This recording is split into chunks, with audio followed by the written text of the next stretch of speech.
Hey, Bevan, what's up?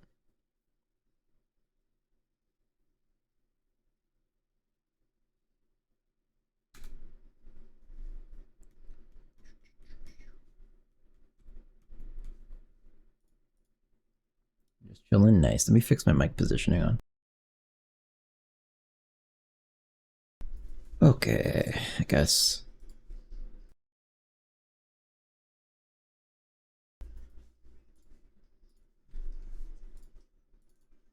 Play this one. I was losing my mind today trying to generate bindings. Generate bindings for what?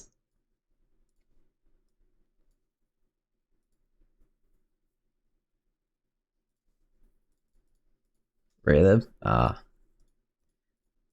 Um, that's Ray GUI. There's a Ray GUI? I didn't know that. Why was generating bindings for Raylibs hard? I think that's one of the easier things to generate bindings for. I think. Generating bindings in general, though, can be annoying.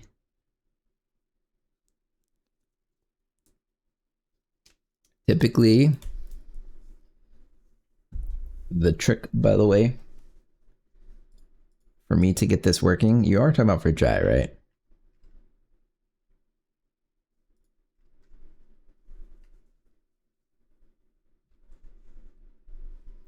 If it really was fine, we're trying to add rig, giving the mix just fucks everything. Interesting.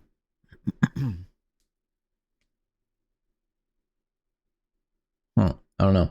Is it like a lacking? I don't know. I'll kind of explain I've generated lots of bindings, but I have like I did something very recently. This. Yeah, so this was my strategy. I had this giant library. I just got like this thing would not generate bindings if I actually included everything. So it requires also all these libs and DLLs. I generated all the lib DLLs or whatever, and then I added only the things I needed, and whenever they had a dependency, I added that dependency in. And then lastly, a lot of the time I have to add the Windows kits into my bindings in the system paths or it doesn't work. But that's my binding generating strat. I wish it was more magic than that, but can't be, I guess.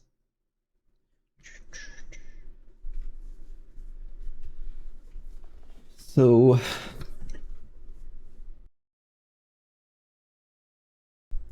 what am I doing today? Ask add.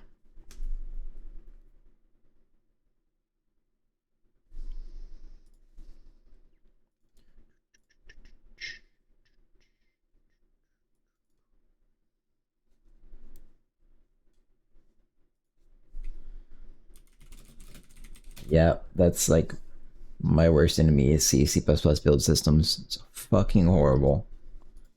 Make the ability can cast logic thing. What else?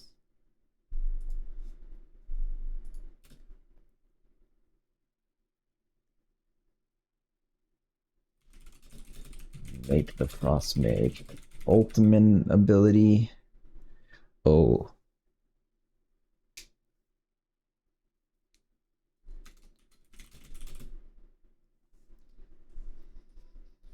Frost mage ultimate ability is gonna be fucking hard because make the frozen ice block version for enemies where they're still exposed. This is gonna be hard. I'm building the source for Raylib and Raygui myself. I don't get the lib or DLOs. That's the fucky part. Does it have a CMake lists?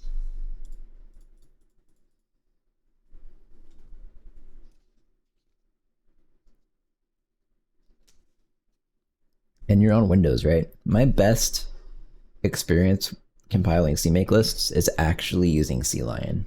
I have a CLion subscription literally just for that purpose. Generating bindings.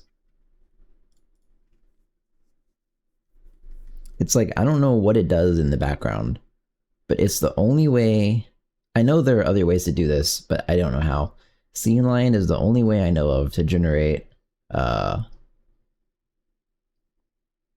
like, to compile a CMake list project on Windows without going through Visual Studio.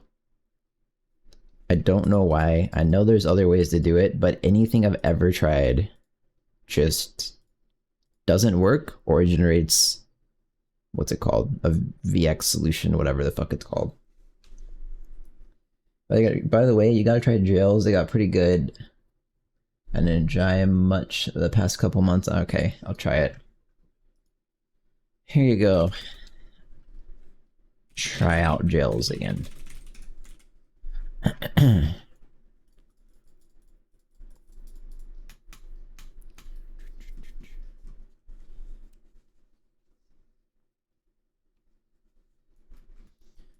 That shouldn't be first. Whatever. My hands are so cold. I might shut my doors just so my room gets hot. Hang on.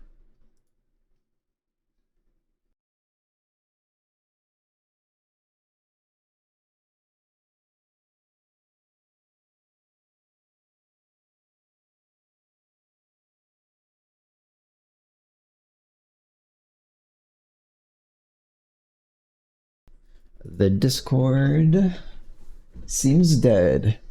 The Jai Discord? Yeah, I think the people that actually use Jai are like every day, are like the people that actually do work, and I think they realize how shit the quality of the Discord has gotten, and there's kind of no point to comment there anymore. Like, I rarely talk in that Discord at all anymore.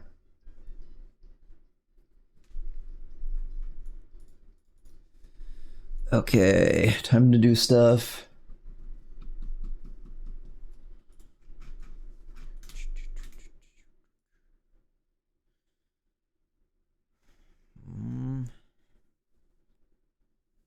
I don't know where this should go.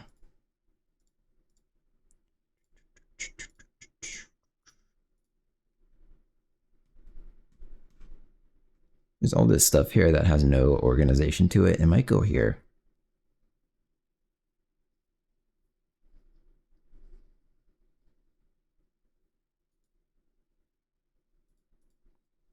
Or I could sort these into classes. I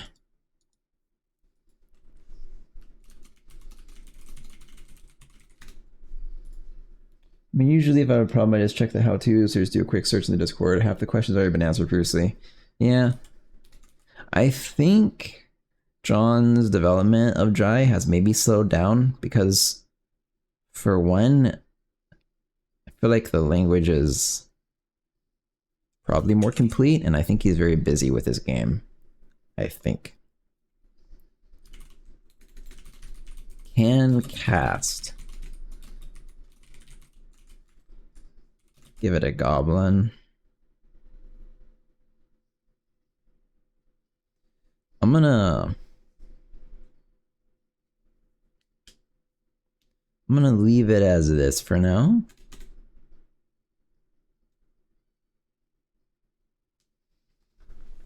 Actually, I don't know.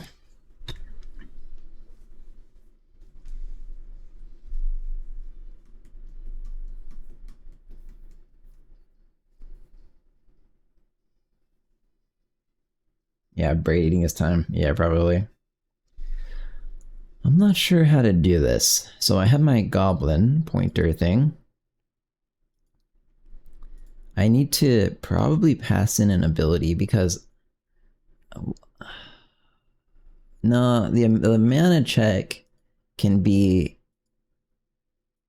in the goblin class file itself. Okay, so this is just checking if you're currently casting. To be honest, I'm not sure about this, but we'll try this out. There's too much like logic-y things in all these different places for it to continue being in all these different places, so like this, for example. If you have an ice block ID, you can't cast.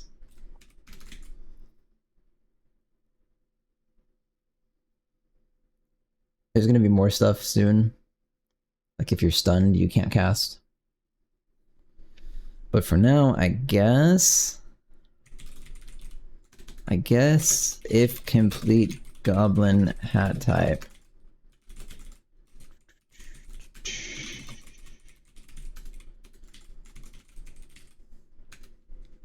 What up, what up? Hey, finally focused dev. How's it going? Let me just take all these. These are my things.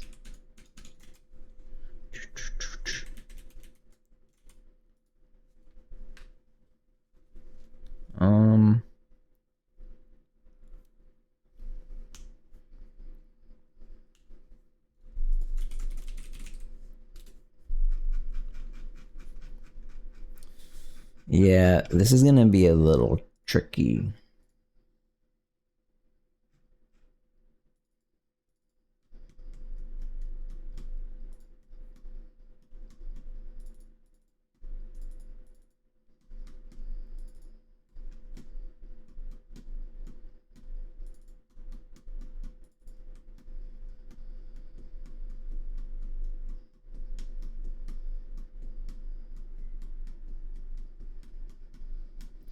I don't know what exactly I want to be global logic versus just a one-off thing. Like this file, for example, if you click, it checks if you're like 80% done with your swing. And if you are, you're allowed to buffer. But you're not actually allowed to do the next swing until you're completely 100% done with your swing. So if I were to use this file, what the hell? It's super staticky for me.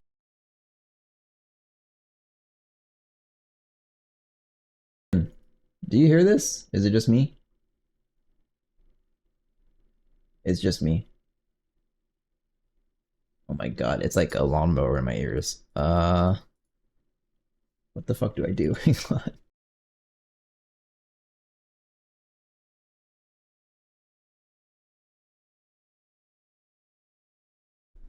Okay, it's fixed, I guess.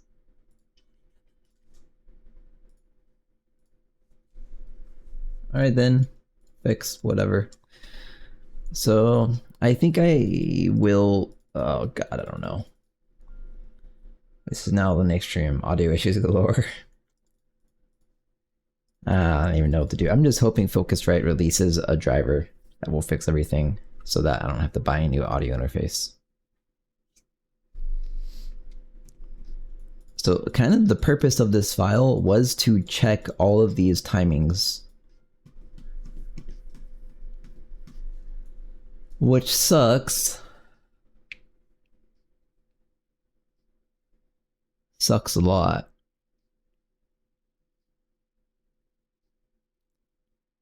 So it would be like the end logic here would be if input mouse left and start and can buffer goblin, then buffer.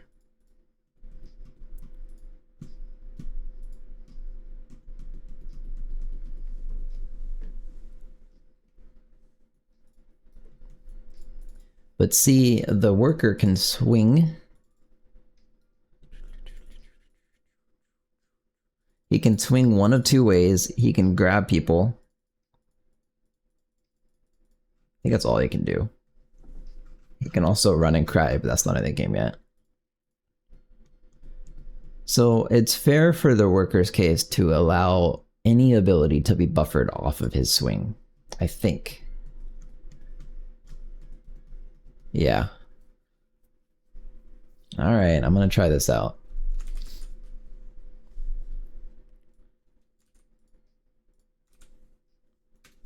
There's a can cast and there's a can buffer. Can buffer is the less restrictive.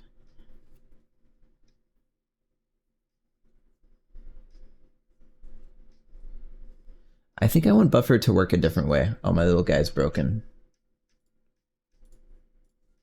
Okay, I think I want buffer to work like...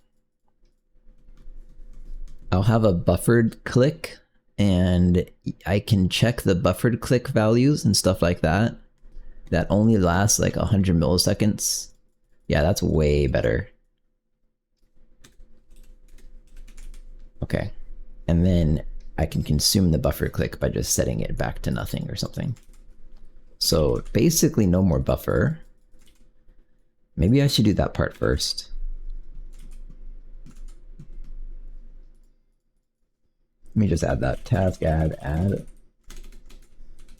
Create a buffer system for dragging out inputs.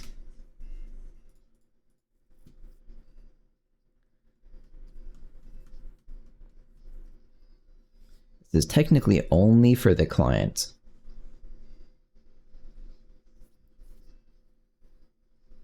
So it can probably be in the client goblin. Goblin client.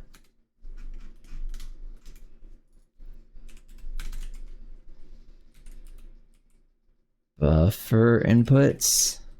Buffered inputs. And I guess I want to match this thing. Go to Jai inputs. Whoops, and keys and key count, which is something public.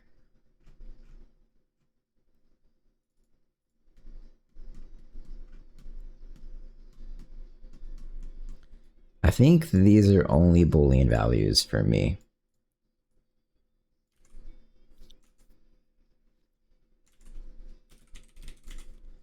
So this is good. We're making everything like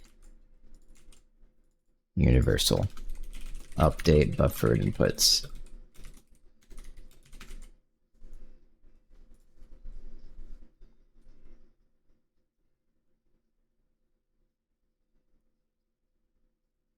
Yeah, this is probably fine.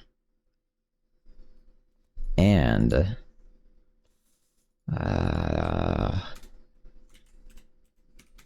buffered shit.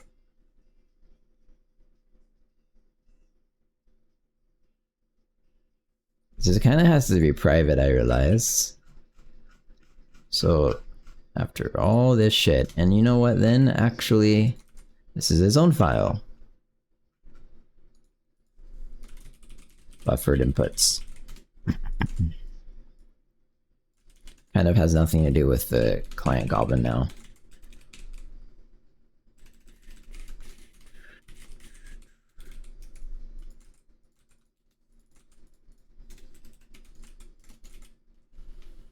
So that updates it. Is buffered key. I think this is how this works. Clear a buffered.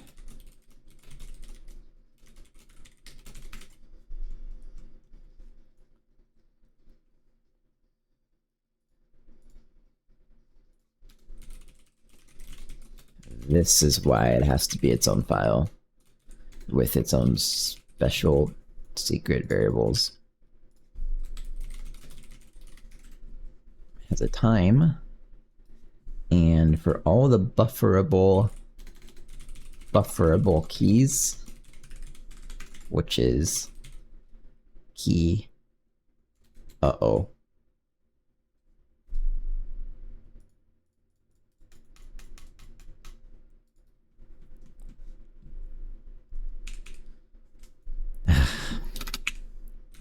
buffered inputs. Actually, it's an anonymous struct because I'm just gonna match this, and it's kind of shit, but whatever. I think it should have a semicolon, but I'm not sure. You have keys, and then you have mouse left and mouse right, and those are both bufferable.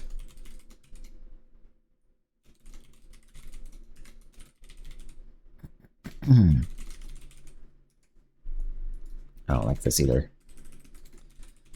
Buffer keys. Buffered mouse left. Buffered mouse right. Okay. And then buffered key times. Buffered mouse left times. Buffered mouse right times. Time.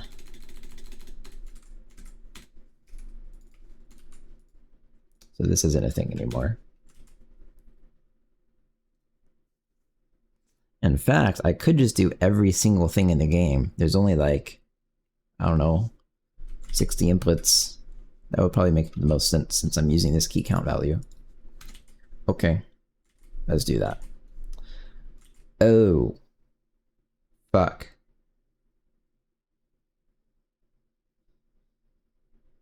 How does this even work? Hang on. When I update the goblin, when I update the inputs, it has mouse move as the one thing in the render method. Okay, so that's specifically mouse move. It's not mouse click. Mouse buttons. Okay, so this is in the update method, so this is fine. Got it. So yeah, I can do actually just everything.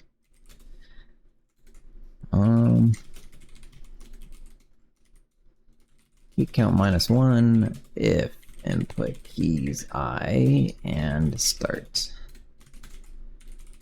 Buffered keys I is true. Buffered key times I is time. That's it for now.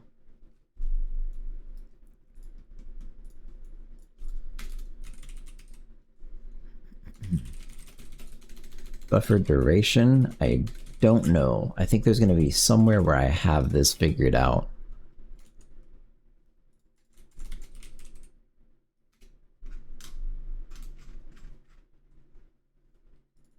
Attack buffer duration.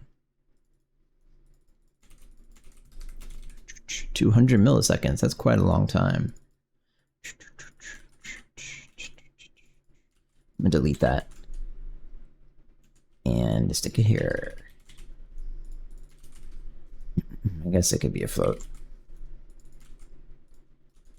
Now, if input mouse left and start.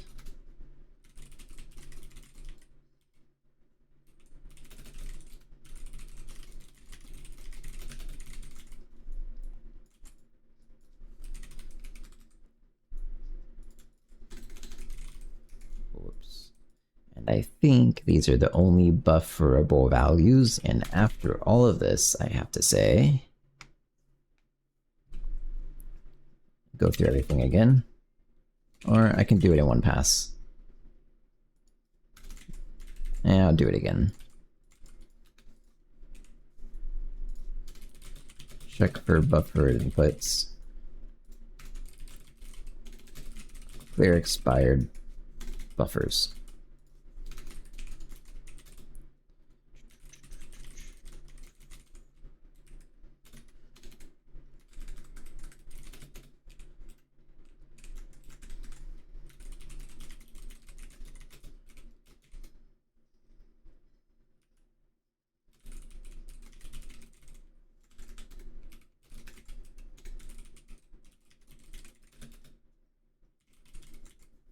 Guess I'll set this to. Okay, so if the buffer is down and you pass the buffer duration, set the buffer to false. Okay.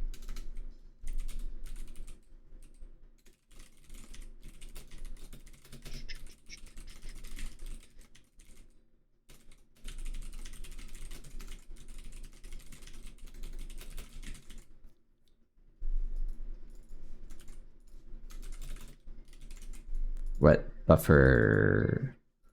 Buffered.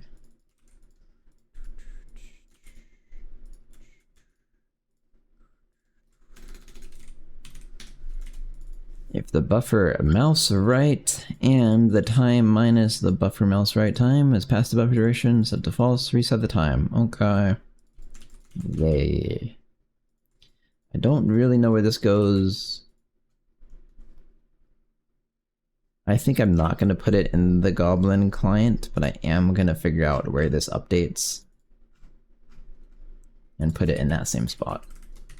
It's kind of at the same level as that.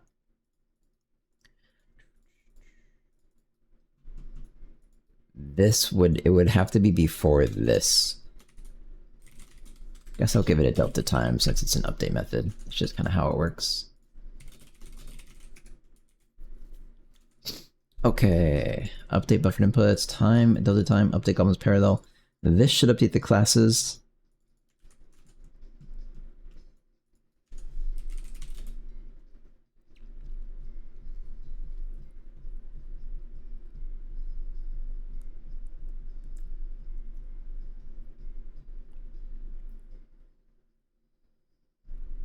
Trying to think, is this method in particular necessary?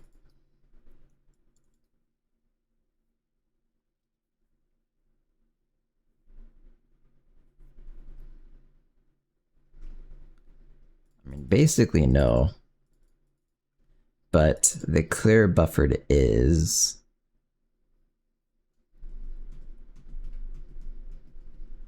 Actually, it's not even. Oh. So if I'm staying consistent with that, I would remove the time reset. And I'd get rid of both of these. And I just set these values.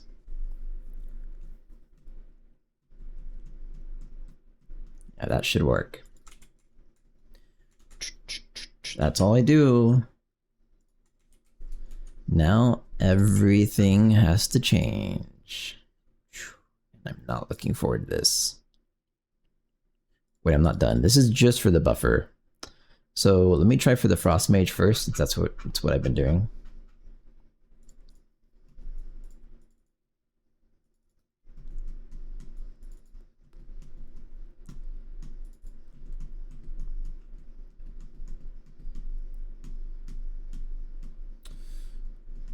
So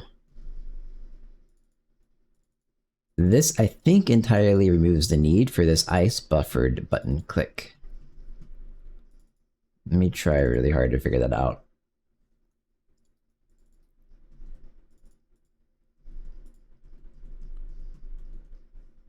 Because it doesn't, this is checking if you're clicking within 200 seconds of this ability ending, but now you just click. And then it'll wait till this ability is over, which is this. Yes. And if you've clicked within 200 milliseconds, buffered will still be true. Okay. I can probably get rid of that.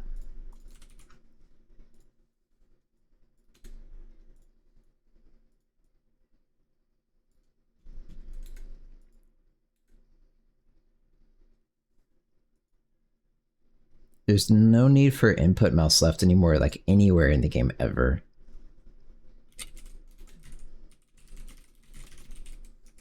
You just say buffered mouse. Oh, that's not... Shit.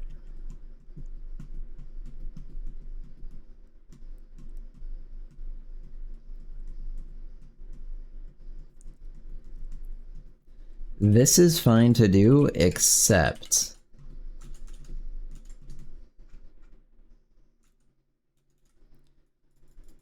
I have to clear it if you're not currently holding mouse left.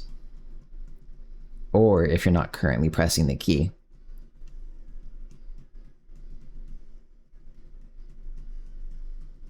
Nope, that's not true.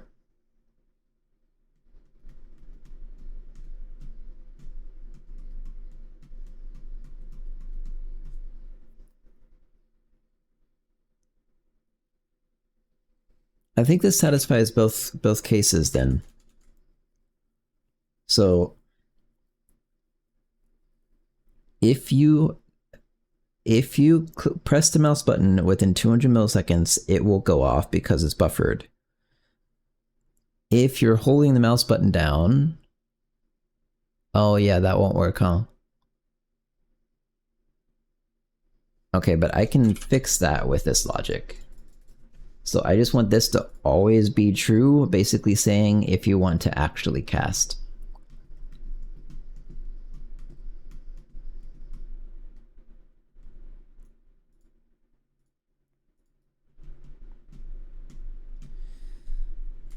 So you're only allowed to reset things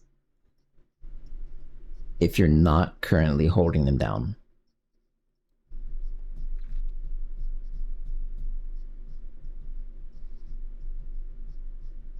Uh-oh.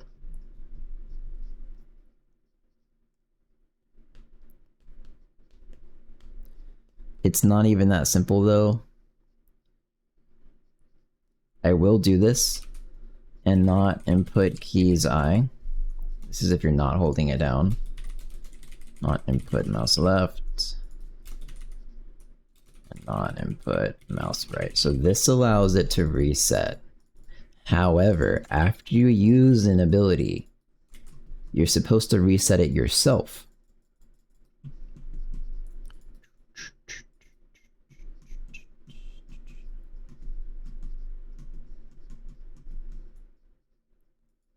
Yeah, I really don't want to mess this up because this would cause just some really minor inconsistency issues, and that's awkward to fix. So I think the other thing I want to check is if the thing is not currently set. Yeah, okay, this should be good, I think. So let's loop through this stuff again. Doesn't matter how many times I do it. If the thing is not currently set, if not buffered keys I, and you are pressing the keys,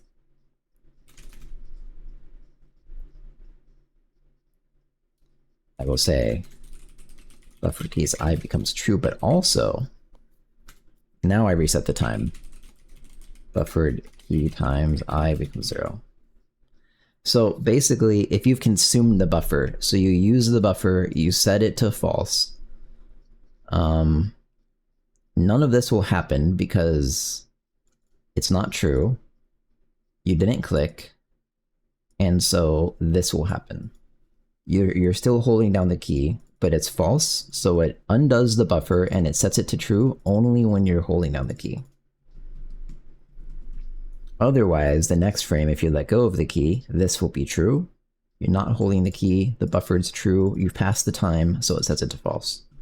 Okay. Pretty reasonable. Task add play league. Did it work? Actually, that should have worked.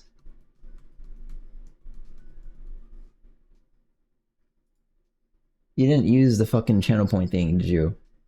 You have to use the channel point thing. Okay. I thought it broke. You tricked me. So, same thing. If not buffered mouse left, I am down to try that stupid Sendra strat today.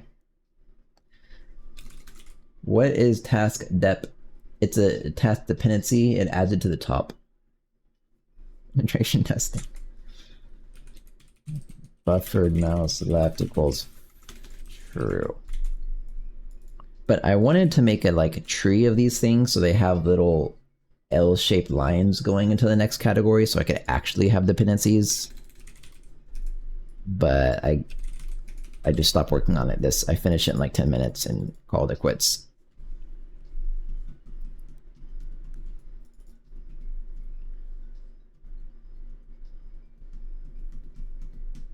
This should now work.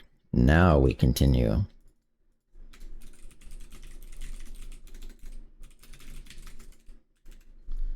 No ice buffered.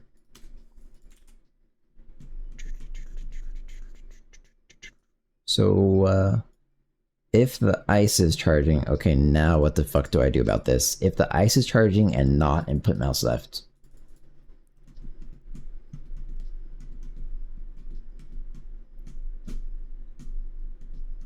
That's fine. I think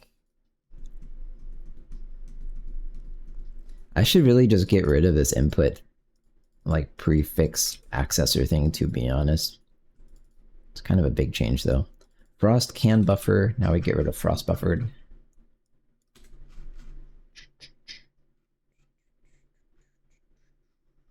Mouse right. Frost abilities.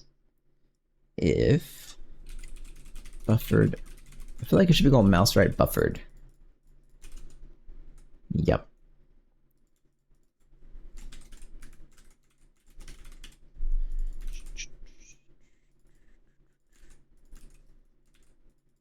Boom, boom, boom, boom, boom. Buffered mouse left. Mouse left buffered.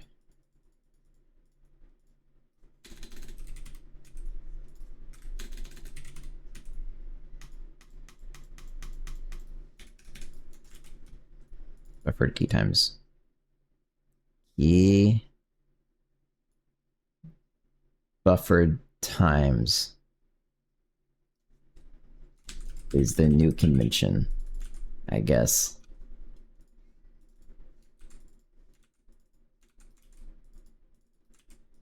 Okay.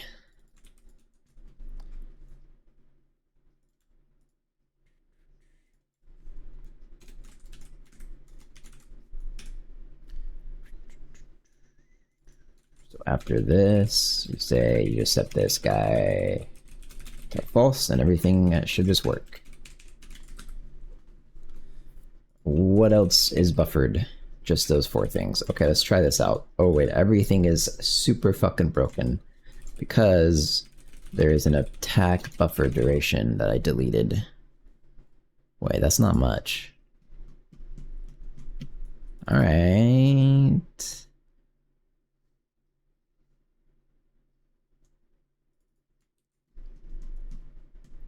This is probably fine to fix right now. I think. Fireball buffered and Blink meditate buffered.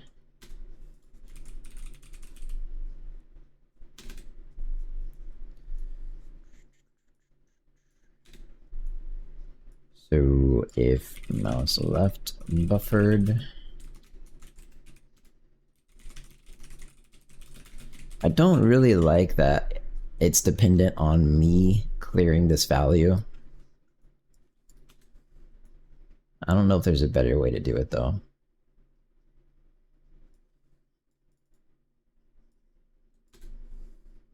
Make meditate buffered, so this one is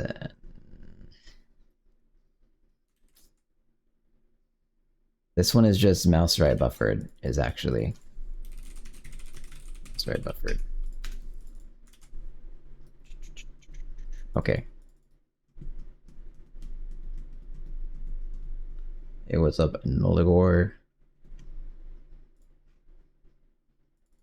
This is the attack buffer. What is this? What the?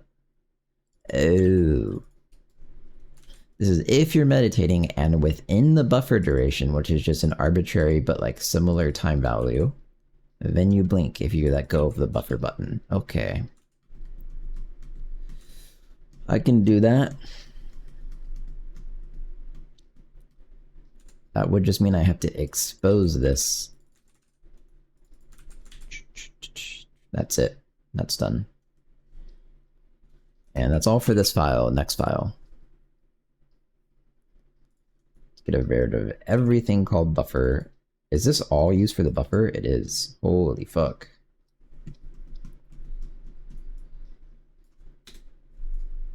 Kind of crazy how different the system is, but it might just work to replace everything. This is mouse right buffered. Oh, the guru, go reporting in. Buffer. That's the only wait, that is the only buffered thing here. Wow. That doesn't sound right. Okay, continuing.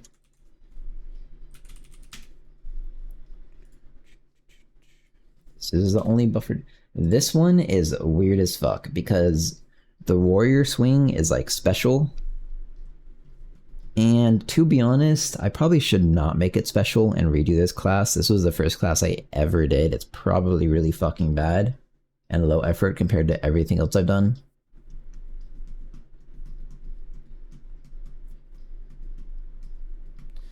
But when you swing with the warrior, it takes like 600 or 800 milliseconds and you're allowed to begin your next swing really early, like after 400 milliseconds. So it's like you have different options when you're attacking, which is kind of cool, but also not consistent with the game logic.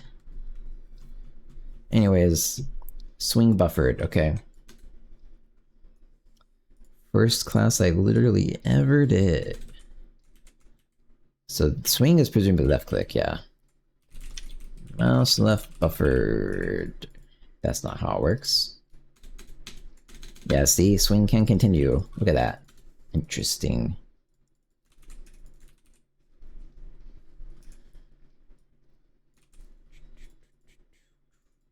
Okay, that's all the buffer for the warrior. Final one, a worker. Buffer, buffer, buffer. This is mouse left buffer, yes. Buffered. And get rid of that. Alright, might just work.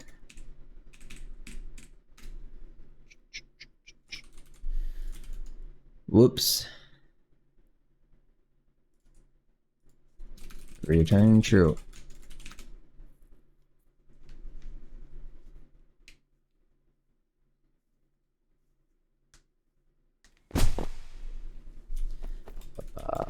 Okay, so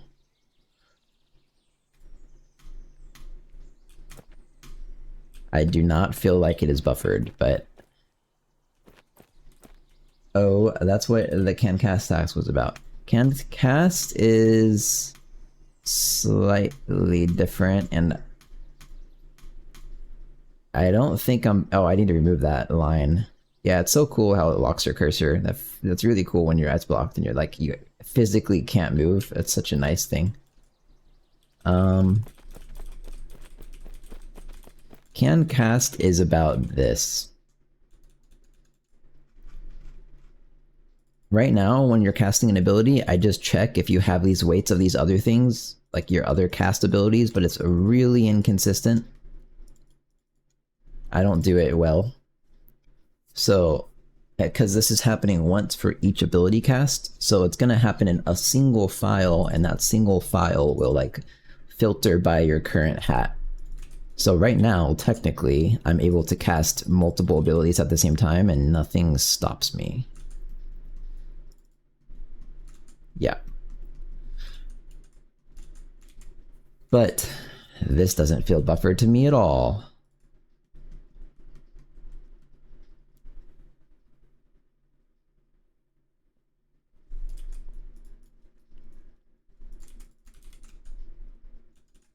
Why not?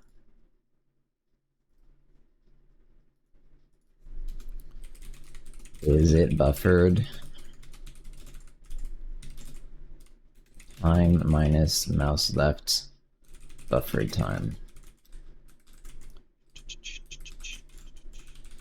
But yeah, it did have to do with attack logic. That is true.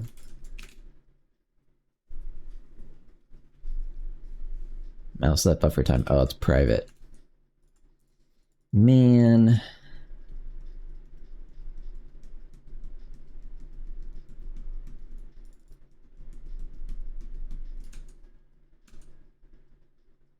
I love object-oriented programming, man. Yeah. Let me just drag it out here for now. It's kind of no reason to hide it. Keyed buffer times. There's actually no reason to hide it at all. They're very specifically named. All this protected private shit, very super useful. Is it buffered? Wait, I didn't want it to spam it.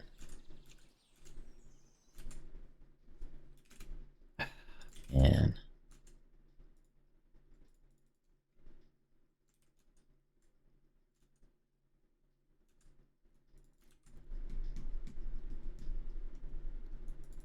It only prints it. Okay, maybe I do want it to spam it.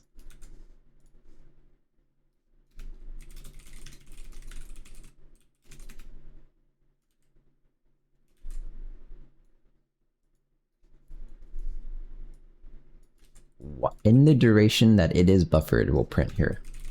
Casting. I need 2 things.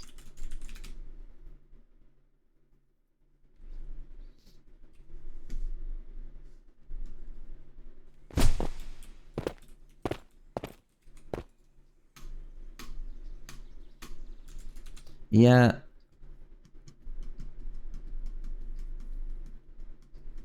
This is weird to me. I don't know why. So I got it right. By picking up a hat, you change your class. Yeah, you gotta pick up a hat and then put it on. But yeah. I think yeah, you're allowed to pick up a hat and drop it.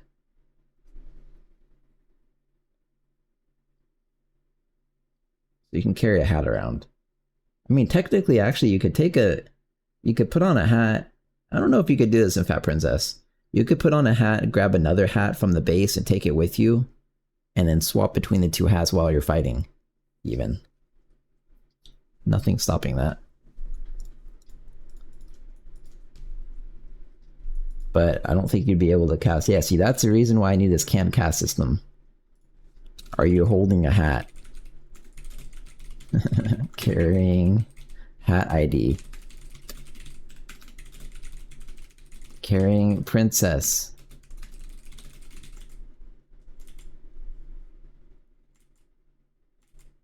Hey there, we'll be lurking over here. Thanks, Private Shrek. Game I told you about yesterday, they double down on this mechanic so you can pick hats, armor, boots, and cape, and you end up having all sorts of mixed classes. Oh, that's interesting. Yeah, I kind of like mixed class things. I also kind of wish I could do something with this, like some type of dungeon crawler-y thing. Maybe even more focused on co-op in some way. Maybe dungeon crawler-y I could, if the Kickstarter gets funded enough. But other things, like more PvP-oriented things that are not 16v16 battles, I don't think I can really do, actually. I don't think the abilities of the game are designed for that. Anyways, I don't know what the fuck is happening with this buffered thing. You can buffer for 2 seconds now. Let's see what happens.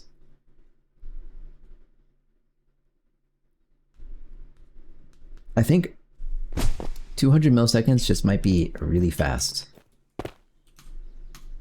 Yeah, this buffer does work. Okay. If I actually remove this,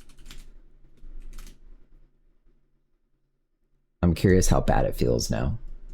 Maybe it's actually helpful, I just didn't notice. Oh yeah, this before would have casted. I think. Oh man. Nope. See, you shouldn't be able to do that. Damn it.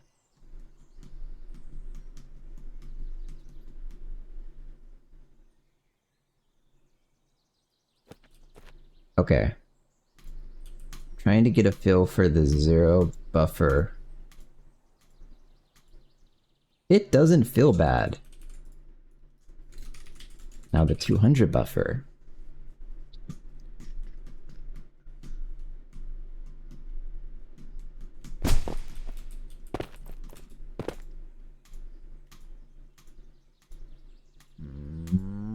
I guess that feels better, yeah.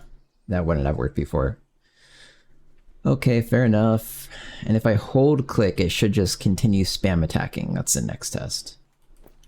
Oh wait, that's a different ability. For some classes... Actually, no, not a single class does that ever happen. Well, you know. Oh, I never finished this ability. I guess I have to do this next. I'm frozen. Help. A gunner class that can spam bullets. Well, there's a musketeer class. There is a musketeer class. It's not in the game yet.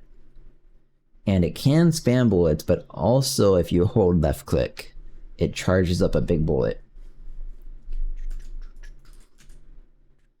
What the fuck is this? Is this because I was holding it? Yeah, so that works. That's good. Neato. –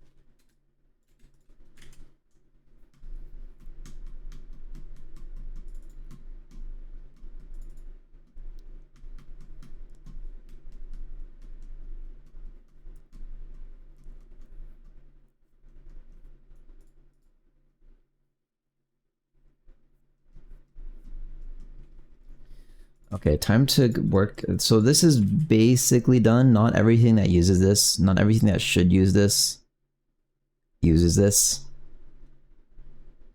Like, specifically, the archer.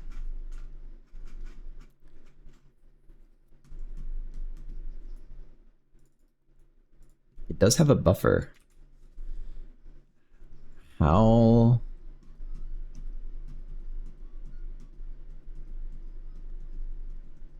Oh, you can just buffer literally whenever the fuck you want. Interesting. I mean, that's obviously not right. So this isn't that hard to fix then. I thought I was gonna have to add buffer logic. It already exists, it's just wrong.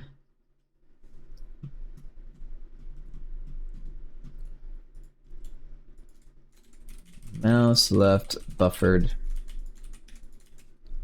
I mean, to be honest, I'm pretty sure this is supposed to be mouse right buffered.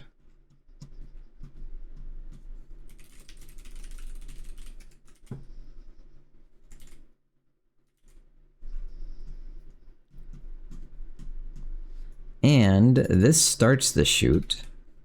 Oh, it's this. If shooting and no mouse left.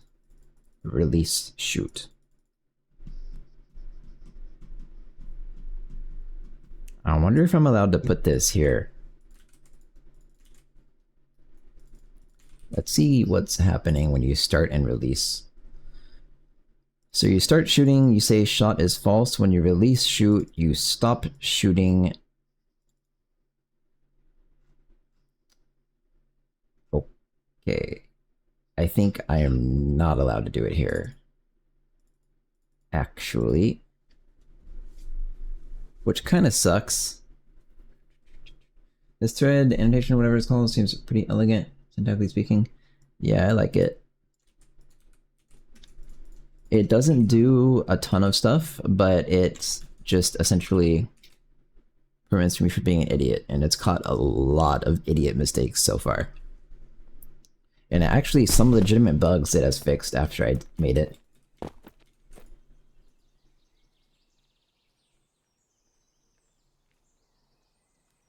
Okay. Archer.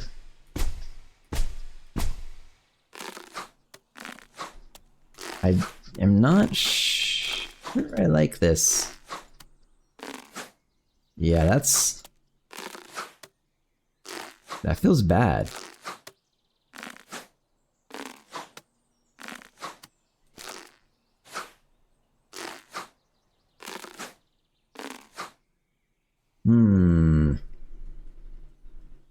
I'm Insta Archer main, by the way. Make it good, dude. Make it OP for your fans. It'll be fun at least. Is this still too loud to do on stream? Yeah, kinda. It's pretty fun. He has a lot of movement. Yeah, this feels a lot worse since you can't spam click it.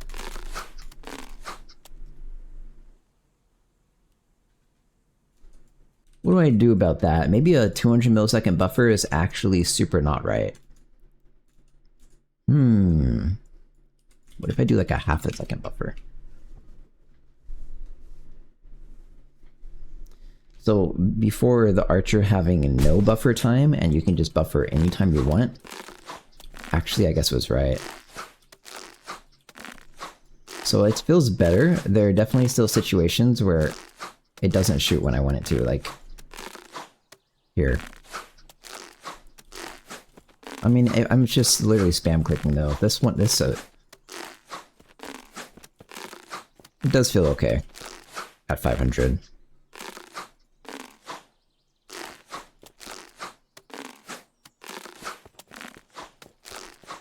Yeah.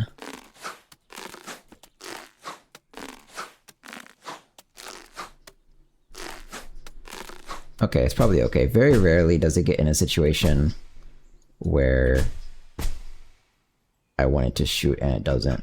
Yeah, this guy's still really fucking detailed. I don't know. Whatever. Maybe with his color changes it'll be okay. Yeah, now this. This feels better too at 500 actually. Okay.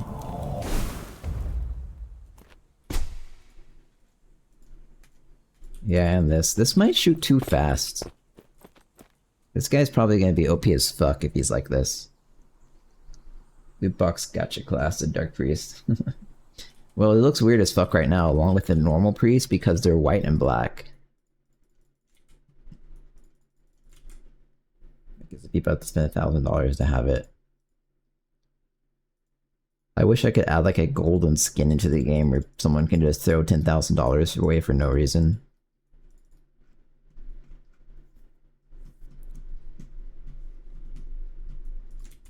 Like a Counter-Strike knife.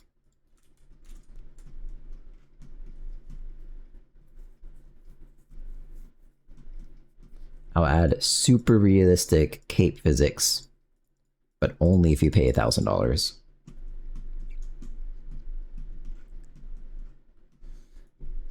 So this is probably good. Now for the can cast system. This one is going to be a big pain in the ass. The nice thing though is because I just redid that buffer logic stands on its own completely independently from this. So now this can just be a one-off, totally isolated bit of logic and they work together. So that's really nice. So let me scroll through the goblin variables and see what all would prevent him from casting. Dry code. I don't know what that means. Carrying meat ID, carrying rock ID. Yeah, those two would do it. Carrying meat. Carrying rock. Maybe do I? Oh. So there's also sitting. If a goblin is sitting, return false.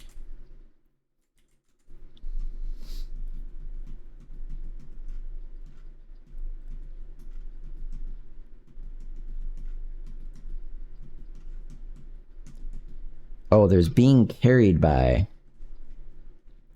somewhere. Being thrown by? Yeah, I guess you shouldn't be allowed to cast if you're being thrown. Okay. If goblin being thrown by ID, return false. If goblin in error,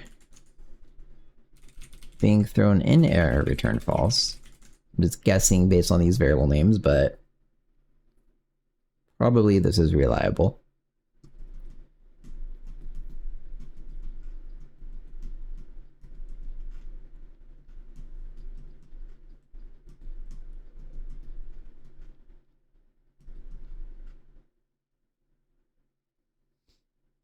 And then there is a ice block. This one does not prevent you from casting, but it does prevent your aim from moving, which it already does. Death, you don't exist anymore. I don't know why this exists actually. Death progress.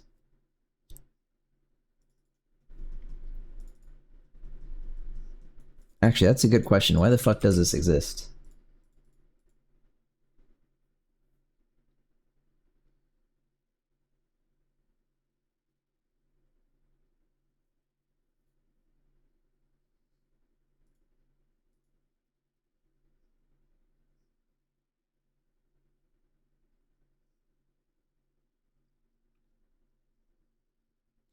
I'm not sure if it's supposed to work this way.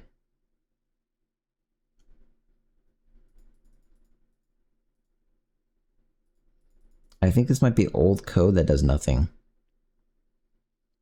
Because there's a dead body manager, and this dead body manager has your fallen joint things, and it also plays this fallback animation. And you can add a goblin to it, so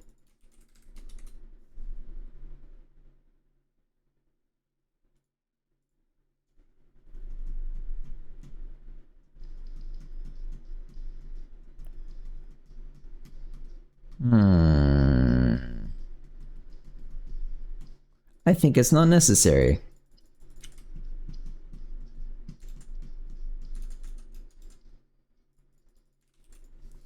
I'm gonna remove this.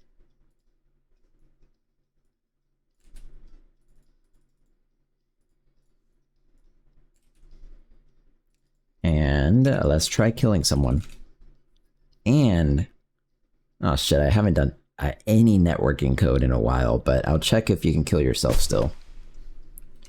Oh, you know what? That's a good point. I have to remove this Frost Nova Manager. You should not be able to freeze yourself anymore. This ability's finished. That was for testing.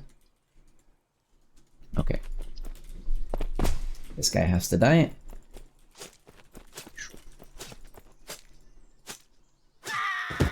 He does still fall, like I would expect. I put on his hat. Can I chop him up? Okay, that blood is a different color. What the fuck? I got his goblin meat. I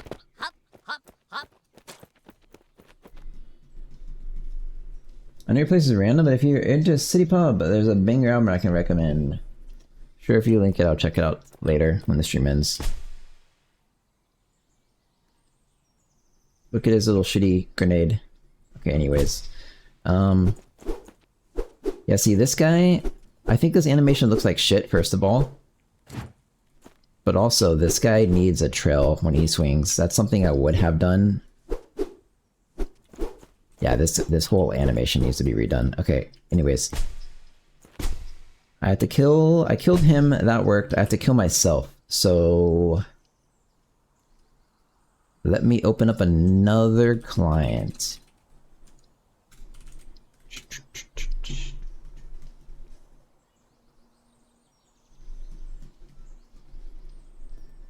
Oh, I just have to... that's not how you do it. I'm not allowed to recompile. Okay, hang on. Let's see if this works.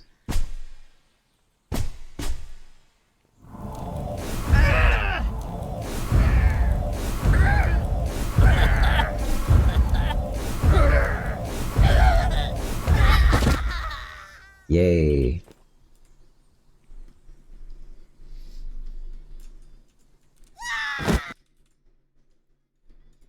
Cool. Goblin abuse. They deserve it.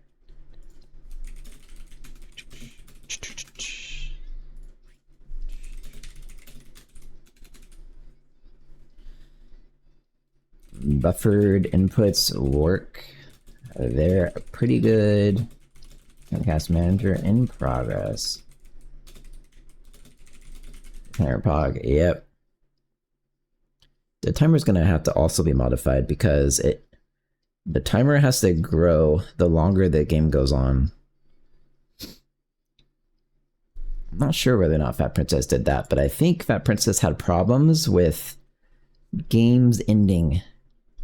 So I need to kind of try to correct that a little bit.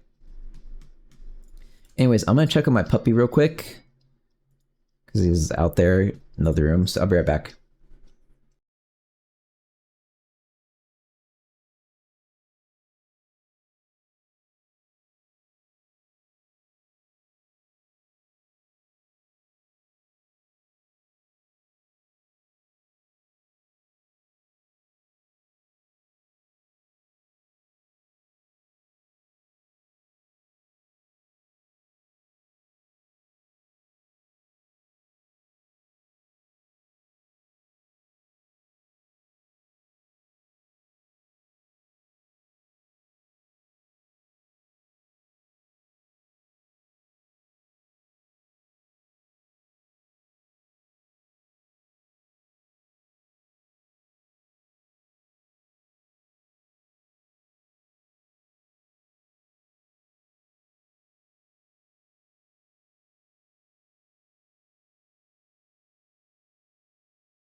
I'm back.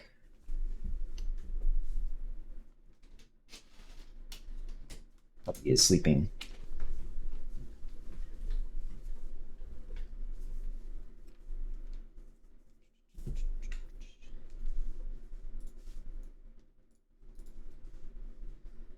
Okay, so yeah. Death progress. Old code, it turns out.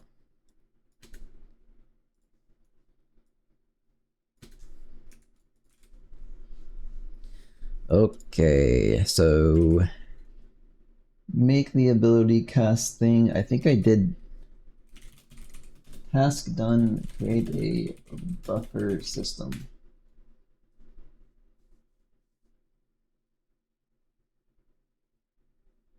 Oh, that's not depth.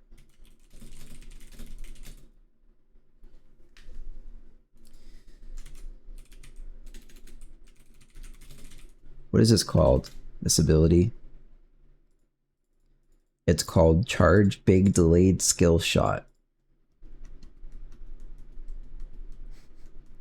I think I had a name for it. Ice Pillar. That's not a good name. Whatever. Make the Frost Mage Ice Pillar ability.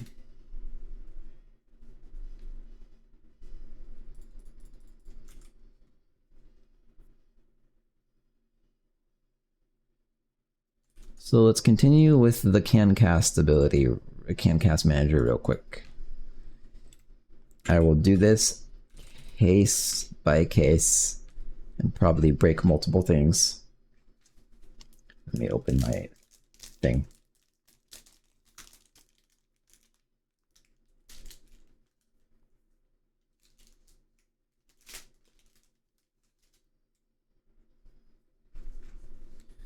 So can cast is,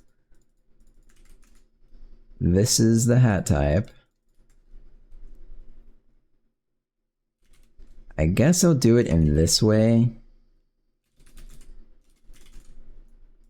This is not allowed to have weight. Can I use it using in this scope? Probably, right? Mars bar detected. No. Big bar. And we have so many things to eat. If this doesn't have weight, this is not allowed to have weight, and this is not allowed to have weight. And this is not allowed to have weight. And this one. That might be it.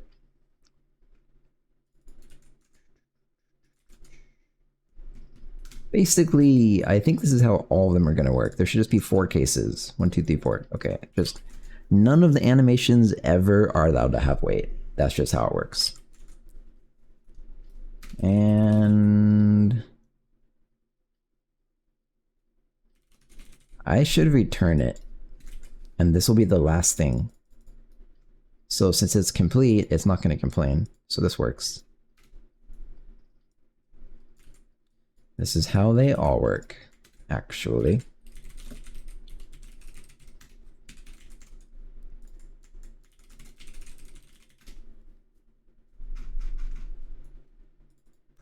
Okay, this one is a lot fucking harder.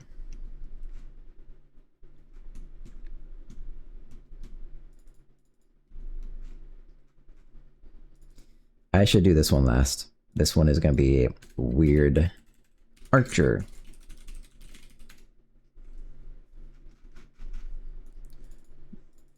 Bow, shoot, bow, charging, grapple.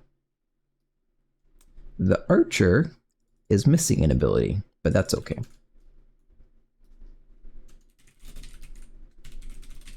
It's the bow, I don't know what you'd call it, reload. That doesn't exist. Bow, shoot, anim, bow, shoot, shit.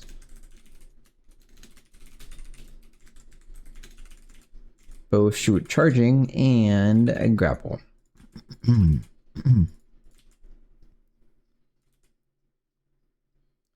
If only it were this simple, I could make this like a meta program, so everything automatically works. But it's not, specifically because of the warrior, which further makes me think maybe I should remove that. Hey, Akuju, hey, Soul Foam. Now Priest. Ever play Sea Thieves? Yeah, I like that game.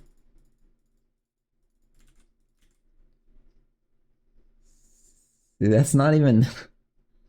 Okay. Good. Now bad. Using Goblin Priest, can cast is... Whoops.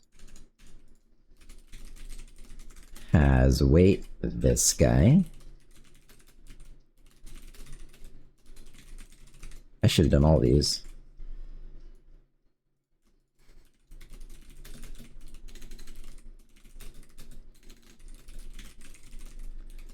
Is this really how it works?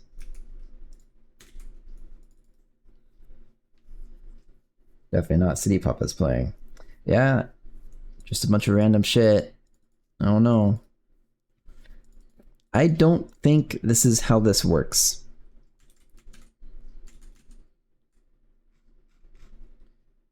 I think this is a very old song.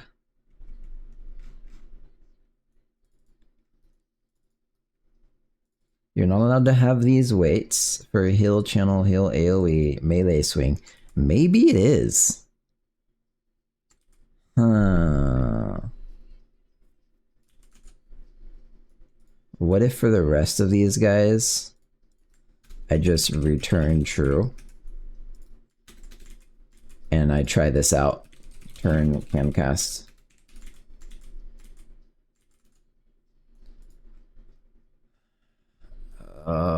This is probably... This doesn't have a buffer.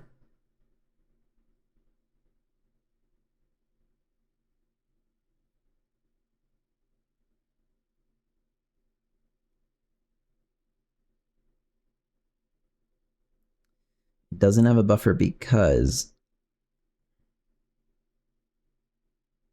it's a channel.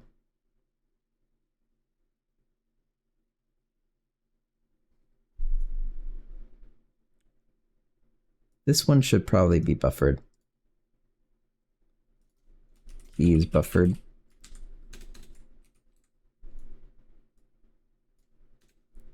So no matter what, this registers the key. So I have to set it to false.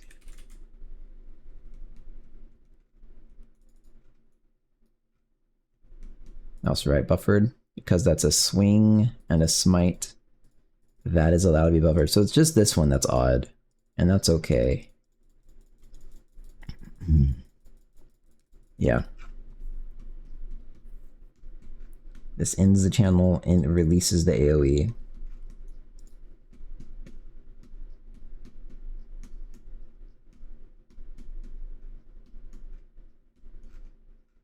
Okay. I'm kind of scared to do this. And can cast. This is how everything has to work now. And it should just work.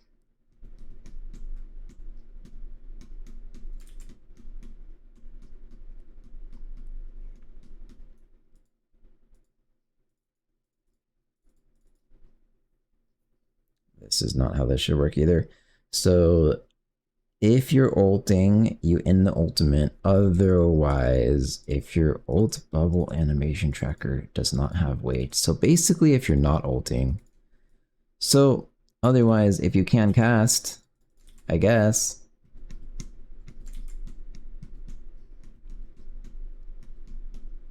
Yeah.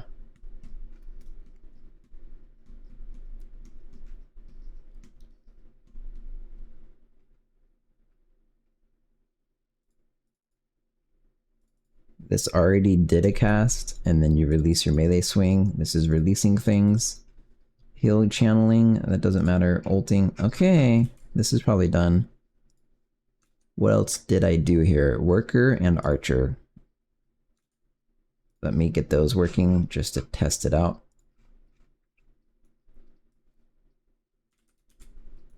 Can cast. You're trying to do the thing. Uh-oh, this is the same issue.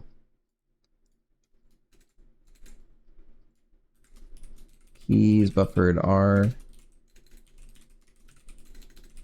Keys buffered R is false.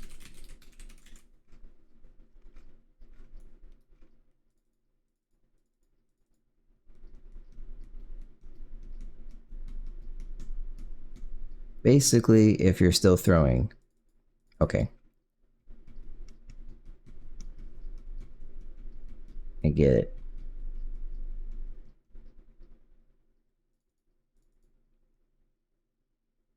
So this is if you've released it early, and this one forces you to release it.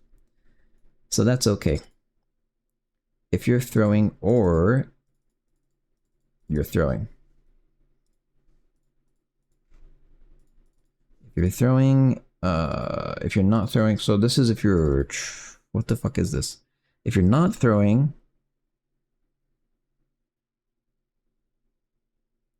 and you're past your throw duration or something, then force them to throw, I think.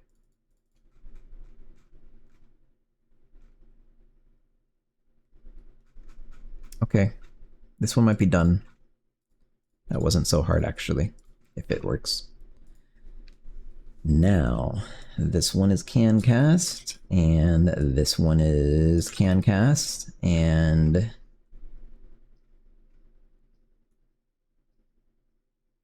that's it. Let's try it out. Whoops. Not all control paths return a value. I'm pretty sure they do.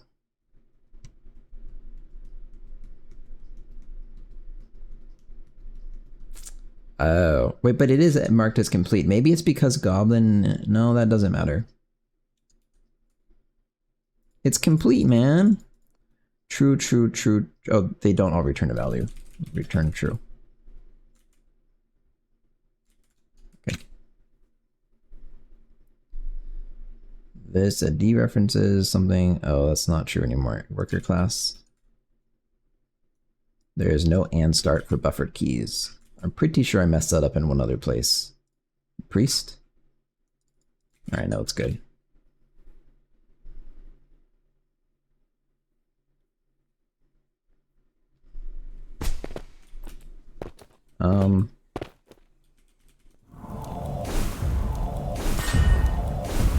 That was good. That, wait for my casts, buffer the blink. Neat. I kinda wanna do it the opposite way though. Oh, I have to charge the ship.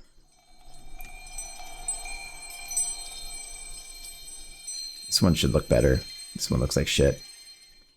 I know how to do it better now. Okay, that works. So that works, but like this, okay, that looks weird. I don't think that worked. That didn't work. Oh, because I haven't done that class yet. Whoops.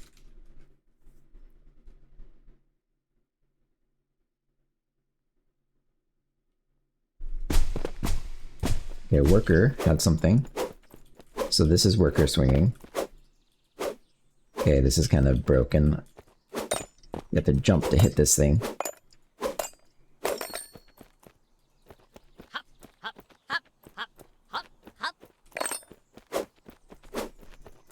Is this all he can do? He can also big charge. Oh, but he can't anymore. Interesting. I broke something.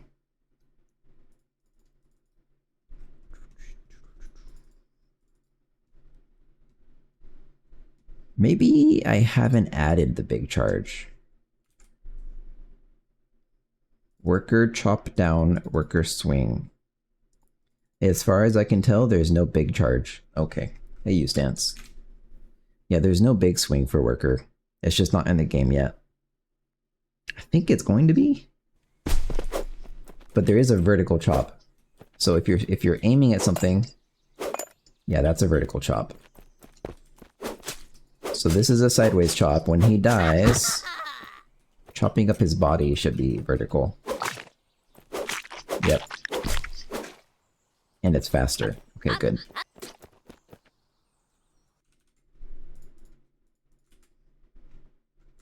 Good.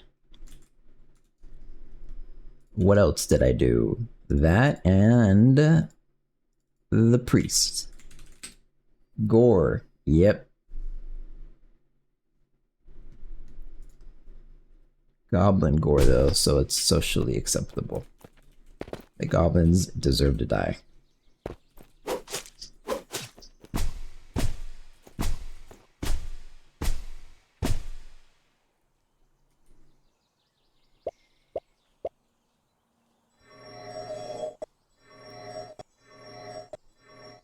That doesn't sound right. You hear that little blip at the end? Uh-oh, audio bugs.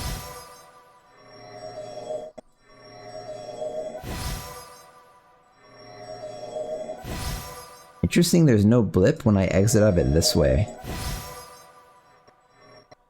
Oh, I think I know why. Oh, this is a good thing to look into real quick. This song is so slow. There is... Sorry, you stance. There is a purple blood option. I want like something in between in between the chill and the extreme. What the fuck is this song? Dreaming of blueberry pancakes. Okay, so there's a when you're casting your AoE heal, there's a cancel.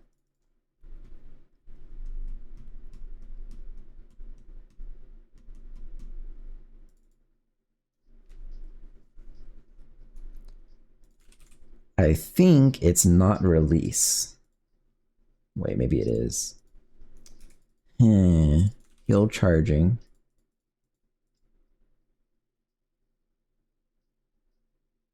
If you're heal charging and you're not holding mouse left anymore, it releases.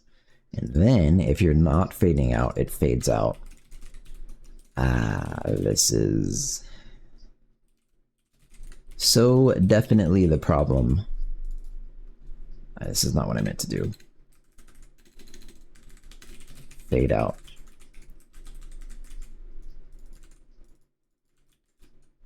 I'm gonna check this thing one at a time. It's weird though that it doesn't have an issue when you release it normally. I don't think the other audio is overpowering it.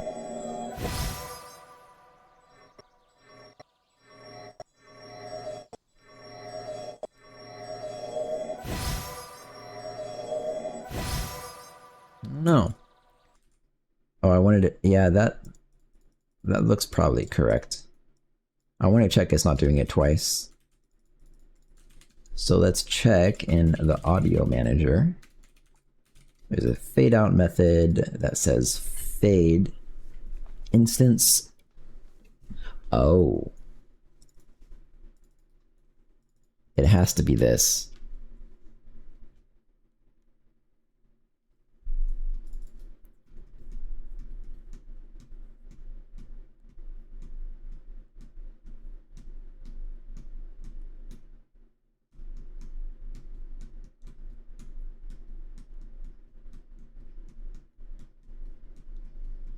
I'm not fixing this right now. To do the start volume doesn't actually line up with what's happening.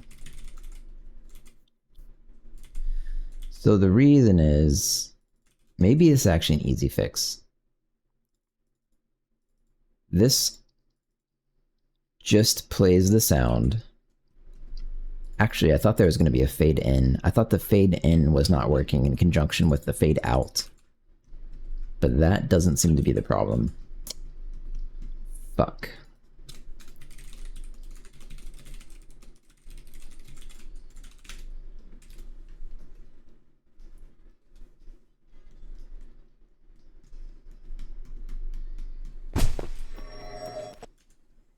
.99. .99. I have a theory.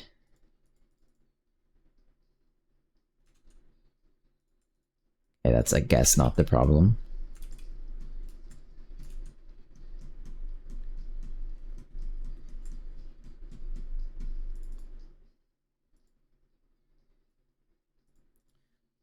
Where does it actually release it? This is correct also, confirmed.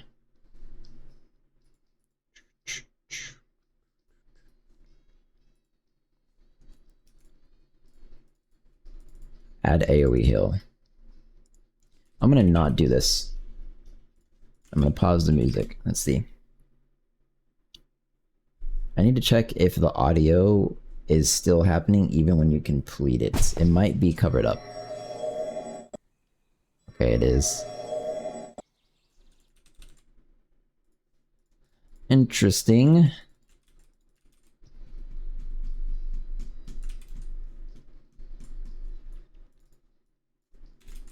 So when you fade, it adds it to some fade table. Fade tracked sounds, and then it goes through and updates these.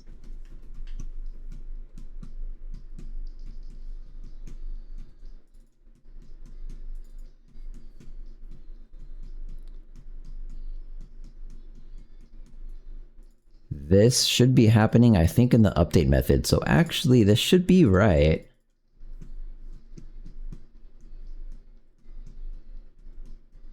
Interesting. Setting fade volume.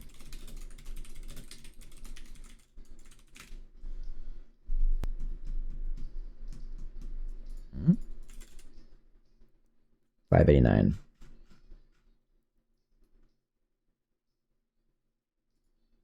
Whoops, I broke it. This is supposed to be like that, I think.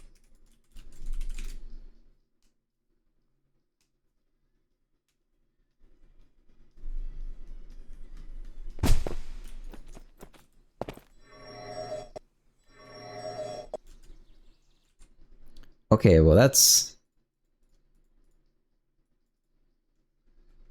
What the fuck is happening?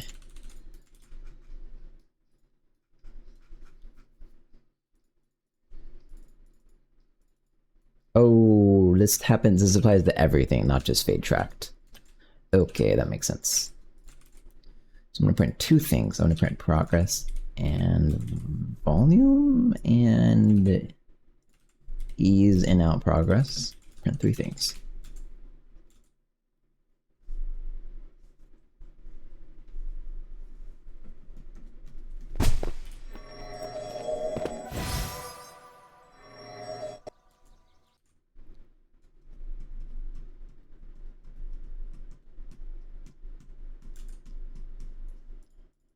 Okay. This looks pretty reasonable, actually. It could have to do with the set volume method. Or maybe 200 milliseconds is just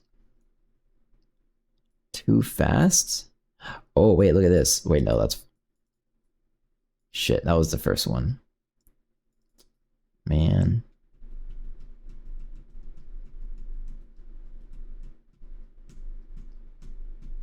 I said I wasn't gonna fix this, but here I am.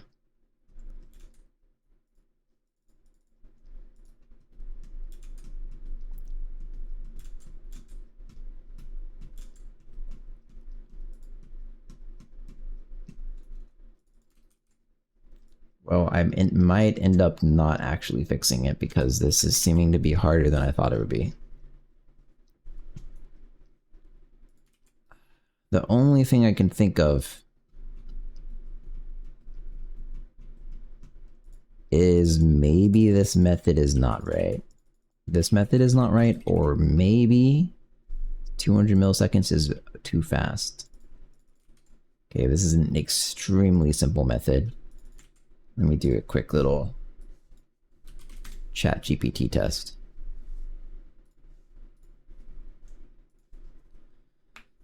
In Fmod Studio API, am I allowed to call this to gradually ease out the volume of a sound event instance. It has some weird artifacts.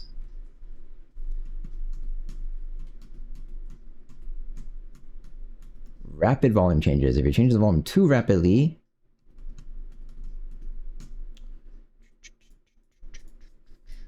I am changing the volume every logic frame. How would I word this? I am manually easing out over 200 milliseconds.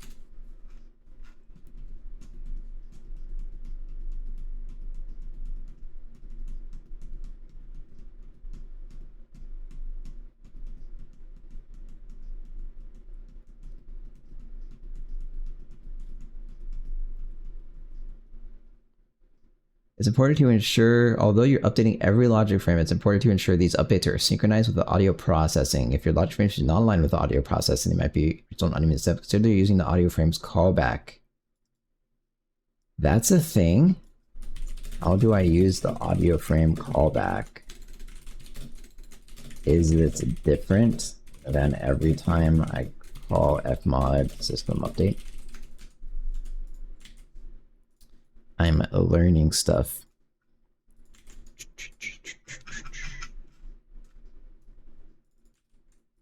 So this updates the system. There is a chance these aren't happening in the same frames. Very good chance. Wait, nope. I see it right here. Okay, they are definitely happening in the same frame.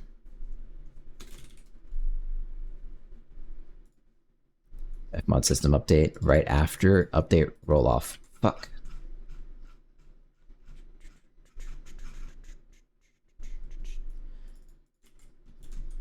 Well, there is legitimately a callback.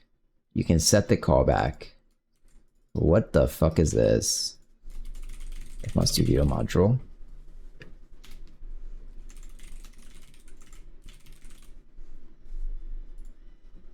Oh boy.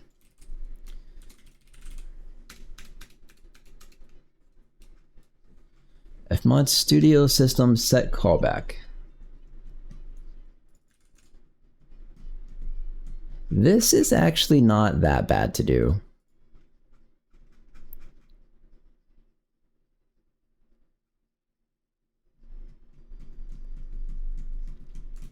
I think in Coda Audio init,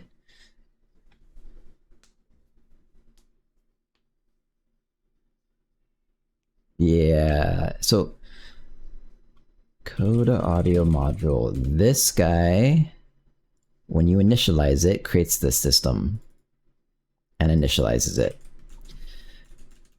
Okay, so it would make sense to set the callback like around here. And I guess it should be a wrapper function thing, because that's how everything works.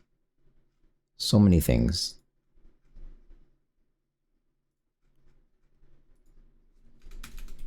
Coda audio set update callback, and you have the callback function that maybe is nothing. Just a type, I guess.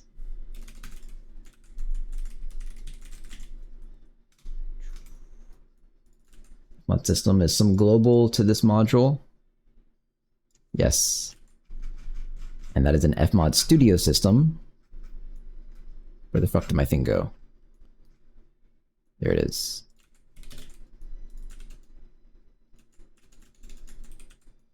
And you give it the Fmod Studio system, you give it this thing. Which has a lot of stuff.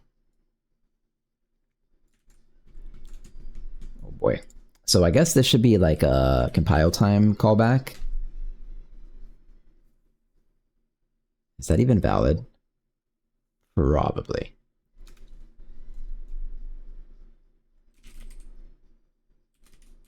Wrapped callback is this.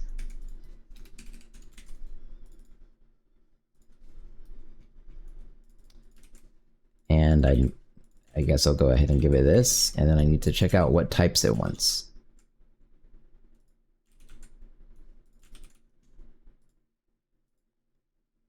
Okay, I'm gonna actually have to look up the API. Preview API, this thing, callback type. It is a pre-update, post-update, and bank unload and all. So I think for my situation, I only want pre-update.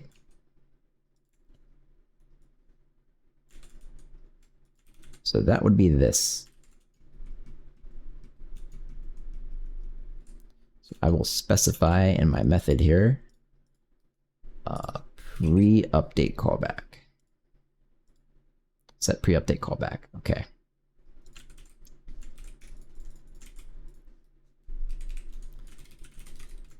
That should work actually. This is accessible from the scope because it is compile time.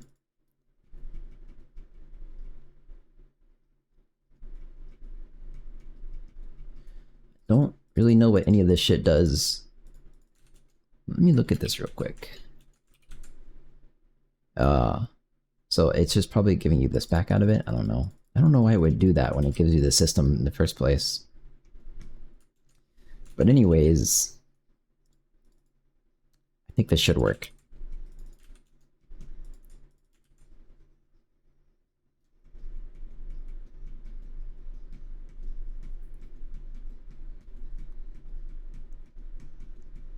I just wish there is a way for me to like also get the time. I guess I'll just have to do it inside the callback. That's fair enough.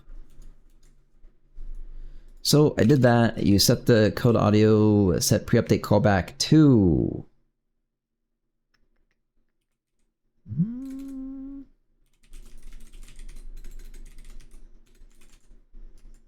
Wait, this isn't right yet.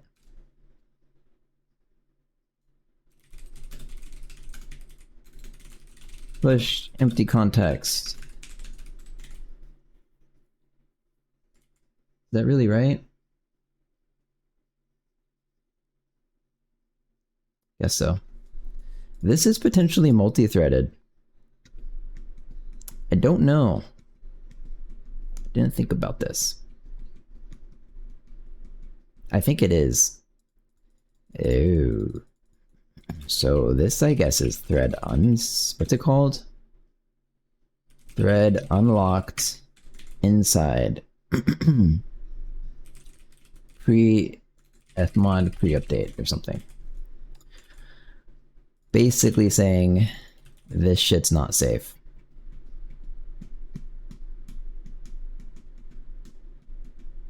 However, if you actually pass a callback into here, I don't know how this type checking with the thread safety module is going to work. We'll see.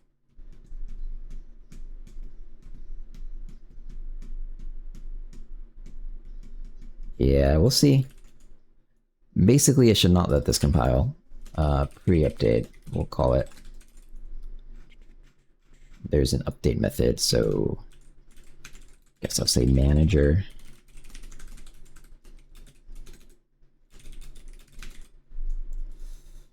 This isn't a good name at all, because that's not what is happening at all. Fmod pre-update.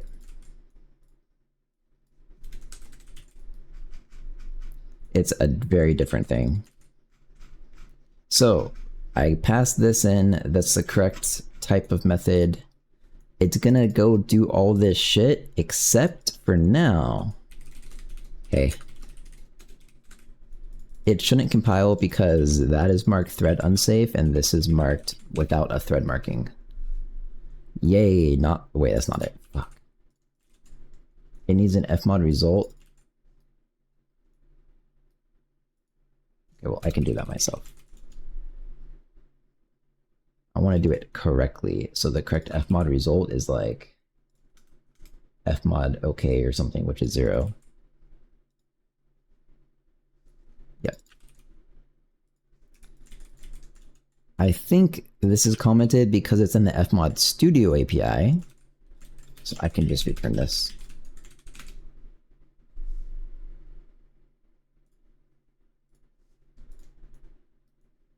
could identify Arphonica. Damn it. It's probably an enum. Yay! Calling a non-thread save function from a thread save function in a thread safety check module without a mutex lock. That's a really complicated error message, but technically true.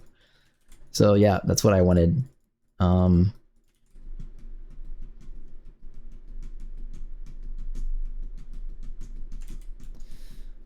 Okay. So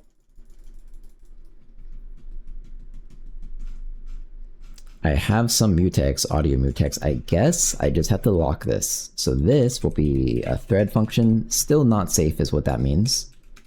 So now I lock it. Everything that happens at this point is safe. I will get the time. That's the time. And I think...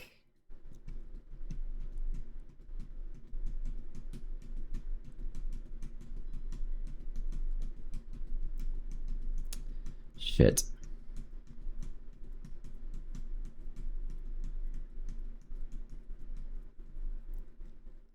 This is why my thread safety module thing is technically pretty good,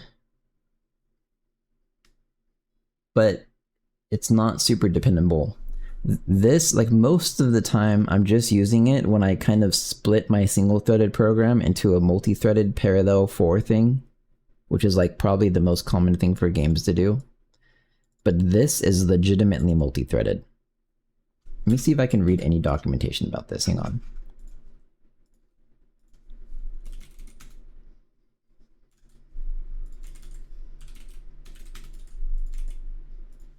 Okay, let me try to get a bit.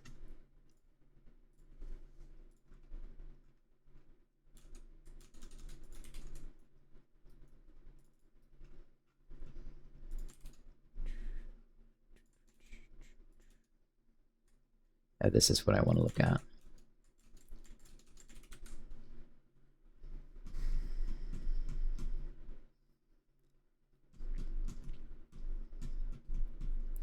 Some callbacks are called on the game when studio system update is called. Others are called asynchronously from the studio system update thread.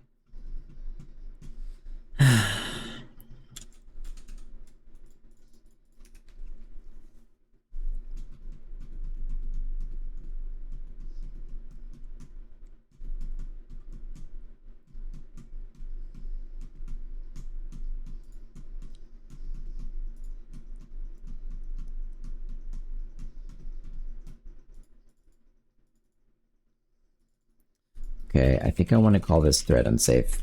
Audio is just generally unsafe.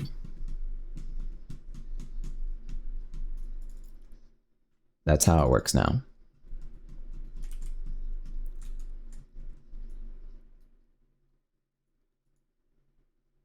So this is just going to be a generic thread unlocked without a name, so that I think that's how this works.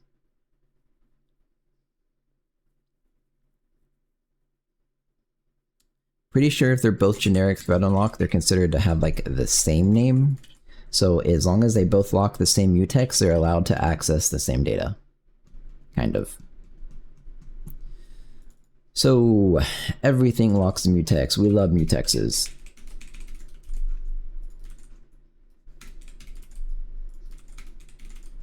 There we go. Woo! These all have to be thread functions. They're all called from unsafe methods, and they lock mutexes. 1, 2, 3, and then roll off, and then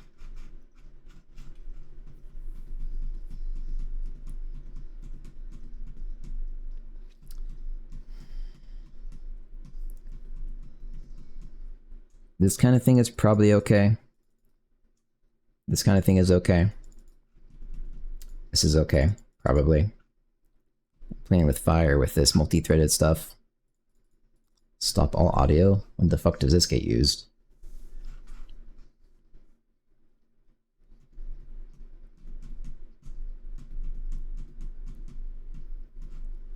I kind of wish my thread library was slightly more robust so it could handle stuff like this in a sensible way.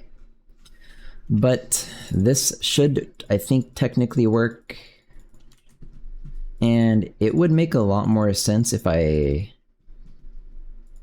it's okay. Locking the mutex 4 times is not a big deal, I think.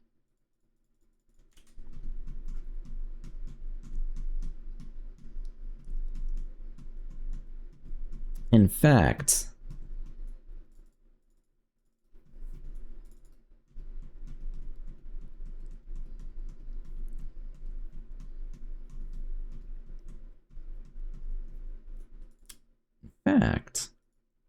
this is not thread unsafe. Because all this is doing, actually, so all of this code goes here now, probably. So all of these have to be thread locked, and this just locks a single mutex before it updates all these values. This just updates the fmod system. And now everything that ever wants to add any data into these arrays, like, this is what I wish I could do. Legitimately, these are thread unsafe, but I don't think you're allowed to mark variables like this. I guess I'll make a note to comment in the Jai Discord if that's actually not possible. Mark variables with notes. Post in the syntax channel would be very helpful for thread safety checking. Sometimes what's unsafe is the variable itself.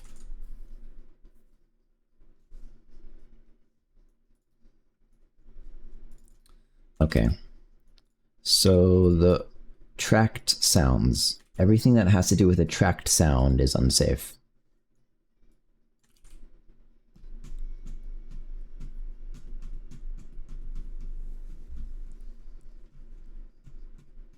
You know, if I really wanted to do this, that was kind of stupid. Actually, that would work.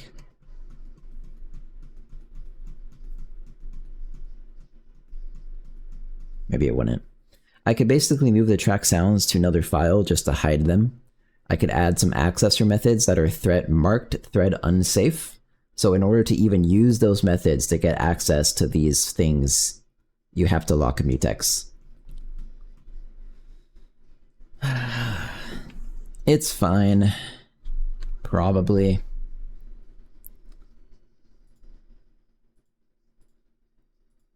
This is locked, that's locked. Locked, locked. I don't know why that's so many new lines. Locked, locked, locked. Locked.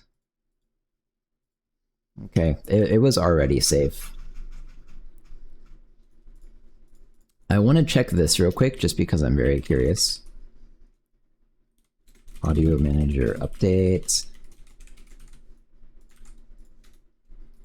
Fmod pre-update. I want to see the difference in speed.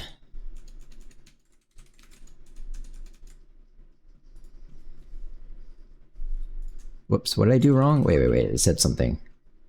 Lock the same mutex twice before unlocking. If this is wrong, you have special mutex logic, then don't give your thread unlocked a name. Is that true?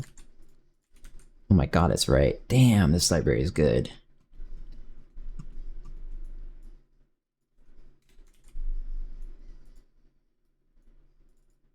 Damn.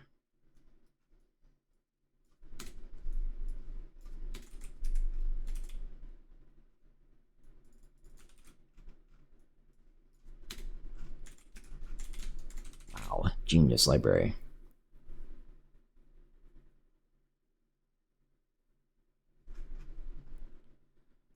Thread safety markers cannot make non-compile time function calls as they cannot be safely checked. Alternatively, there seems to be a bug with 4 expansions.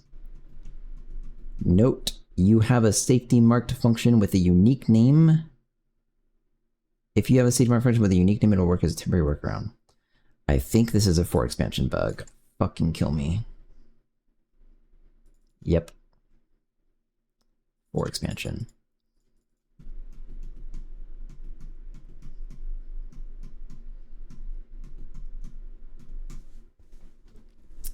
You know, though, it shouldn't matter. This I can fix. Jibug. Kind of. I actually emailed John about this. I didn't get a reply. I got a reply. I've emailed him about a ton of bugs. I've gotten a reply about every bug but this. I think it's maybe not technically a bug because I'm doing a bunch of weird shit with my meta program. I'm like recursing down the entire tree of function calls and following everything, but specifically with for expansions, when you have a procedure header or something like that inside of for expansion, even if it's compile time, specifically because it's being inserted, like this is how for expansions work. You're inserting code.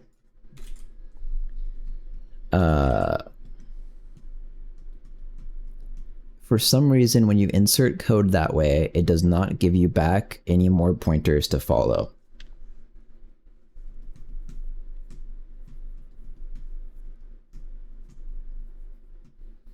However,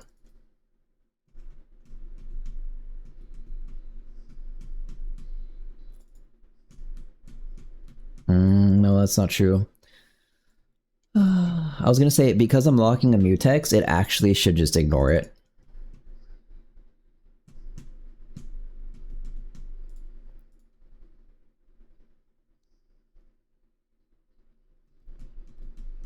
But the thing is, when you lock a mutex and call a function, it gets added into that mutex's safe function. So it has to know, for example, that set position. So now that I've locked audio mutex, set position is a valid call for the audio mutex. If you were to later on lock another mutex and call set position, it's no longer valid. Because if you already had a call into an unsafe function with one mutex, you have to lock that same mutex to call it again. So that's why I was going to say, if you just lock a mutex, it should just let you call it, but no. The mutexes have like their own logic to ensure things. So my workaround.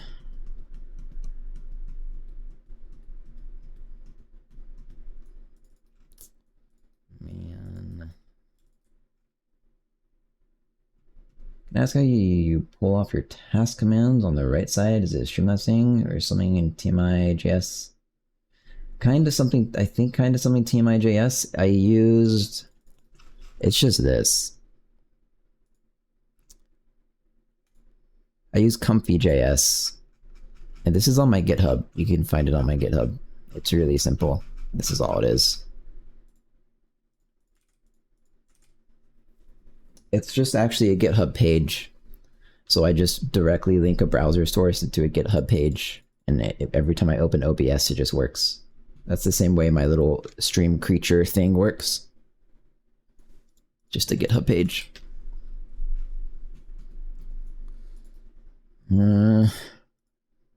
Fixing this feels so bad.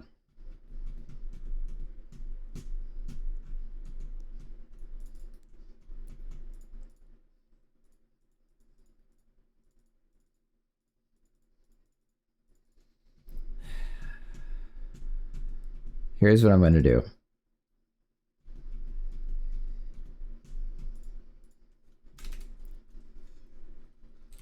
What would I call this? For expansion workaround.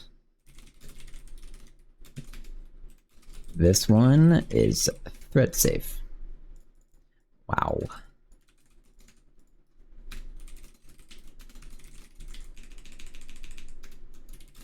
I have to mark this as thread safe because all of these things call for expansions that all call into non-unique function calls. Okay, cool. Thanks for everybody. No problem. So they can't be tracked by the thread safety meta program. Well, this should work. Jibug. I guess. I mean, I'd say it's definitely a Jibug, but I think it's like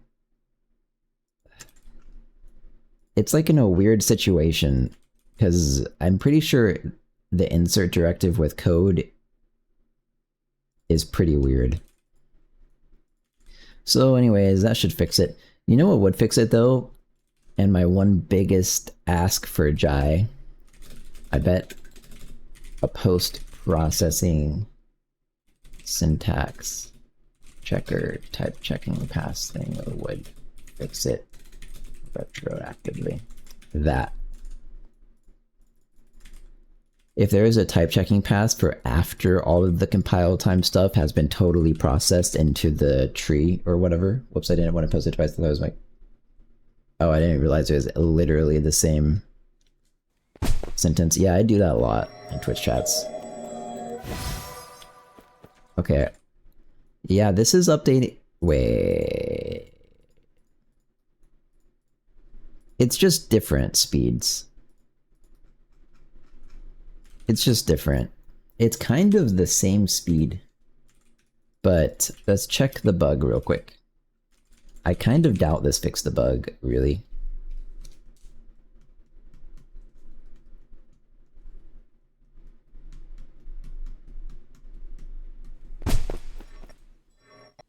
Yeah, it did not.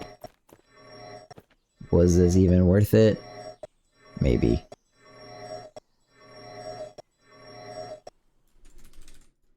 This is probably technically better code, so...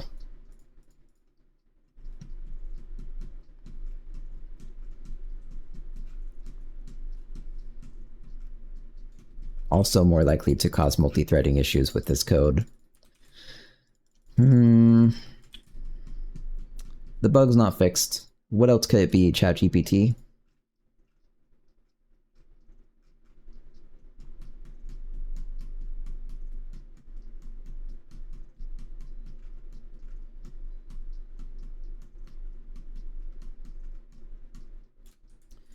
Out of curiosity, what if I lower this fade out time in the priest class to not 200 milliseconds? But like 1 second? Where the fuck is it? This. 1 second.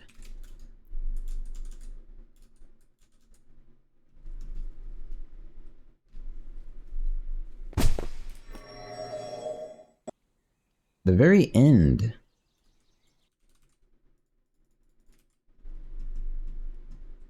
Okay, that's pretty important to find, actually.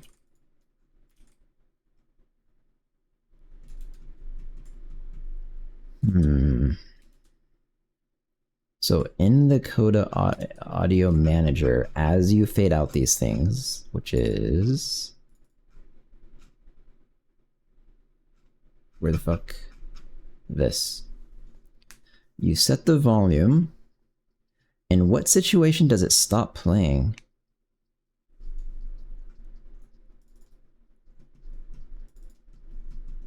Oh, I bet both of these are happening. Okay, this is, I think, very important.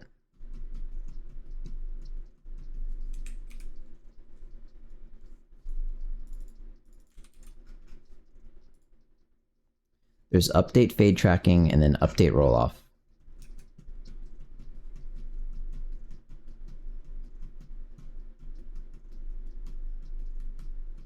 Gonna have to look at this for a minute.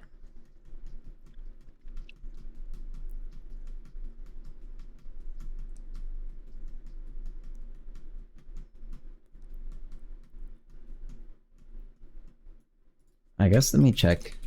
Stopping. Setting fade tracking volume. And finally setting roll off fade tracking volume. Let's see how different. I think it's weird that I'm doing all of this stuff. I think if I'm also roll off tracking a sound, I should not fade track it.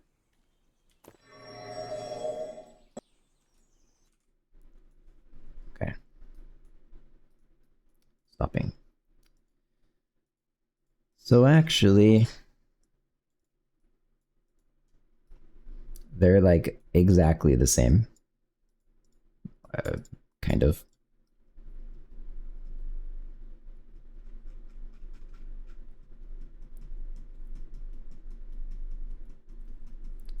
Stopping.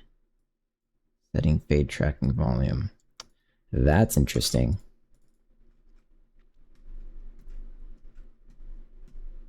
I think that's what's happening.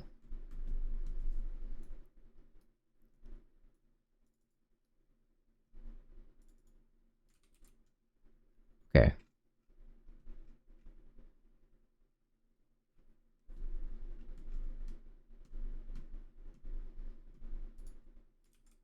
Wait, no, it can't really be. I just have to add another statement for fade. Fade out.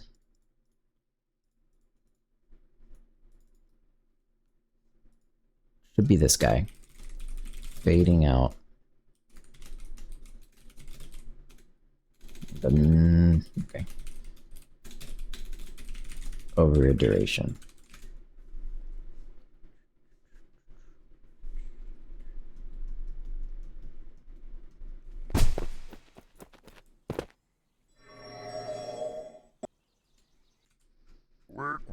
Let's see. Thanks for following, man.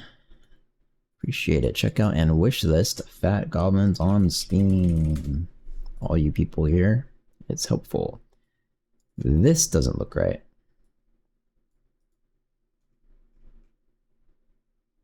Fade out 200, setting fade tracking volume 0, setting fade tracking volume 1. How are there...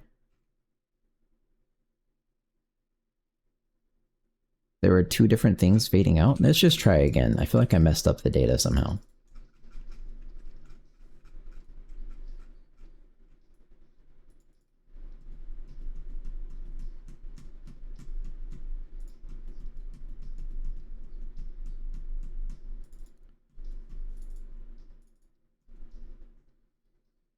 I wonder when I wouldn't want this. What? Oh? Maybe it has to do with it being fading in? Fading in. Okay, probably. Fade. Stop after fade is false. So when you fade out, it's true.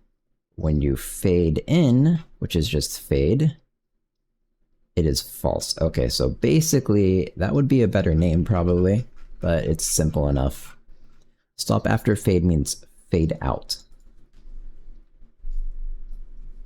So when it's done with its fade, if it's fading out, you stop it. No matter what, you remove it. Okay.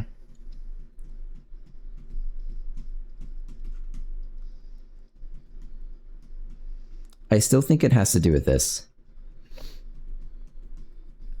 Because this is actually getting all of the active sounds in the entire game. Let me check this one more time. Stopping. Setting fade track volume 0. Fading out 1000. Okay. I don't know what the fuck this was. This is probably something else, like the game music in the title screen or something. That's fine.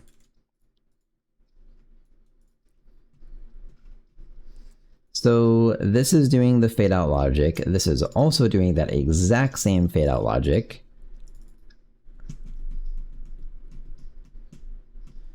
So basically, if this thing I'm trying to fade out is a sound 3, then I don't do it. I think it's just that simple.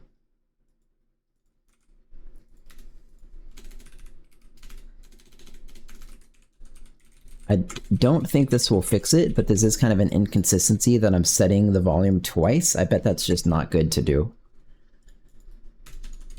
This will be handled. The fade out will be handled by the roll-off.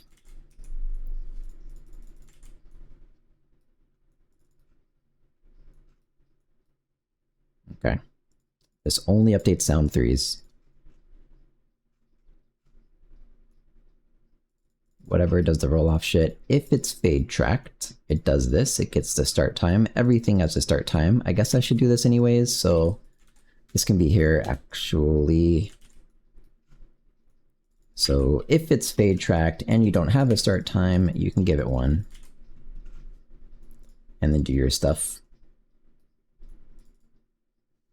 And set the roll off. So now, actually, I want to put this back real quick. Fade tracking going. So now I should only see one of these.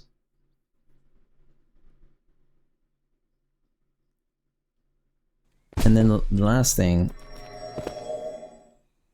Wait, that actually fixed it. That's kind of surprising. Okay, that's good. Woo! So the last thing though I still do want to do is this technically can stop it, and then because fmod does its own asynchronous stuff to like make everything sound nice, it will still be in the game. So when you get it here on the same frame, that is, before you call update.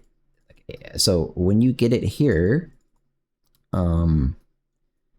I think I just need to skip over things that are not playing. So if it's not playing, continue. Let's check this one thing. Stopping.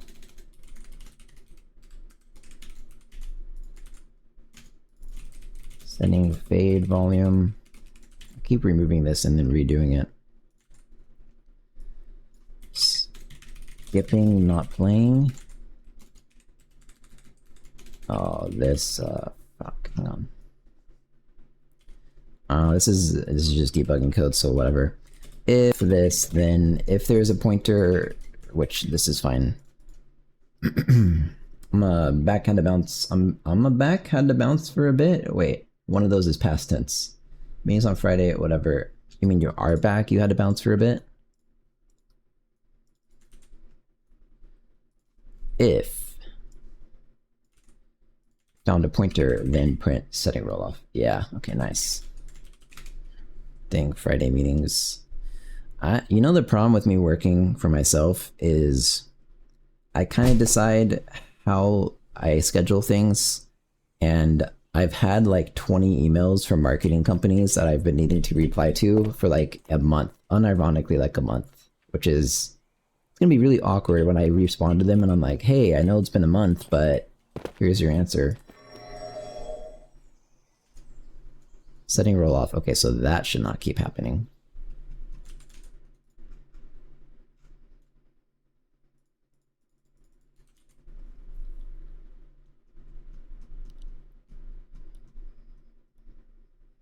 Bet they'll understand their marketing. Yeah, I know. That's why I don't really care. But that makes it even more of a problem. I know they will understand, but I've been putting it off so long. I'll probably keep putting it off.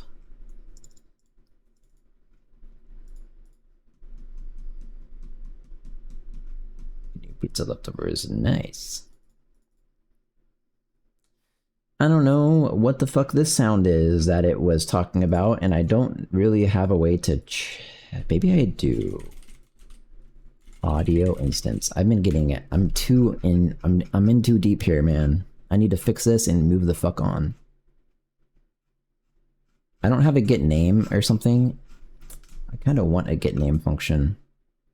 I have a get sound function. The sound has an event description. There is a path. I think there's a way to get a name.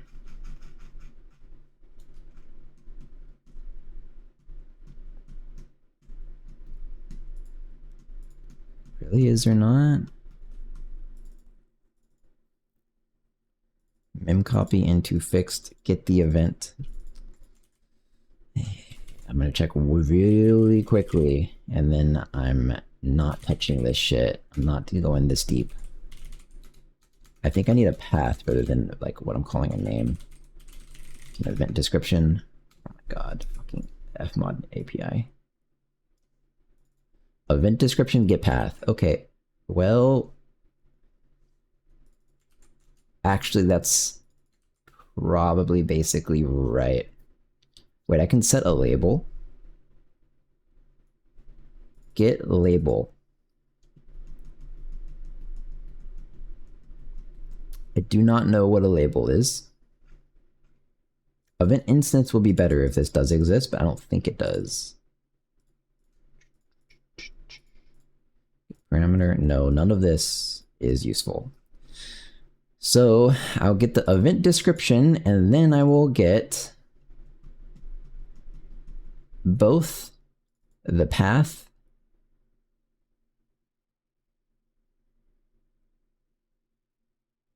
Where did I see label? Oh, get parameter label by name. So that's not actually what I need. I'm just going to get the path.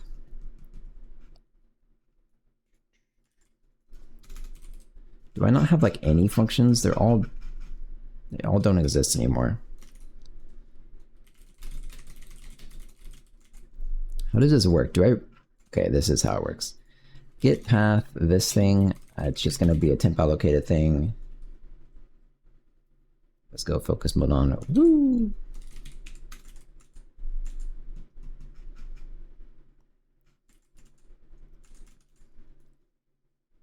Event description, path, which is a U8 pointer, is size and retrieved. It's get length. That can't be related.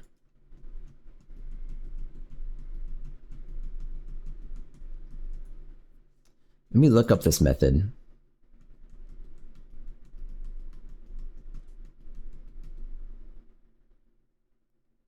Actually, no. I understand how this works.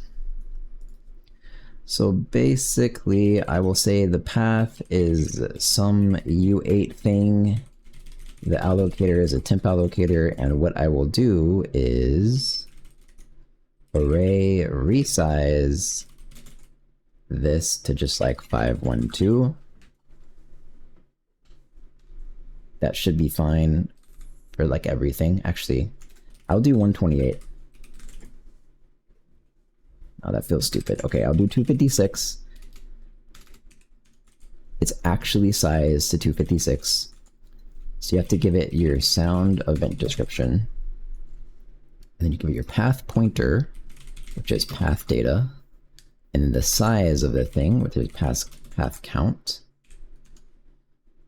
And so here's the trick. You say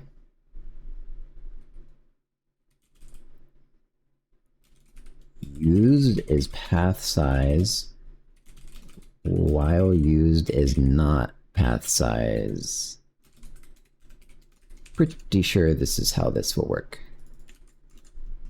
And it wants an S32.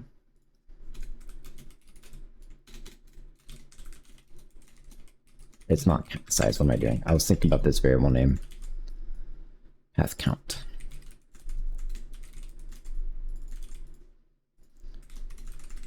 This is an S32. I'll call it used count.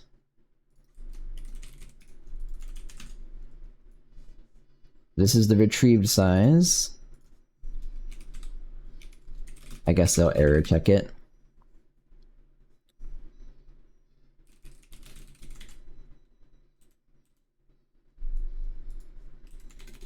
Let me just false. Could not get path. Okay. Return nothing. And while this is happening,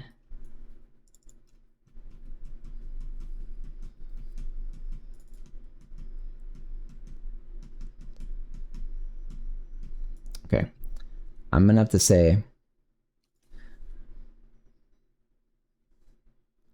this is 128. 256.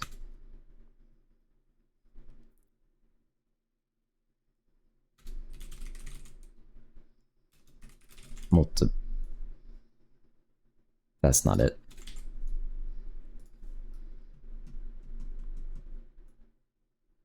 I had it right.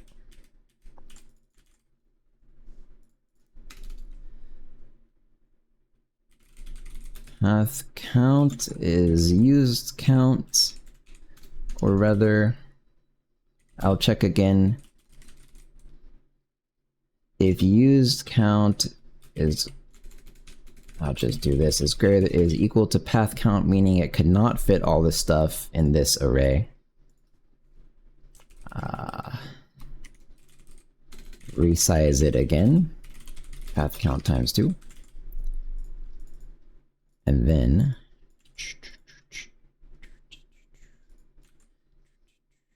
you set it to used count.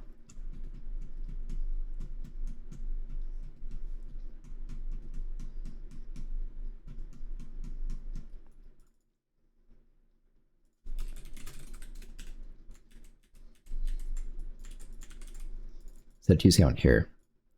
Fuck, it's still not right.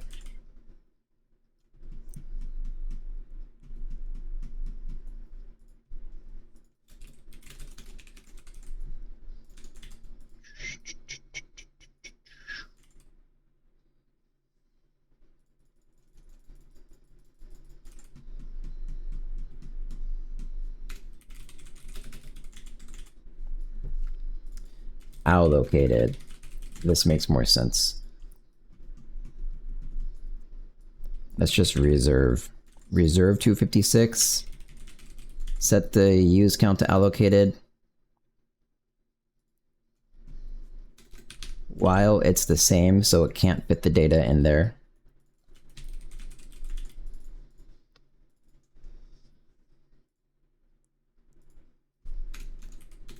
We will just update the path count to the use count because that's what it is.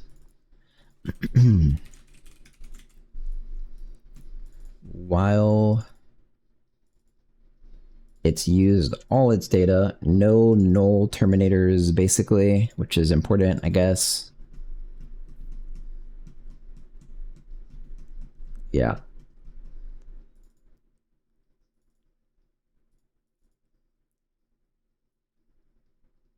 Then resize. Well, now we reserve. Allocated. None of this. None of this.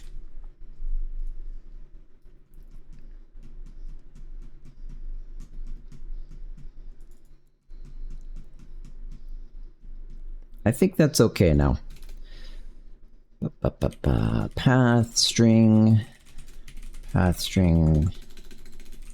Data, path data, I'm wasting so much time. Turn path string. So this might or might not give me back my path.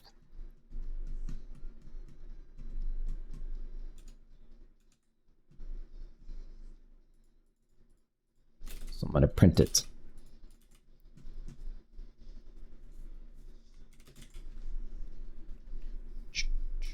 Get sound from instance. Get the path from the sound. Let's see what happens. Setting roll off. Okay.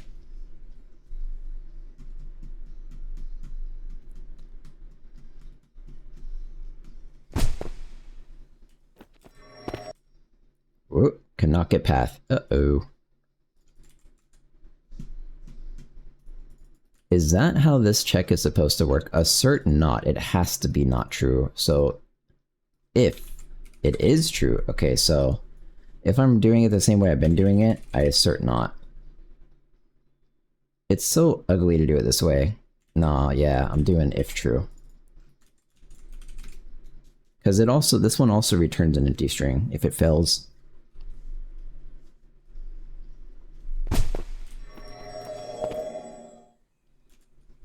Hey, look at that. It worked. It's still spamming the fuck out of AoE heal charge. Setting roll off of an AoE heal charge. Okay. This is very, very useful debugging function though, this get path thing. I'll put this everywhere I'm currently debugging. Try it one more time so I have more info.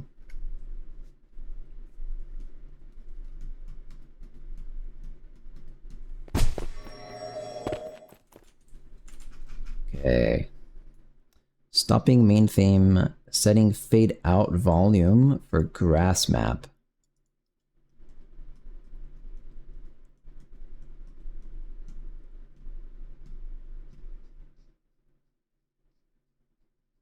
Okay, sure. I guess because that's probably correct, actually. It's muted. Okay. Fading out 1,000. Setting roll-off event. Did I really stop it too early?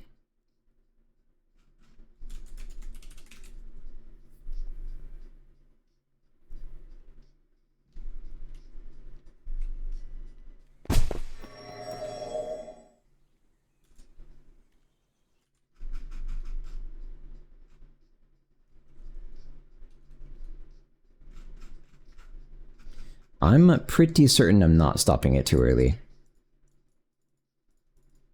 Let me check. Fade tracking.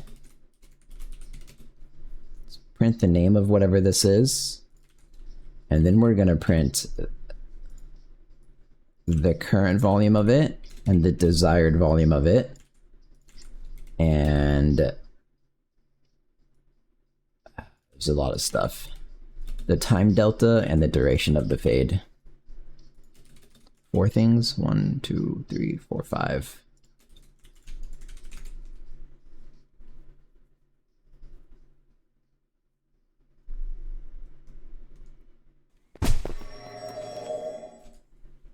It's not printing anything. Setting a roll-off event. Oh, because it's a roll-off event. Oh shit, I didn't realize that. Okay, that makes a lot of sense. So this guy is actually still allowed to stop sounds, it turns out. He's just not allowed to update sounds.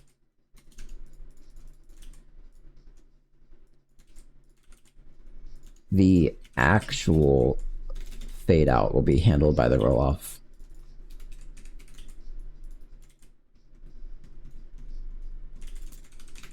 Oh.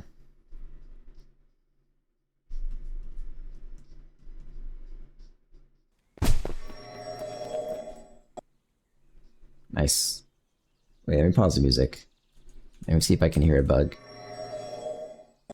Yep, the bug's back. Okay, so the bug had to do with me with the stop.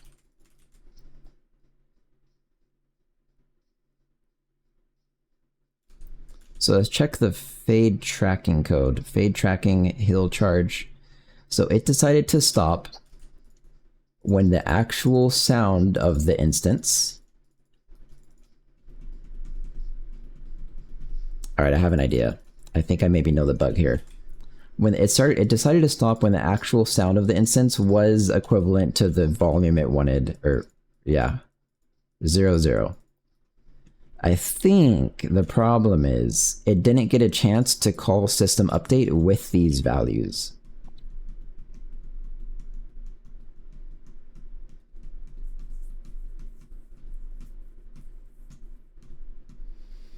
Okay.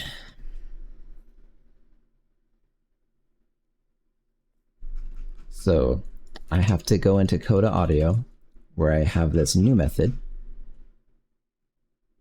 This is not where it is.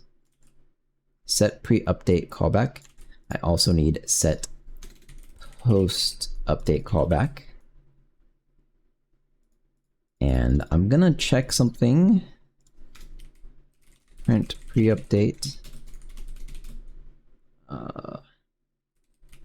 Type. This should be equivalent to this. I want to be sure like the callbacks don't get merged into a single function, which they might. That's something I would not be surprised to see fmod do. So the post update, this changes probably to post update. Because I'm setting 2 callbacks, I'm guessing that's not allowed. But I'm gonna try. If I can do this, it's kind of easier for me. Set a post update callback, post update. thread audio mutex.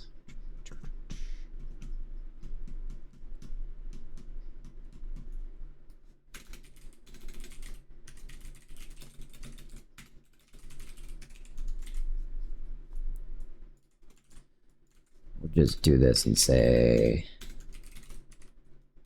post update and pre-update. So I think the bug is I have to stop it in the post update. Maybe.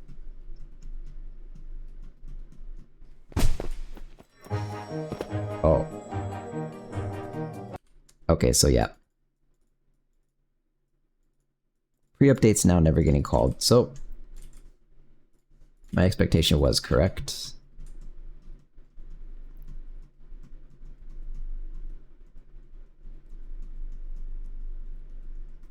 This is not so hard to fix.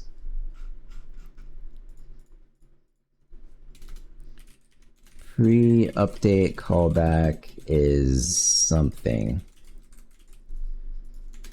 Post-update callback is something.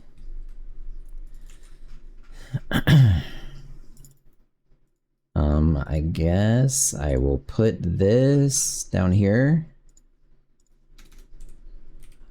Fmod callback. This is like the actual callback. So it's this.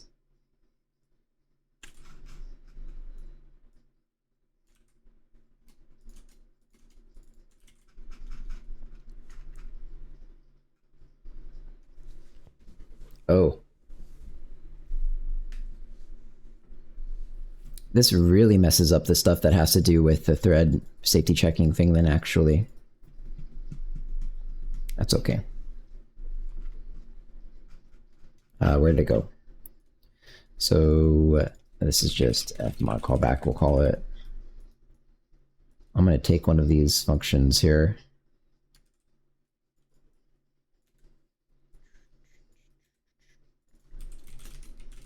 This is not right yet. I'll have to get to that. I already have this function. So if type and pre-update, type and post-update,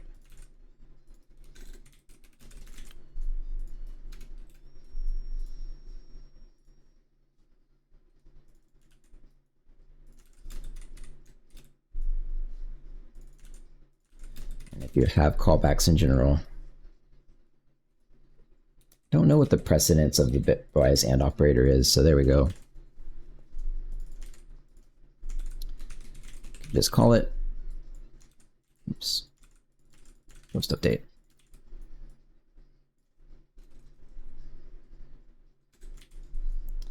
This should work.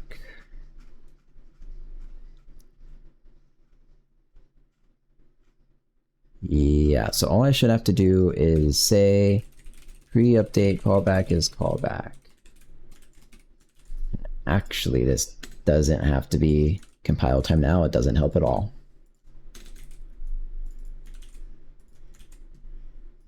Oh, here's the other problem.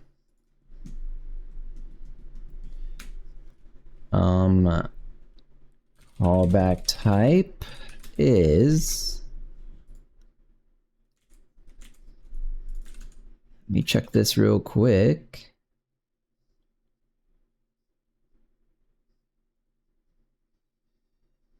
Where'd my Fmod Studio library go? This. Okay, so yeah, I can say 0. And then if there is a pre-update callback, which there is, then how would I say this?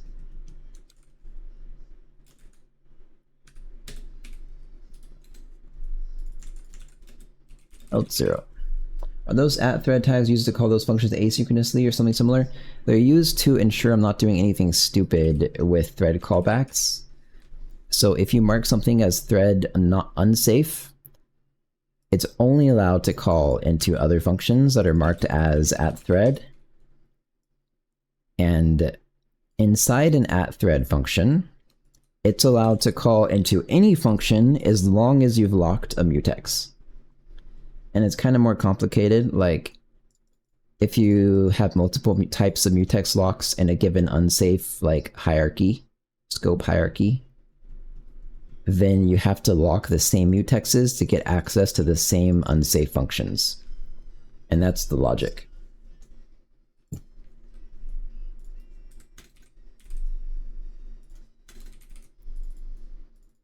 Okay, so here's my callback type. This is how it works, right? Yeah, these are definitely...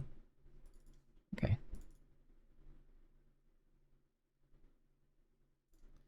I will just say this.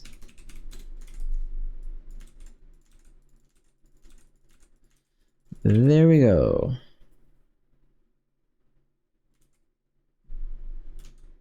I think it'll work. Expect an expression. I meant if x.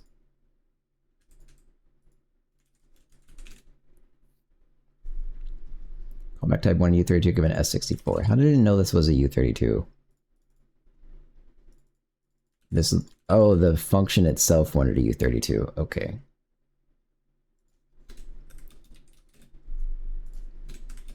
I feel like this should be... this should be like a generic function. Whatever. Oh, cool. Kind of embedded thread sanitizer. Yeah, basically. I guess so, yeah. Well, I still did it wrong. If x... I guess this in general is just not a U32. I guess I'll just have to cast these and that'll be fine. Or I'll just cast this. U32, right? Yeah.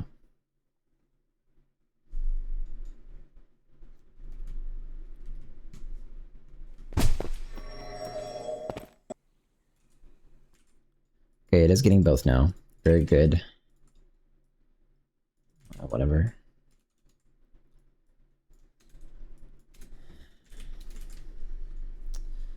This is really annoying. I have to do this. I'm locking the mutex.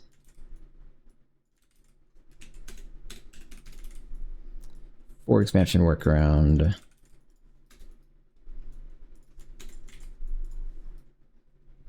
Yeah, but it's broken with for expansions. If you have basically any function call inside of for expansion, as far as I can figure out, you can't continue tracing down the stack at that point.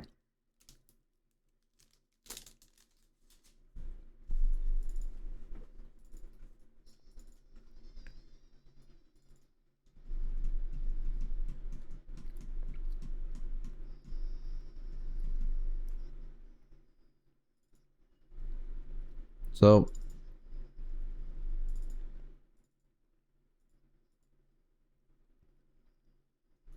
I think it'd be best to do something like pre-update and post-update. So this guy, for example, this just sets a position. This doesn't have to have a post-update. Get removed from there. Also just sets position. Also pre-update. Now this needs a pre-update and a post-update. Roll off, I think, actually, just a pre-update.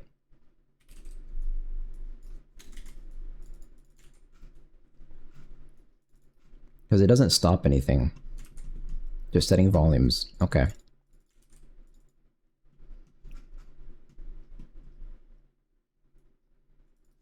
So here's my pre-update fade tracking.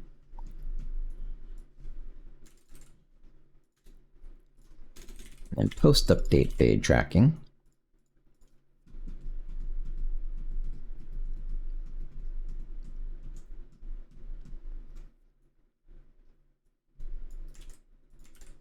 This can go here. And this does set the start time. Okay. And now in post-update fade tracking, it only removes things.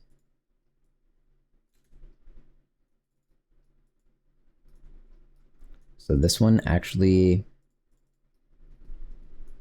doesn't remove anything. If it's not playing, just continue. Yeah, I guess so.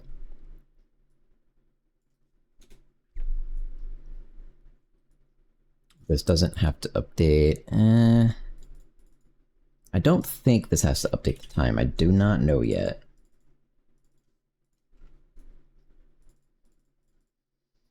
Okay, this one has to check the volume compared to this guy's volume and the duration. Okay, so guess it has to update the time.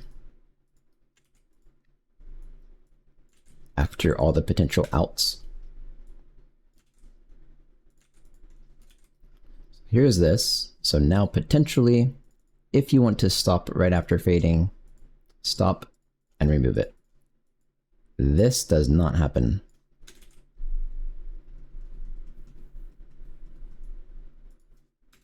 So remove it here.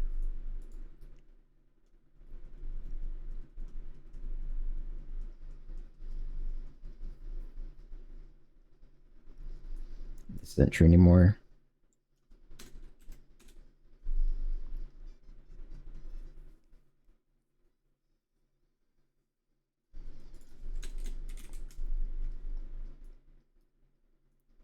I mixed up these names, whoops.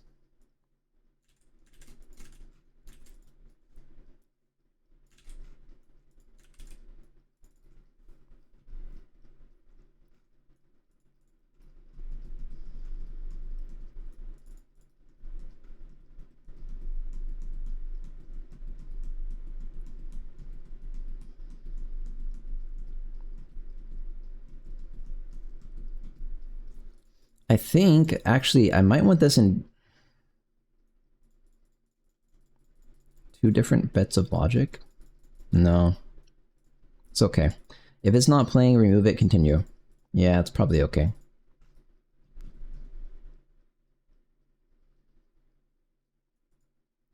If you're stopping after fade, stop it, remove it, and basically continue.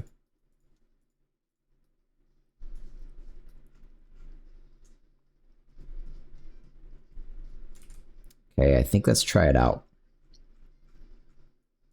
Let me look at pre-update one more time. If it's not playing, okay. Incorrect.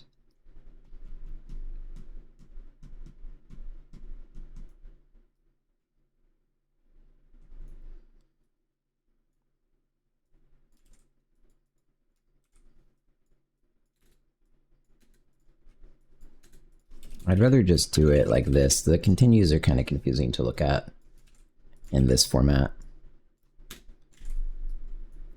Now they remove no matter what. And then the reason I did that is if it's not playing, this guy continues. This doesn't exist.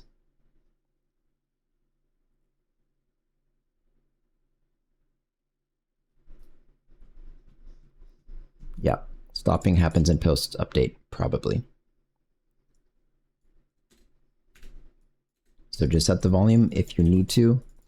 If it is a sound 3, it's handled by the roll-off. That is true. And then one remaining problem, this. You have to update the times. Good.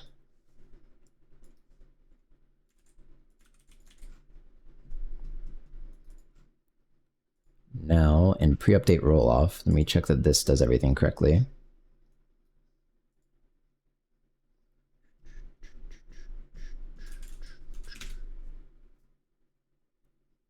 Probably.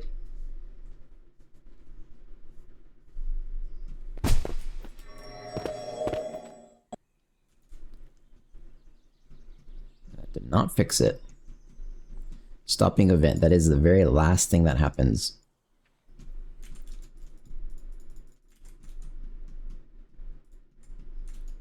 Let me me check how I get volume. I might not try to fix this anymore. It's sometimes Fmod stuff can be very complicated. Okay, this seems correct actually. So this is the get volume. It might have to do with something in the buffer not being right. So, all right, let's clean it up. I'm done with this. I'll fix this off stream.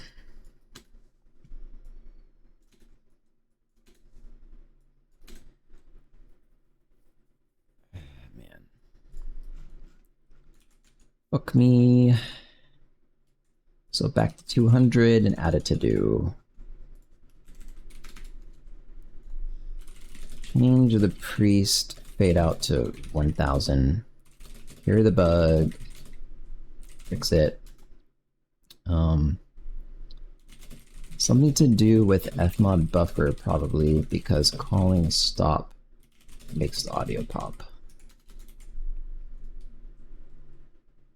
And then,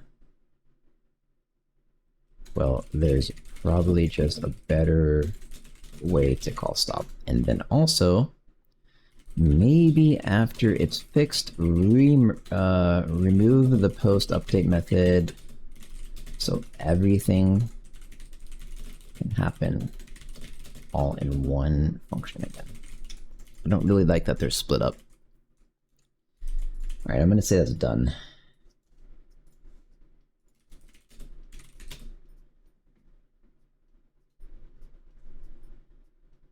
I didn't even add this as a task. Okay.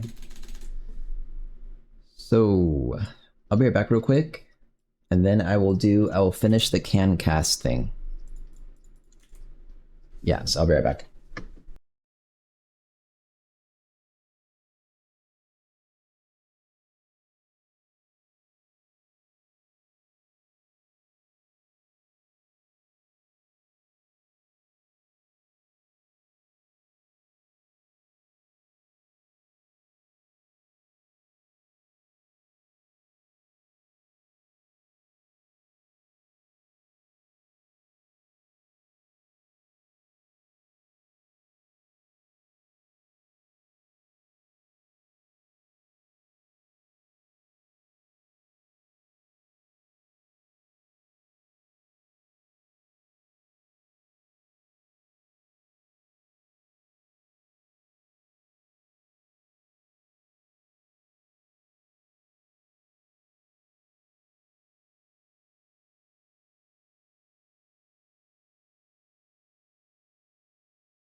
I'm back.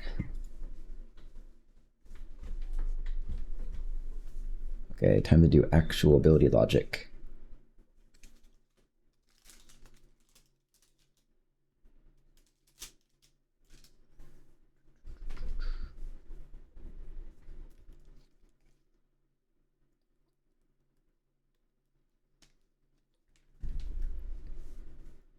After that 2 hour little audio bug excursion, there's no way I'm getting the rest of this done. Let me reset my audio interface real quick just in case.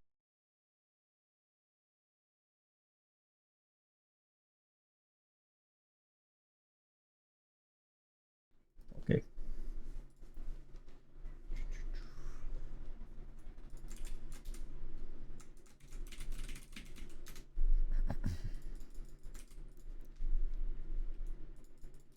So the last thing I checked, I was checking the priest when I found that bug. Let me finish checking the priest.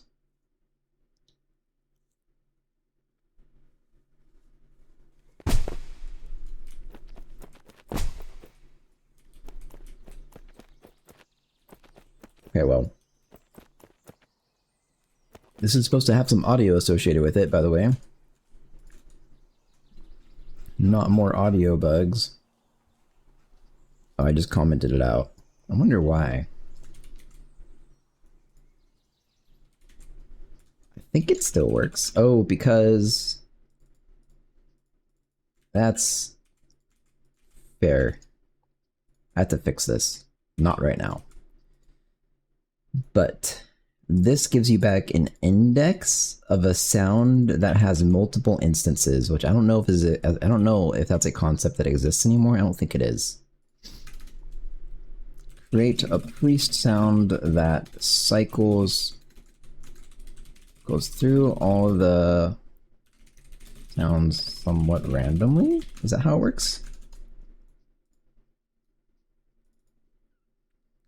Get the index. You get the audio index and you add one and mod it. So no. Oh, 50% chance to skip another. Okay, yes. But do it correctly through Fmod Studio. Pretty sure this is a thing that's supported. So let's continue checking the CanCast function.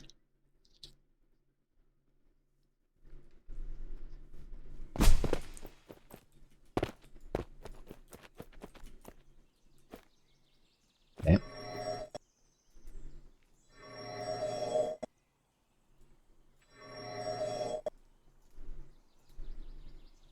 Okay, this didn't work. I healed him, and then before the animation finished, I held down my left click. That should start casting.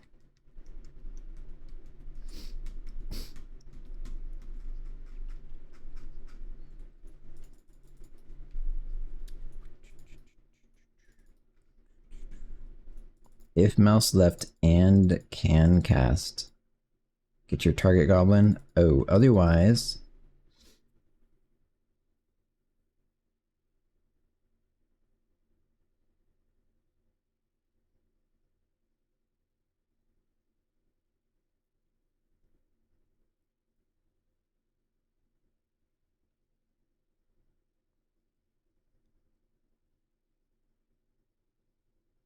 yeah, this is kind of tricky.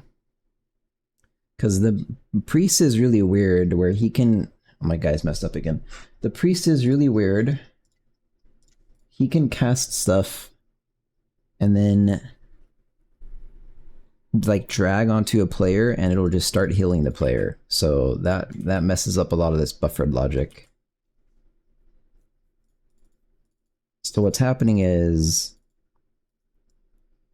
by the time you can cast, which is when your animation is totally finished for your channel, you no longer have a mouse left and start. I think that's...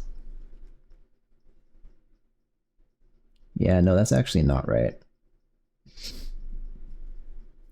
Huh, that's kind of hard to fix.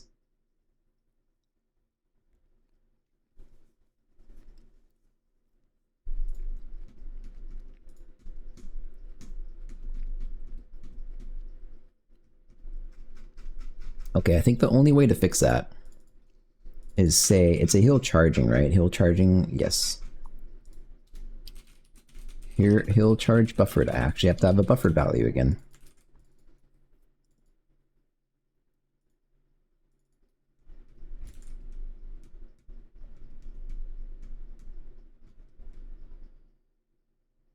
Be heal charging buffered? No, this is fine. So this does not matter.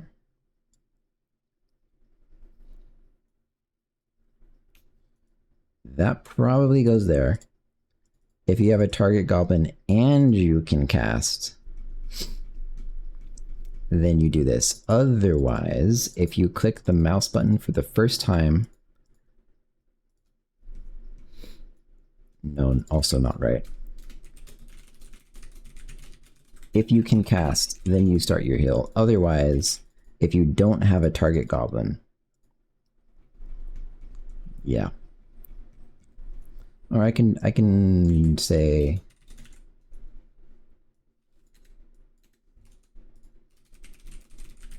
if no target goblin, this is more explicit. I guess this has operator precedence. And you click the button for the first time. It's not that you start your AoE immediately, it's that heal charge buffered becomes true.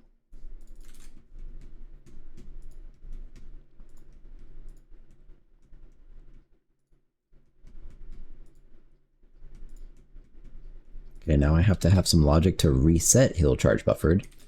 If heal charge buffered and how should this work?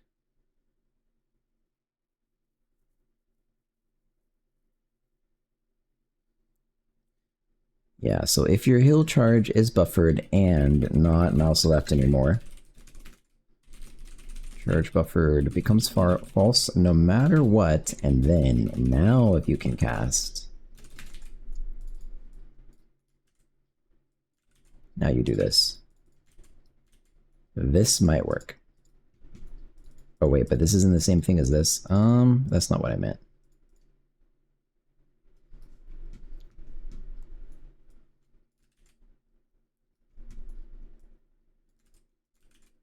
So if heal charge is buffered and you're no longer holding mouse left, it's just not buffered anymore.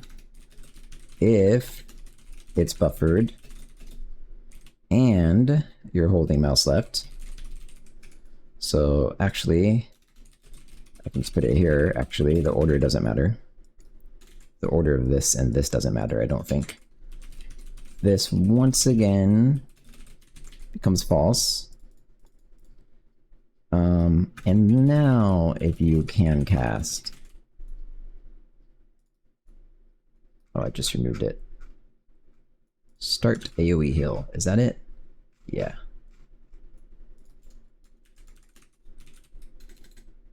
I think it just takes a goblin, doesn't it? Yes. So this might work now. This sets the buffer up. If it's buffered... You know, the other thing that should happen, though...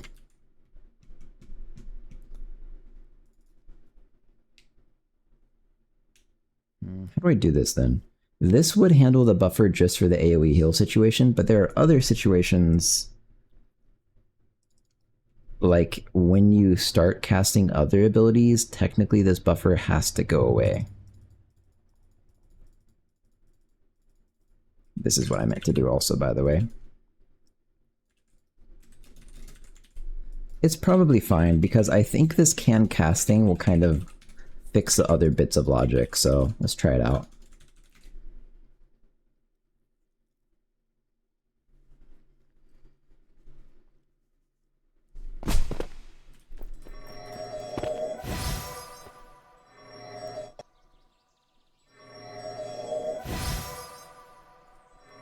Okay, that worked. I'm healing him. Boom, into the AoE. Into the heal. Cannot cast two at the same time.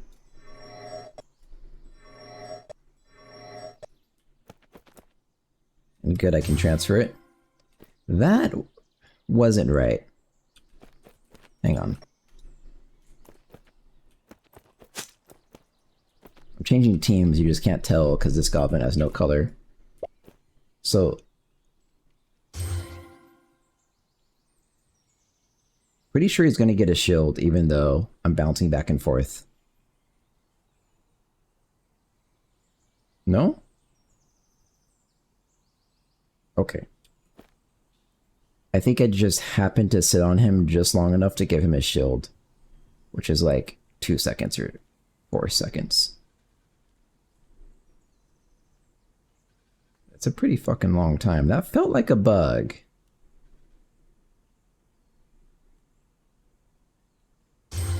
That's a pretty fucking long time. I need to get rid of that fading out text.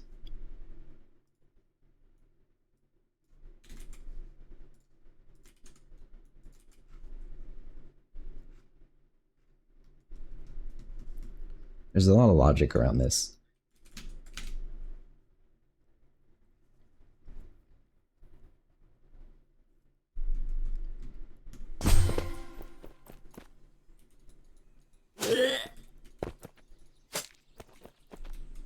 So this is all I was doing last time and it just worked. Wasn't it? Doesn't seem like it's gonna work this time. Okay.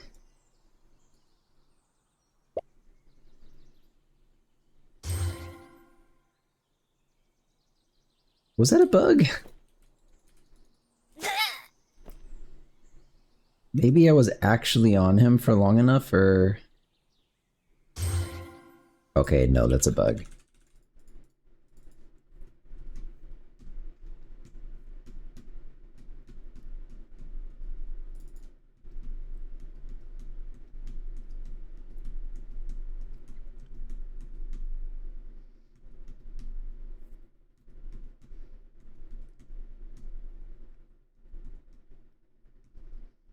So it has to do just with this thing. Oh. This is totally tied to the actual priest himself and not who he's healing. I didn't think about that. So that's a little bit weird, actually. This should be tied to the enemy. And the same is true for the Dark Priest. Because... it'd be kind of horrible to have to actually do this logic, though. So maybe I won't do that yet. Yeah, I won't do that yet. I would like it if one priest could start healing someone and another priest could continue it and then create a bubble. But that requires this value to be in the goblin themselves, and this value is not currently networked. And so I would have to basically go through all the priests and update this value for all the goblins on the client, which is not that bad, but...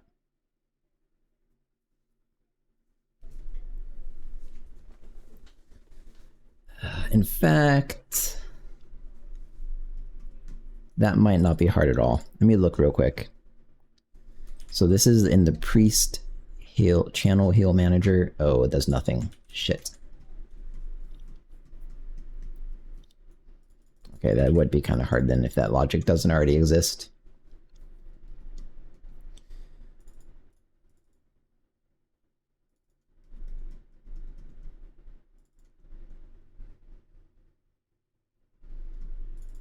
Okay, so I'm not worrying about that yet. I'm just gonna instead, when this bubble charge thing is going up, heal channel bubble target ID.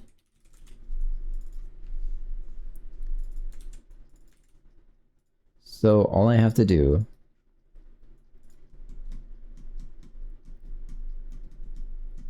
you are heal channeling, which means you have a heal target ID. Like, definitely you do.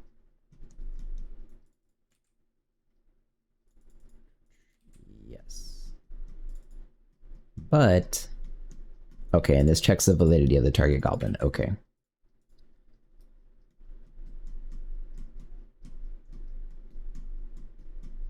This resets it, so I'm gonna say different goblin. Heal channeling target ID becomes, what is it called? Heal channel bubble target ID.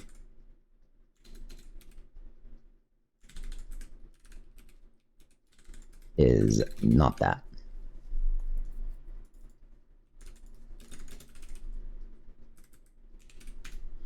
And no matter what, after I calculate whether or not it's a different goblin, the bubble target becomes the heal target. So if it's a different goblin, we just reset the data.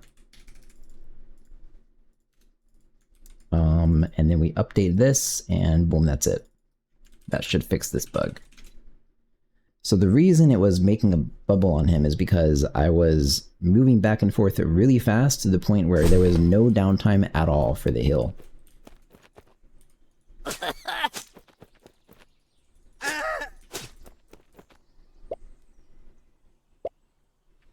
Like, if there's literally 0 interval of downtime, it would create a bubble. Now that can't be true when there is a new target. So now if I go back to either one of them permanently, it should take 4 seconds to give him a bubble. There we go. There we go. Nice. That bug is fixed. I'll say redid some audio stuff. Fixed. Maybe some audio bugs. Fixed a priest bug. Okay, now I was doing this for that CanCast manager. Actually, all of this works with CanCast now. Yep, priest is done. Continuing. Is Archer done? Yes, Archer is done. I should definitely be doing them one at a time. Let me do Dark Priest. Dark Priest should actually be kind of similar to Priest. Wow, there is a lot of animations. Spellbook animation actually doesn't matter. This has nothing to do with an ability, it's literally the animation of the spellbook opening and closing.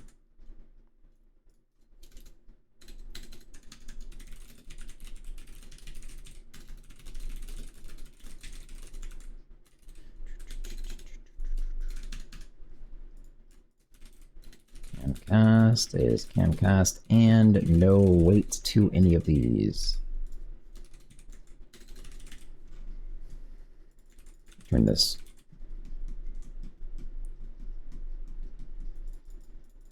Okay, now let's update this guy.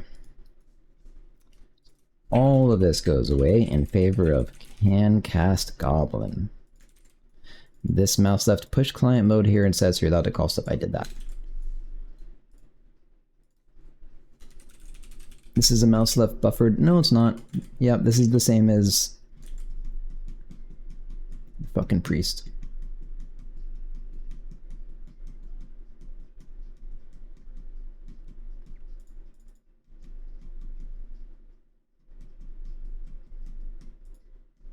It's different though.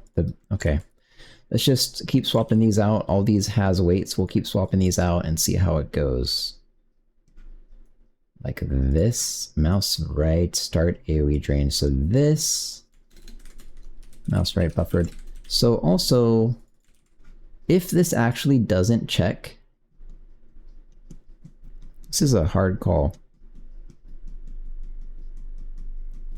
I'm gonna try this. Mouse left buffered. If it's not checking the start value, I think it can be buffered.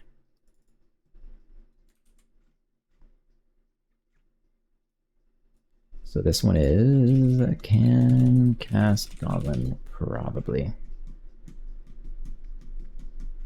This is releasing the abilities. Charging the abilities. This is Keys buffered. And can cast goblin. Is that right? No. Keys buffered and... Oh. I didn't check the priest ultimate. I should do that.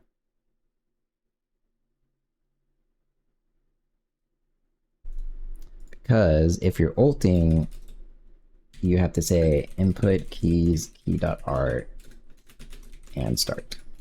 This has to be a press. So if you're not ulting and can cast goblin.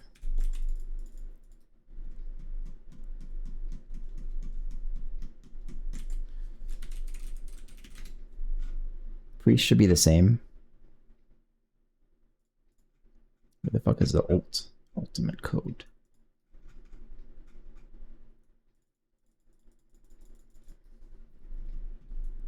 Yeah, that's not right. Oh, I'm also forgetting to reset the buffered. I knew I'd forget this. Fuck.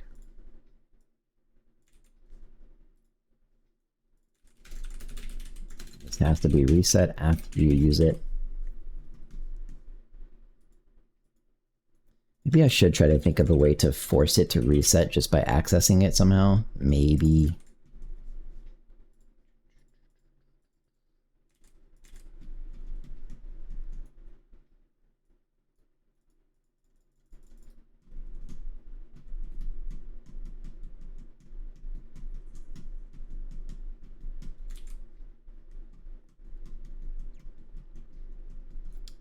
This actually has to happen here.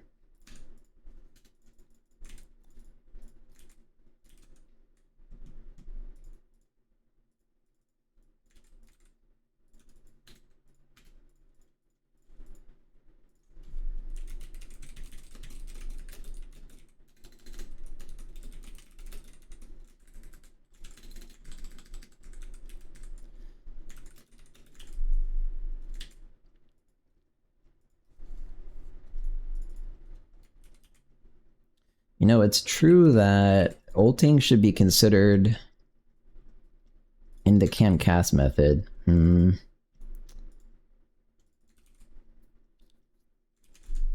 So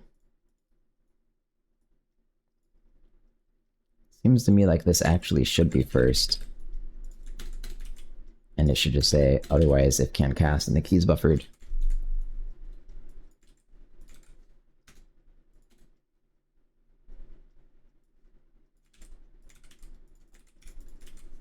Okay.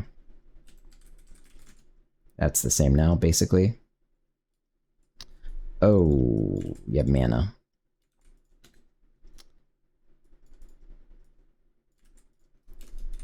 And you have enough mana. Remove the buffer, start your ultimate. Oops. Let's try it out.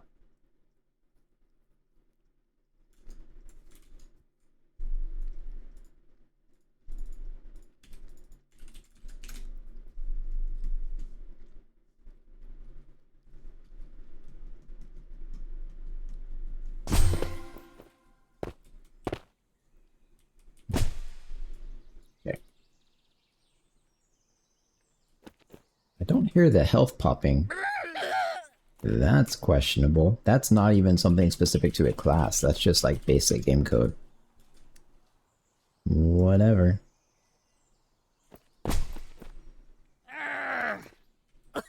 This seems to work. That was a really janky looking hill.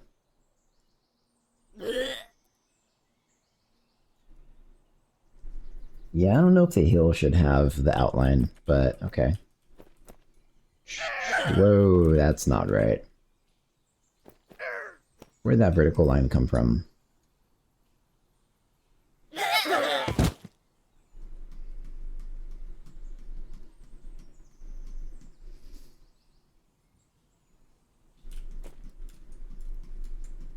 Uh-oh.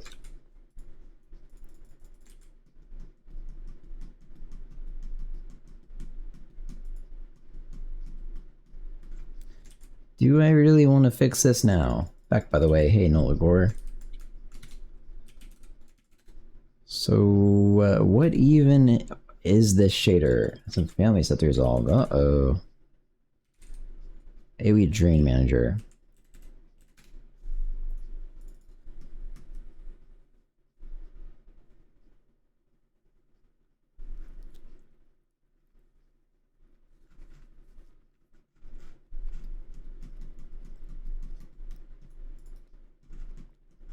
I see. This is a lot of stuff happening. So there should be more than one call. Okay, I'm gonna guess it's in this. I'm gonna comment both of these out.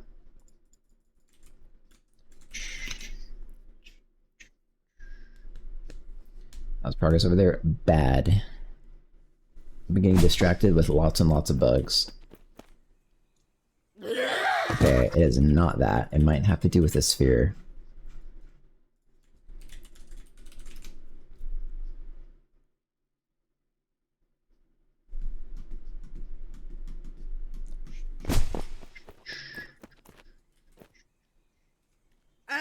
Guess it has to do with the spheres then. Okay, and I see the problem. Why? How did this ever work? It was just undefined memory. Oh my fuck.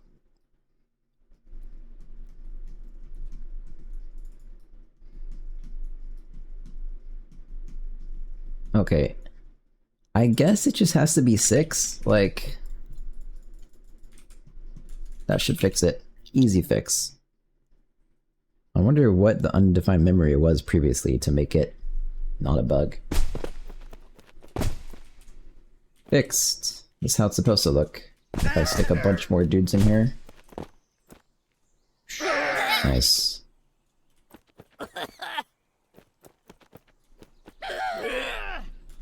Okay, that bug was fixed. I have to check his ultimate, which he doesn't have an ultimate.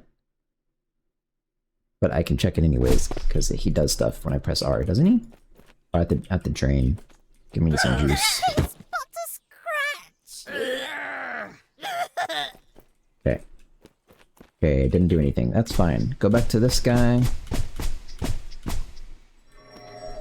Your ultimate. Okay. That all seems to work. Get in my bubble. Uh-oh, that's not good. Get in my bubble. So what's happening is when I press R to cancel my ultimate, it's considered buffered. And then I can just fix that really easily.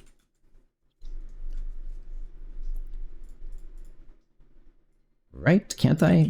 Because, nah, actually, that doesn't really fix it, but it's fine. Basically, this should be set to false when this happens, also. It really kind of seems like almost any time when you check... No, it's not true. Not any time you check that should it be false. But so when you use the R key... Yeah, when you use the R key to do anything, the buffer should be set to false. So there we go. The other thing is, eventually it's going to have an actual cooldown, which it doesn't right now. That will fix it. So I'd say it's good, probably. I'm probably introducing lots of little tiny bugs. Get in my bubble. Like that fixed that. Oh, these guys are enemies. I forgot. Okay. I need to fix their color. Get in my bubble.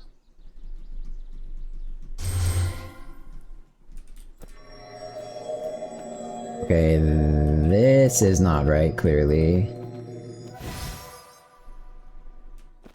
Get to my bubble. What just happened? So it's still trying to draw to me.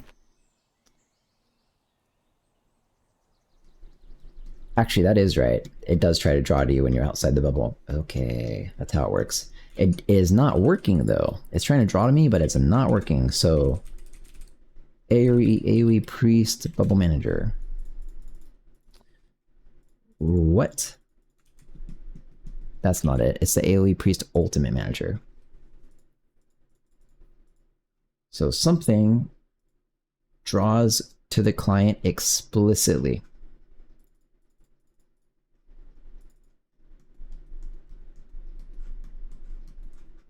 This is just the update, so it's here.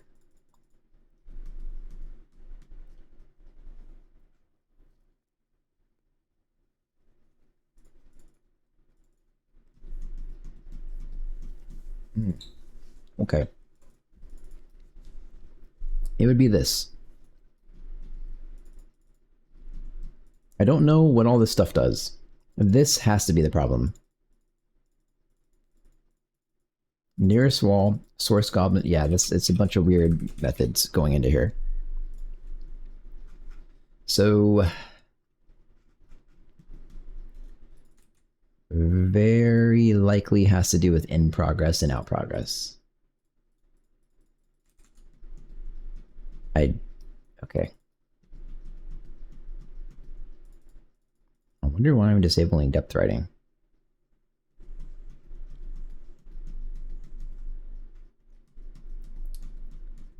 Wow, it worked.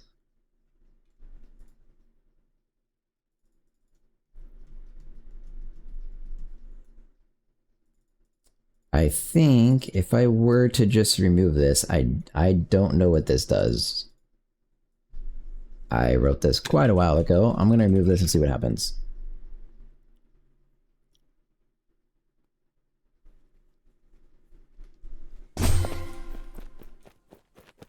Get to my bubble. Yep, that works. Neat.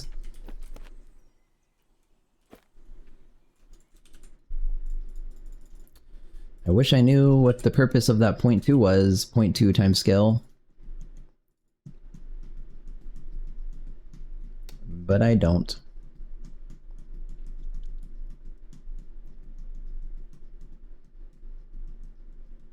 Yeah. Because it already gets the nearest wall based on the bubble radius, so what purpose could that possibly serve? Like, nothing else even uses that, does it? It's in progress. AoE, that's different. Nothing else uses it. This guy uses it because it casts... Okay. This guy uses it because it actually, the line moves to the goblin before it starts healing. That's not how the priest works, but it kind of is how it should work, but whatever. I don't know why depth right is disabled. I think depth right should be enabled. Oh, it's disabled for the sphere model. That's correct. For this, it should not be.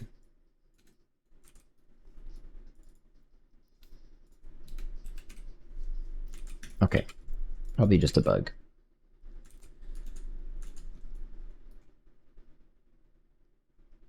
I think it's also kind of weird that when you're out, like when you're outside the bubble, it draws a line to you. That's reasonable because you have to be able to know where the fuck the guy is that's casting it.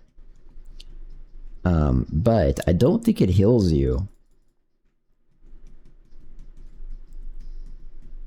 Probably it should.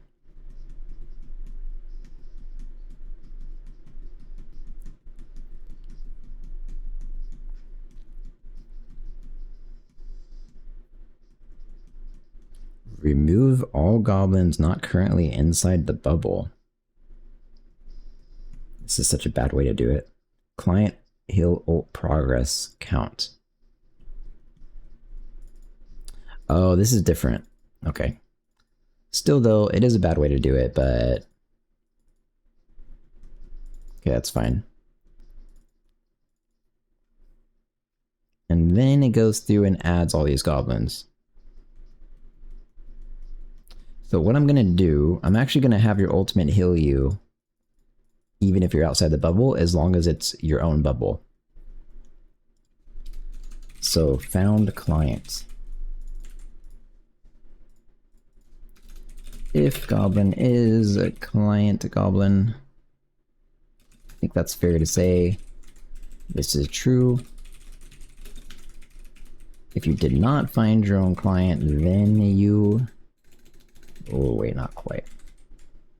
If the client exists and you did not find your client, now you can add it. So presumably this is just going to heal you.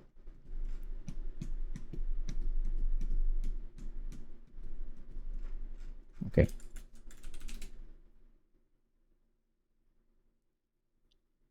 I'm not really going to check it. I'm just going to be sure it doesn't crash.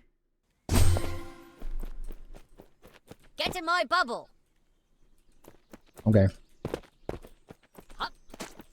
Because healing yourself is kind of hard. I mean, hurting yourself. I'd have to like open a new client. I don't want to do that.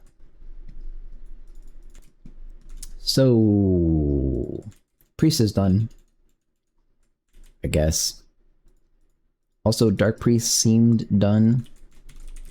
I think fire mage is actually going to be more straightforward.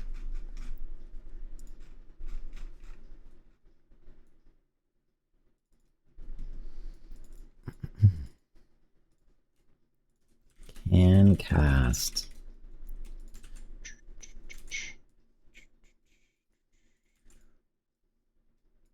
Can cast.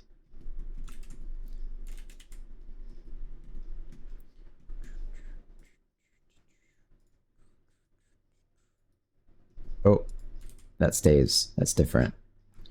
Where do you cast your ultimate then? This is not casting logic. Where do you cast your ultimate? Here it is. Okay. If you've buffered your R, this is not how it works. And you can cast, and you have mana. This becomes false. Start your ultimate.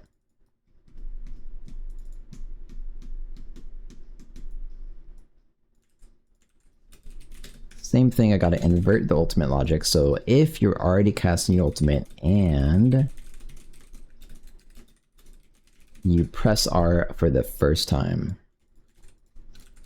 unbuffer, end your ultimate. That should work. I think that's everything I have to do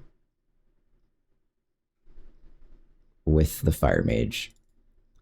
Meditate, fireball. Yeah. If not fireball, and I guess this can go in here too. Not fireball doesn't make sense.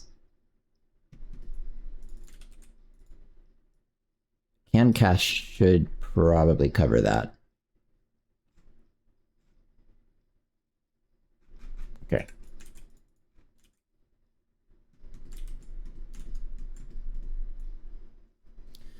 So let's copy all these animations. There's fireball, blink, meditate, and lava geyser. Okay. First of all, can cast is not, has wait for this guy. Now can cast is can cast and not has wait for all these guys. Guess I'll check the fire mage real quick.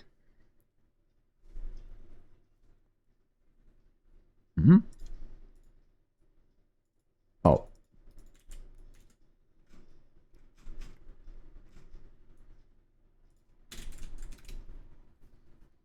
It's a bitwise thing.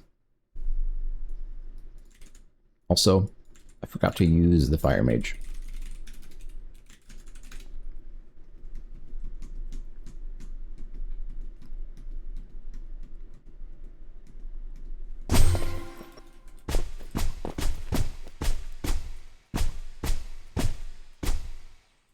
So many fucking classes. Okay, there he is.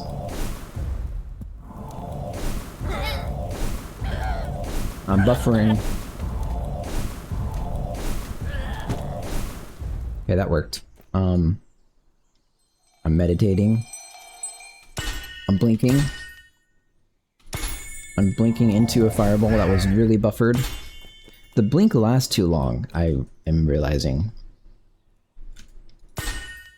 Yeah. I don't like that.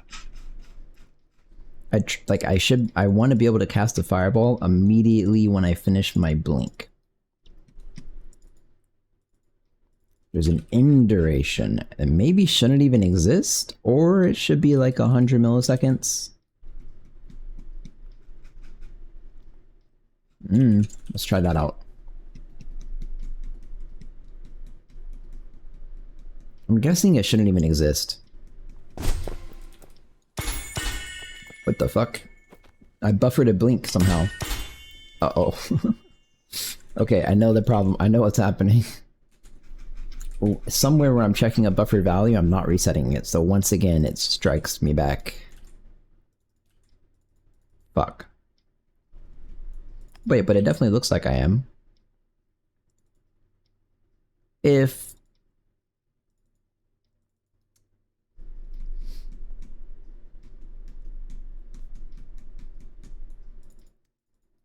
What?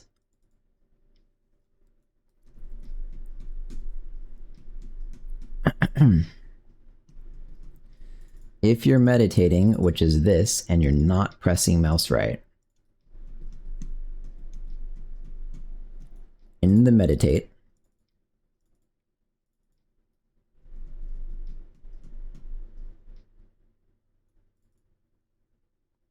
it's as if mouse right buffered is getting set twice in a row. This is not the bug I was expecting to fix.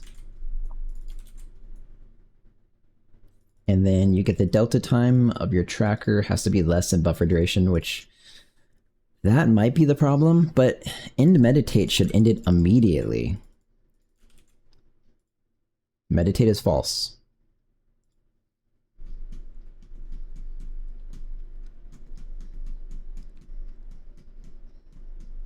Okay.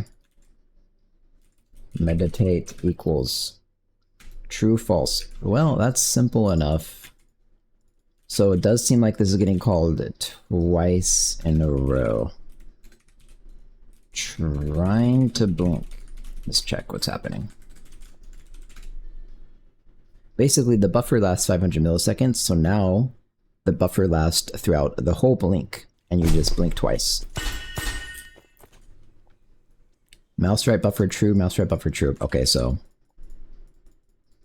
that's just straight up not true.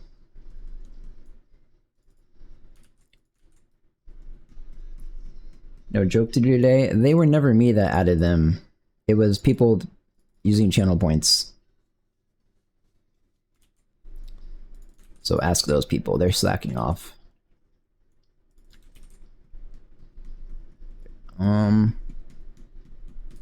I guess I need to check the buffered manager. Buffered input. So one of these guys is fucking up. Mouse right, 1.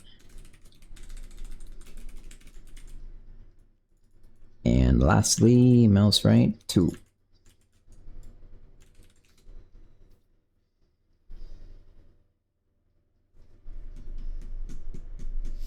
Oh, they're rather cheap. How long do they stay up? Forever, but that's not the intention. I wanted to add a timer, but then I also didn't actually want to work on it for more than 5 minutes. Fuck.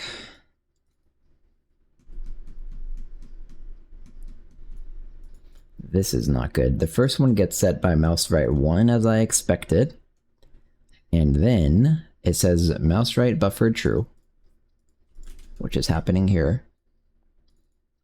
And that's correct. And then it blinks you, and then it says mouse right 2. That's not correct.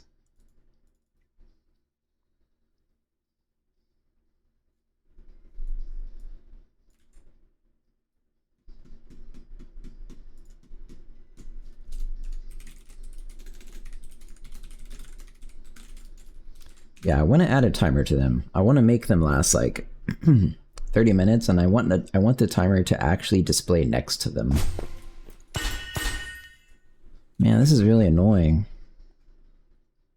Down, down, down, down, down, start. Down, down, down, down, down. But then at this point... Oh.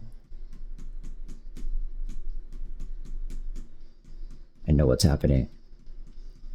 Make channel points seduce disappear after 30 minutes. True. Goodbye the rest of my stream time.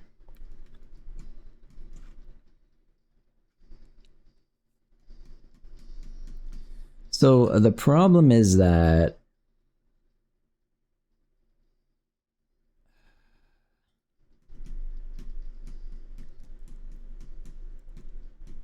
okay, this is easily fixable. And in fact, wait, I'm already doing it here. This is what I have to do. Mouse left buffered time equals 0. That's all I have to do.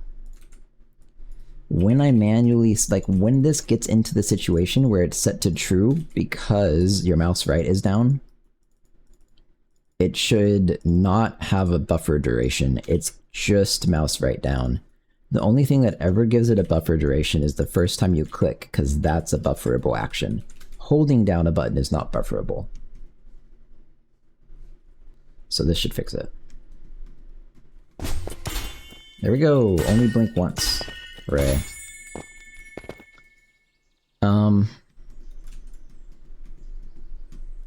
What was I testing? Oh, I was gonna blink shoot. That still feels really slow. Ikuju. Hey, what is it? Oh, I'm out of mana. I want to fix this now that I am like doing different types of shader stuff. It doesn't look so good.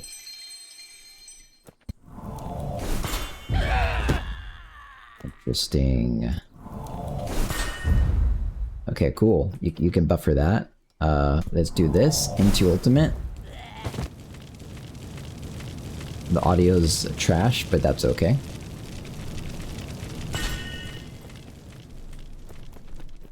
There we go. That has also a ridiculous amount of overdraw. I should maybe fix that at some point. What else is there even to test? Yeah, I can't. Okay. See, that one ends instantly. That's good. Let me go back to my blink. And yeah, that's all the prints. The blink that I just removed, I just shortened the duration of it.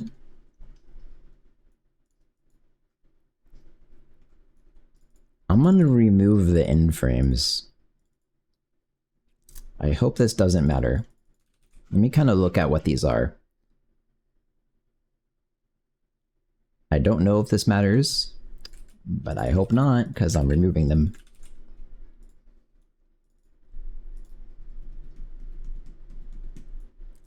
End is that. Transition, there's no transition. Start 50.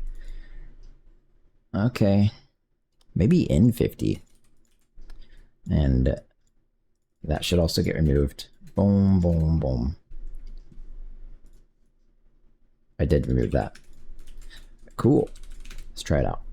So I think this makes the blink something like more than twice as fast in terms of animation delay. Because it felt really bad when I was blinking into a buffered fireball. Okay, that feels better. The fireball cast still has a delay, but it's like instant. How does the blink look though?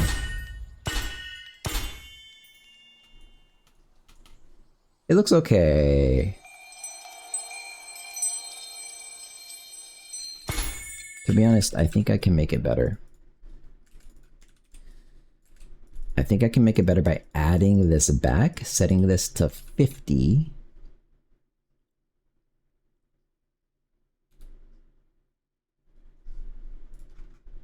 Oh, I should just undo. Everything goes back to how it was. Okay, back up here. This goes to 50, transition.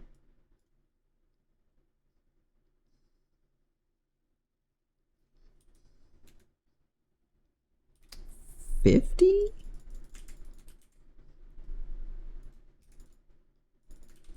I remember how this math works, this is gonna look a little bit weird, but it's okay. Start end is 50.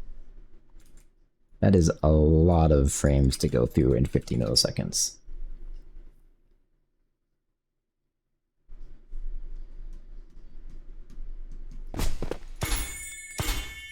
To be honest, I see what he's doing.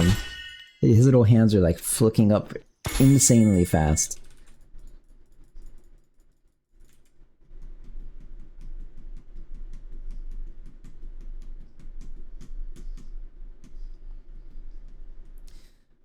Okay, new idea. What if I remove the start frames and I leave the end frames and I set it to 100? No, that one's 50. I set... Huh? Okay, start duration can stay the same, which is 100. Okay, let's try this. So now he only goes through the end frames, which I think are way more blinky.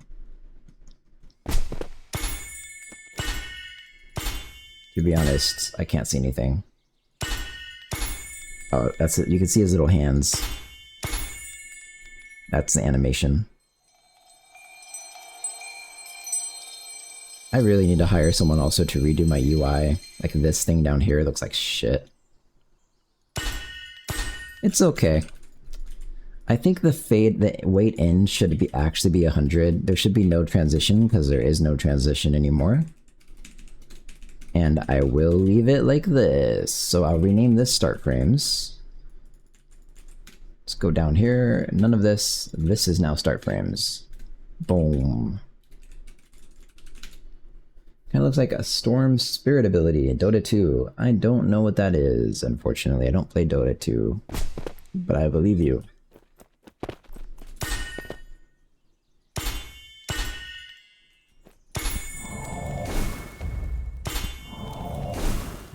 Still feels okay. Not bad. Now what? This is done, right? I think so. Now, Frost Mage. Hey, why are these at the top? Also, oh no, Frost Mage has a staff, okay. Okay. Using a common Frost Mage, basically a lightning fiend blinked. Ah, I can see the similarity then. That goes there, and then can cast is can cast, and not has weight. Yeah, I might want to actually. I definitely want to remove it. Or change it. It might not happen for quite a while, but let me go way down here somewhere. Make the Fire Mage. This actually isn't that far. Holy shit, I have so much to do. Make the Fire Mage blink like a whitish, bluish swirl thing around him. Also, same for meditate.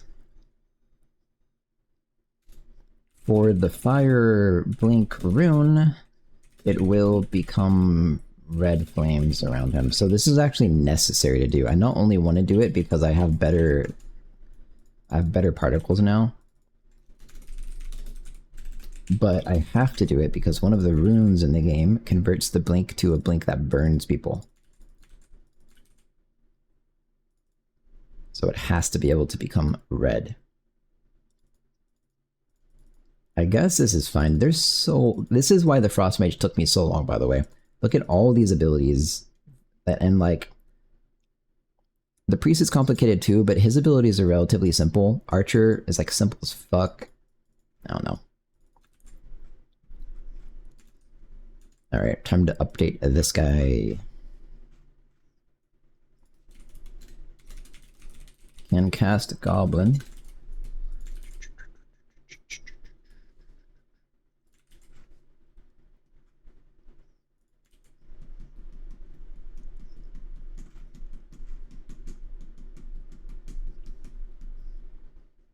That can't be everything I have to do, is it?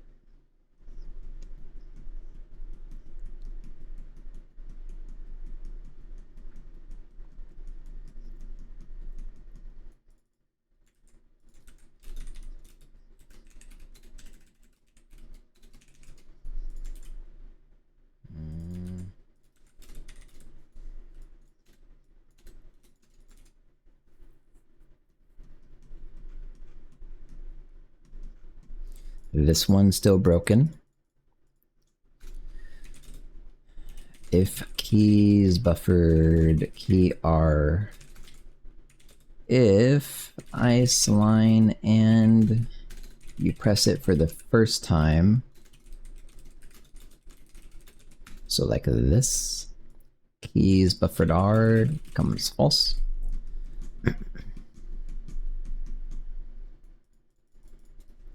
Otherwise, if you can cast,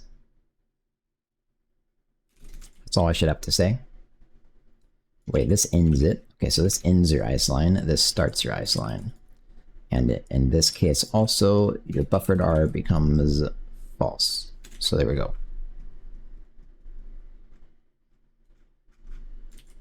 That should handle your ultimate. Okay, I think Frost Mage is done somehow. Whoops, can't, what? 179.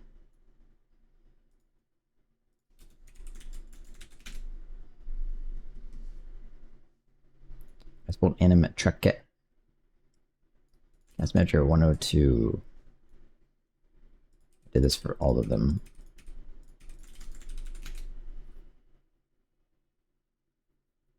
Is this the last class I have to do? No, warrior, which is going to be kind of weird. I'm buffering. If I buffer too fast... Uh-oh. I bet I can buffer out of this. Yeah, there we go. Okay, yeah, buffering too fast does not shoot.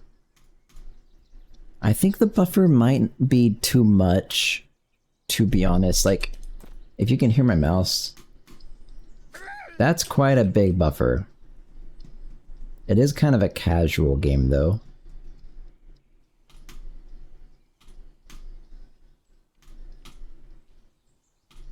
Yeah, like... it's just maybe a little bit too big.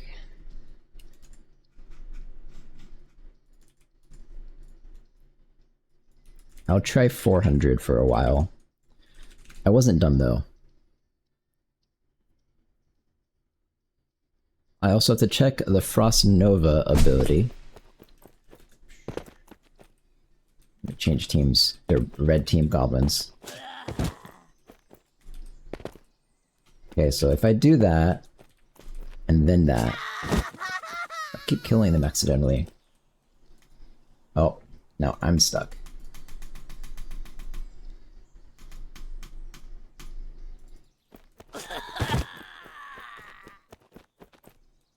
Okay, everything kinda, all the combinations I'm trying actually work.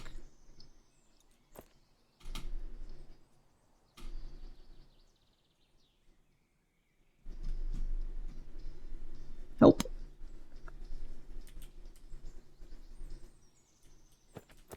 Okay.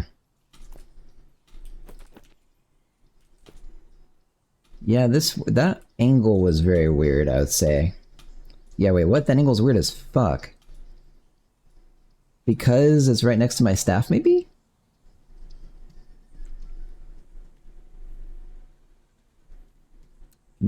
Friendly fire mage unfreeze you. Oh, I see what you're saying. I don't know yet. I have plans. So the ice block is actually kind of a useful mechanic, I think, because it heals you. Speedrunners loathe the buffer. Really? Is that true? So hang on, I have plans to make the ice block breakable by attacking it, like in the same way the door is breakable. If it even still works, actually. No, well, kinda. It's not perfect anymore. but like that, and the cracks get worse, so I'm gonna add like a normal buffer. Oh, there's no cracks, so it is a little bit broken, but yeah, so probably it will be able to be cracked and then broken because it heals you. So it's kind of like a strategic mechanic. So the other interaction is I can chill people. Oh, okay. So he's chilly goblin. And you can also light people on fire. So that doesn't happen yet, but they'll have flames. And so those two interactions, I think, are not going to be able to conflict with each other. Unless I make them conflict in a positive way. Where, like, when you chill someone with flames, they explode with smoke and dealing damage. That would be good, but the problem is if I make them conflict with each other, then you can't work with your teammates as well. So that's not good. Okay, do speedrunners actually load the buffer? Is that true? So I don't actually know what I'm doing yet with the being able to melt the ice block or not. I think the answer is no, because it's technically a good thing. Okay, time to do the warrior.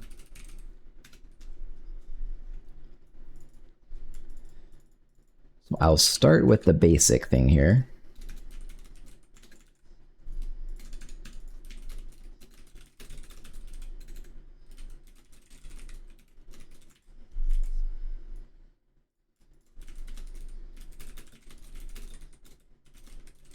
If the buffer is such a bad thing for some people, which I don't think it is, to be honest. But if it is, I'll just add a setting for it. I think the buffer in its current state is, because it's too noticeable. In fact, you know what? Sure, I'll cave to you. I'll make it 250 or something. Maybe. Because the benefit of the buffer is all the stuff in the game is based on finishing your animations. And so the last little bit of animation is like when you're putting your staff down. And it feels like you should be able to start casting again at that point.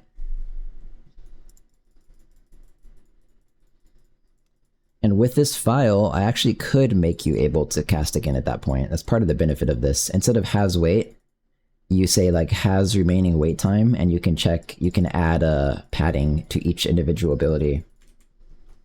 But anyways. Okay, so this is not right because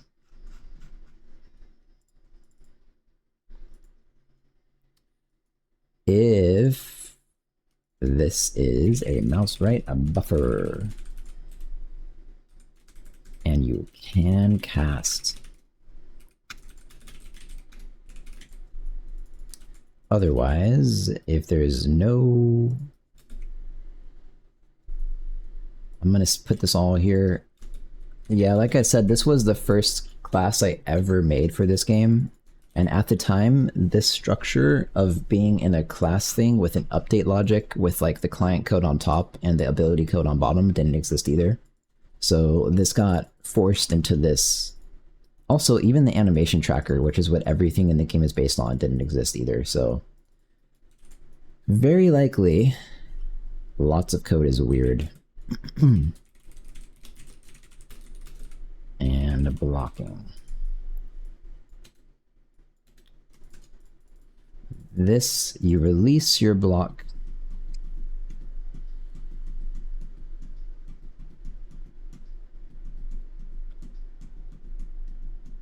Get middle mouse delta time. Get middle delta time. Okay.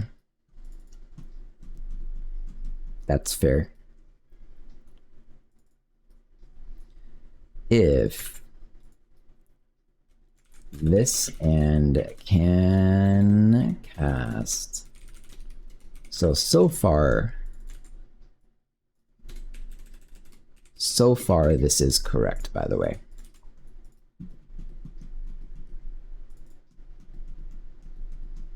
What did I just change?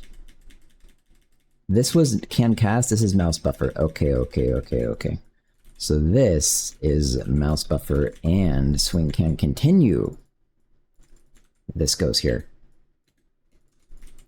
Trying to set up a BGFX with Jai is such a pain. Building source code is a nightmare. What is it? BGFX? Oh, was that? Wait, that can't be the... No, that's not Ray the Curie.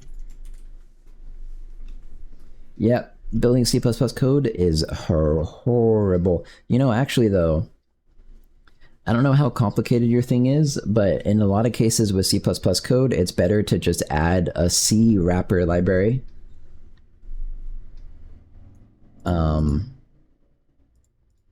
Yeah. I thought the buffer was adding some latency to your cast or something. The buffer makes it so if you try to cast again before your ability is totally finished casting, like within a 200-second period, or 200 millisecond period, it will buffer your ability so it casts immediately right when you get out of it. It's so that you can spam click. Like if you just keep clicking, it should just keep casting. There is latency to your cast, but it's actually strictly based on your animation. I also, when I started making this game, I tried making abilities that have no latency at all. So you'd click and instantly the fireball comes out. The problem is the animations to make that happen look janky as fuck. Like, yeah, I don't know. When you're using the fire mage and you cast and your character like sticks his staff out, that's like a 500 millisecond animation. If you try to find something to match the concept of a fireball coming out immediately, it basically doesn't exist. Like, I was surprised to find what I wanted to do was borderline impossible. Okay, this value is what's so scary. I'm just going to trust this.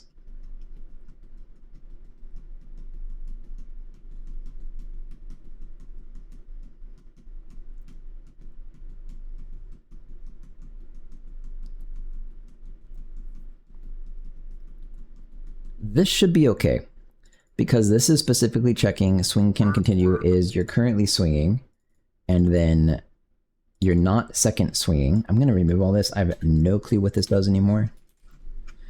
And then your delta time of your animation tracker is past some threshold. So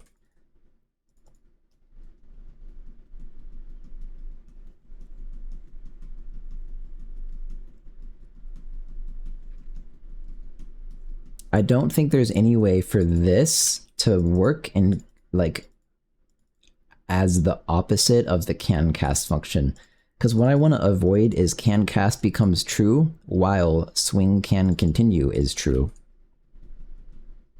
And then you like block and swing at the same time. That would be possible. I don't want that to happen. So actually, yeah, let me double check this a little bit more. Thanks for the follow, by the way. Check out and wishlist Fat Goblins on Steam. The library itself has C99 compatible header files, so it's okay, but making a binding generator actually generate anything on a project is oof. So yeah, there are a few generators that mentioned in the Discord, but they're outdated, I assume. Yeah, that's why I just add like the individual headers I need and nothing else. Because after you have the DLL and libs, I think it only needs the headers. It doesn't actually, usually, unless the project is like a piece of shit, doesn't need the actual C files or whatever. So this is first combo duration.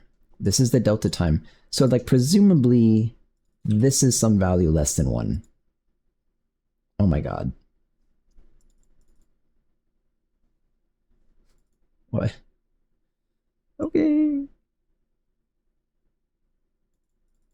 So this is getting 14 over 54 over 20 over 54. So basically you're allowed to continue halfway through your first animation. So that's how that works. So yes, okay.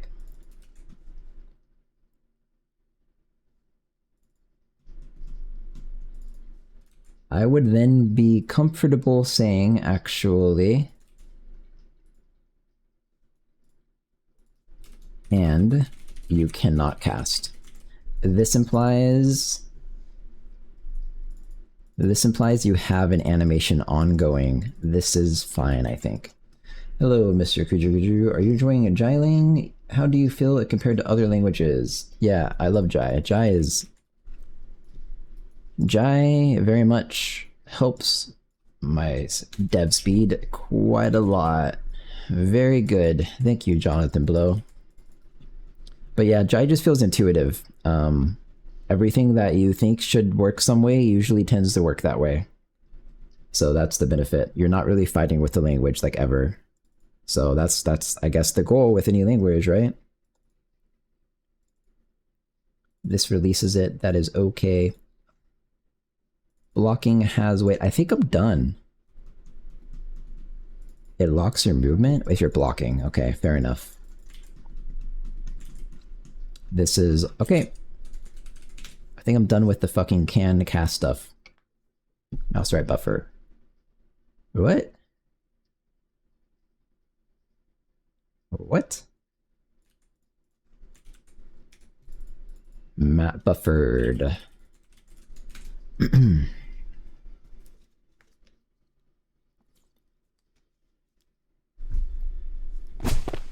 And I'm so ready to not work this weekend. I worked all last weekend, all last week, all this week, so much.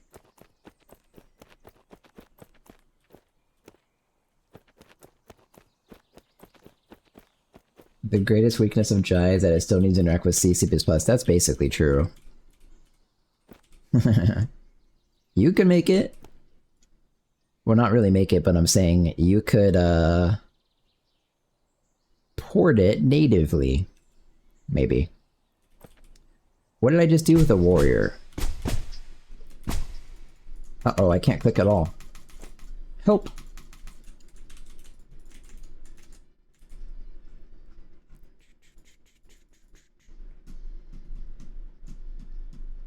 Mouse left buffered and can cast goblin. Can cast goblin must be broken.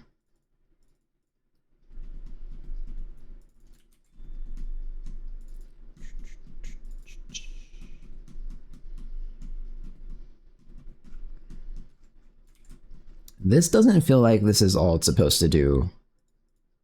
I guess the warrior is really basic though right now. Can cast is... Oh, yeah, I fucked it up. It's just not has weight. So actually, I talked about maybe using a meta program to generate all of these.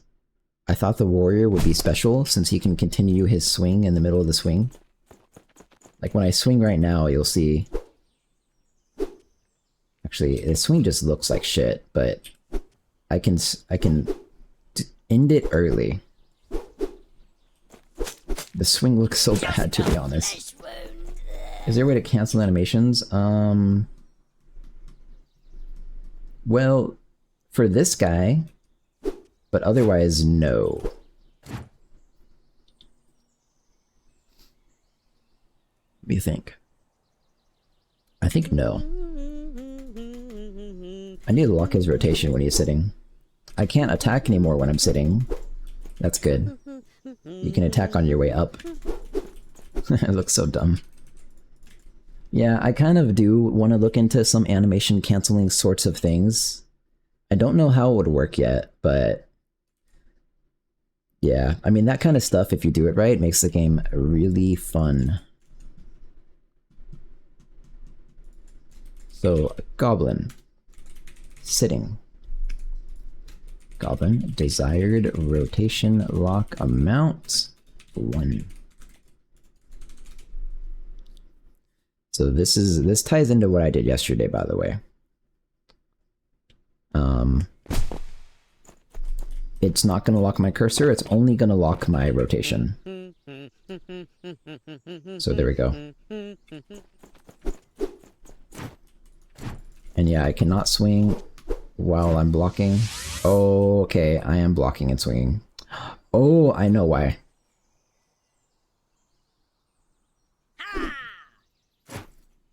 If you do it literally, that's kind of interesting. I'm definitely not keeping this, but it's kind of interesting. Look at my little feet. Oh, I need to fix the physics mesh of everything also. Oh, and yeah, the other problem is when I made the warrior, I was not manually editing the bones through inverse kinematics when I did the warrior animations. So his feet go through the ground, like legitimately. So I have to just, yeah, he largely has to be redone. Go, man, go. So the reason this is able to happen is when you start casting something, this is only checking animation weight. When you start casting something, it sets the value or whatever to true, but it doesn't update the animation until later that frame. So, and not swing. Swing is such a bad name. Second swing. Spin swing. Blocking. Parrying. That's how it works. I guess all of them need this actually. Swinging, chop down, throwing, mist grab. Those are my abilities. Wait. And throwing goblin ID is an ability, actually.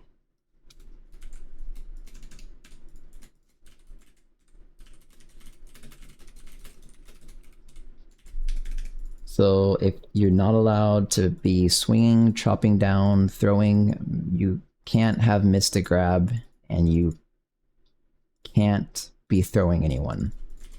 Okay. This is simple enough. Archer. Like the ability, I don't know, casting logic is starting to feel good.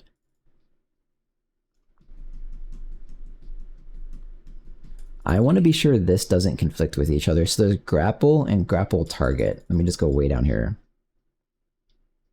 Okay, yeah, if you're grappling and you have a grapple target ID, so they work with each other. So I only have to check these. Okay.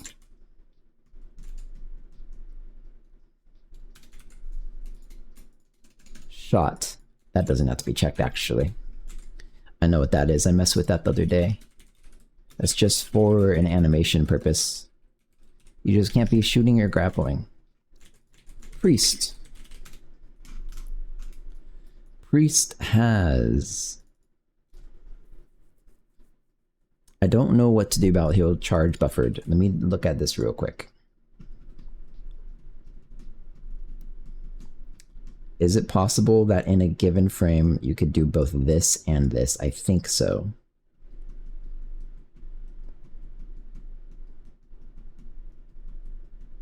But... okay, yeah. Oh, actually, I bet I could do that right now. Let me just see if I can make it work. I think I know how. I have to start healing a goblin. Release the heal. Before the animation finishes, I have to click outside, and then also before the animation finishes, while holding click, mouse back over him. Wait, you have to be an ally. Do you? This is hard. Oh, I did it! Okay, anyways. So yeah, this has to be checked. What next? This has to be checked. This. Channel that doesn't. This. That's a lot. Holy fuck, Priest is complicated. Wow.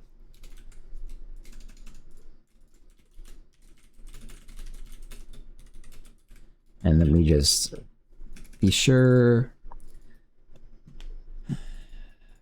This is correct. Not that. Not charging, not channeling, not charging, not swinging, not smiting, not ulting. Okay. Dark Priest. Yeah, the problem is I really want a weekend break. Maybe even taking off Monday. But I also want to finish the fucking Fmod trailer. What is it? Not Fmod. FFmpeg bindings to generate perfect video before I submit a video to Tokyo Game Show. I probably shouldn't though, not this weekend.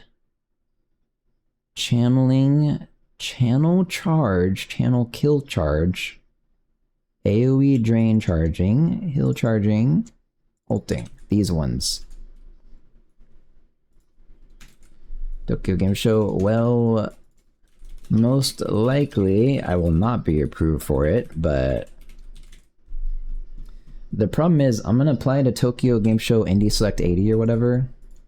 The problem is I have all these new graphics and stuff, and also I have a new level I haven't actually implemented yet.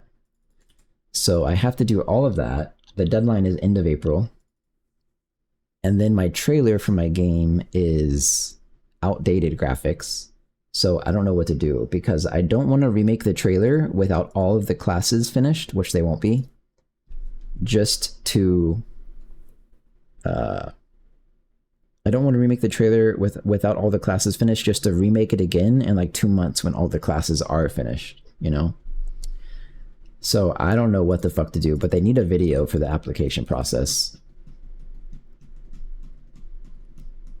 Yeah, I don't know. What's next? Fire Mage. No rush. Well, there is a rush. The deadline is end of April.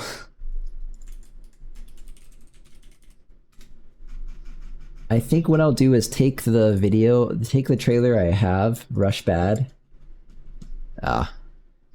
Blink, Meditate, Lava Geyser. I'll take the video, the ultimate I have, and maybe try to make it into something like a comparison video. Or maybe I'll actually record like a Kickstarter style video of talking to them. And also I actually can speak some Japanese because I studied it for like 5 years. So maybe I'll... Not 5 years. Way less than 5 years, but it was a while ago. I'll be like, hey look, I can actually communicate with the people at the game show. Can cast is Fireball, Fireball Charging, Blink, Meditate, Lava Geyser. Okay, that looks right. Now Frost Mage. Ice Charging, Ice Bolt, Ice Pillar. Frost Charging, Frostburn. This one is so much more organized, man. Holy fuck. I mean, I guess it lends itself to being more organized because it's a... The abilities are kind of like pretty well paralleled between left click and right click. I don't know. Oh my god. Look at the complexity of the Frost Mage class.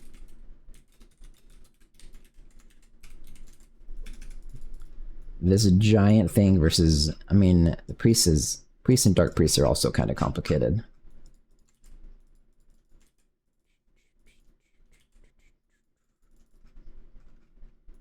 Musketeer, Glade Blade Engineer. Alright. These are the classes I have left to do. Musketeer, Glade Blade Engineer, and all the classes in the game are done. Minus like the ultimate I skipped for like 3 or 4 of them. That's it. Woo! Can Cast Manager is done and works pretty well with the buffer.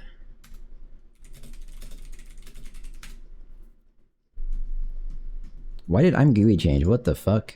Okay. Task done. Make the ability.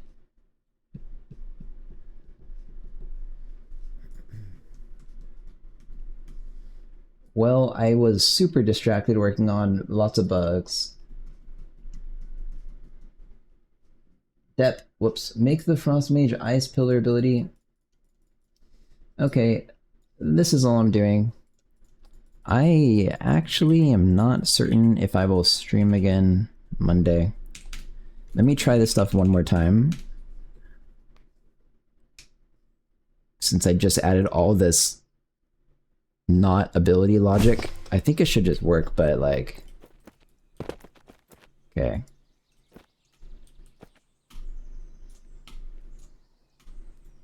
So, yeah, I can't do this anymore.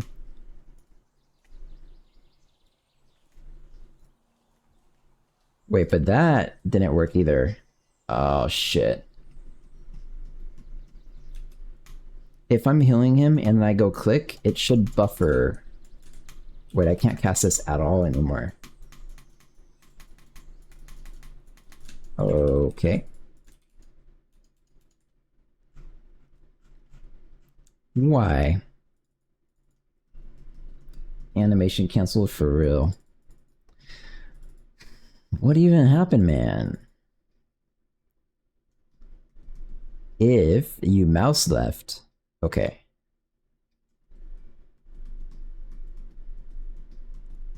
Actually, this looks really simple. Oh, crap. This can cast takes into consideration this charge buffer. So if charge buffer is true, can cast can no longer ever be true. And in fact... No, yeah, the other thing I was thinking about was the warrior. I check can second swing and cannot cast. But cannot cast is fine. It's this that kind of has to go.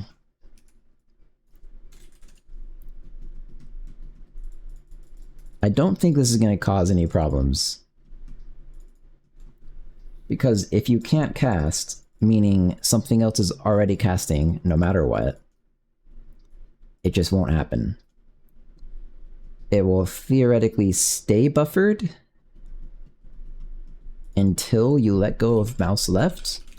What does that imply?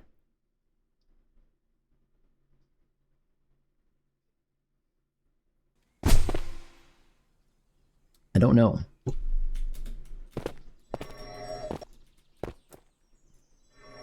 Okay, it works now. I can start the animation right after leaving his body. Okay. And... okay, yeah, sure. And yeah, I can't do that thing anymore where I can heal and charge at the same time. Although it was kind of fucking cool. I miss it.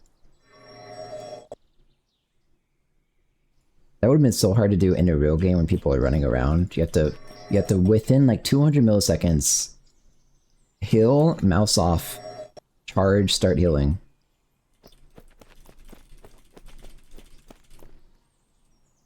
Whatever.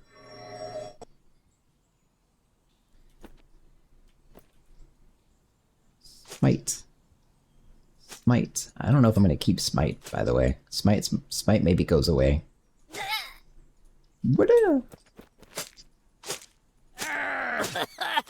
This is the meme ability.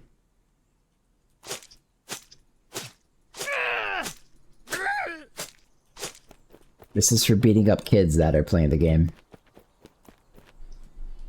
That cast looks so sick. Yeah, it's pretty good. You can also charge it, I think? Oh yeah, you can, and then cast it onto someone. The problem is the particle looks like shit. The particle really does look like shit. I'm gonna add that to this. Make the priest smite thing, if it stays in the game, look less like shit. The priest smite, I think, is getting changed to a close range cone, like 90-degree frost nova type thing that knocks people back, actually. I think that's the plan. But I don't remember. It's also kind of a meme. What does it do? Half a heart.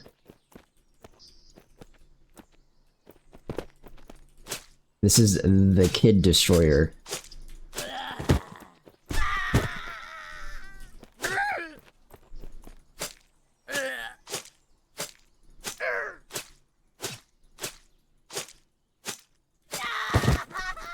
Can't wait to kill someone with that ability. And only that ability. I'm gonna be a melee priest.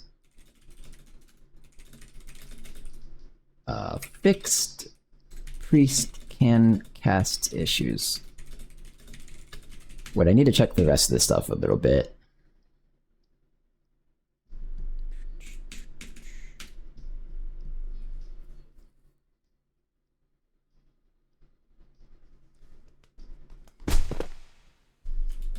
Let's see, what else is there? This guy has lots of things he can do. Some of these guys are allies.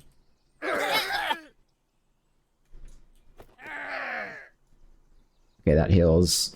This doesn't heal. It's kind of a problem how much better the new classes are that I made than the old classes.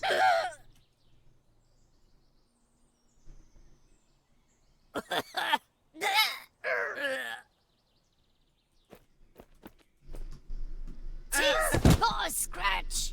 This ability is so cool. Well, you're an ally? Fuck.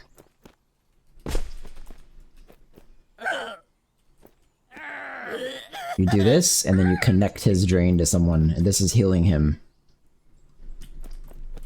for the duration of your shit. I don't know. Wait, I'm not done. I'm getting distracted. I think one of the more bug-prone things would be the ultimates.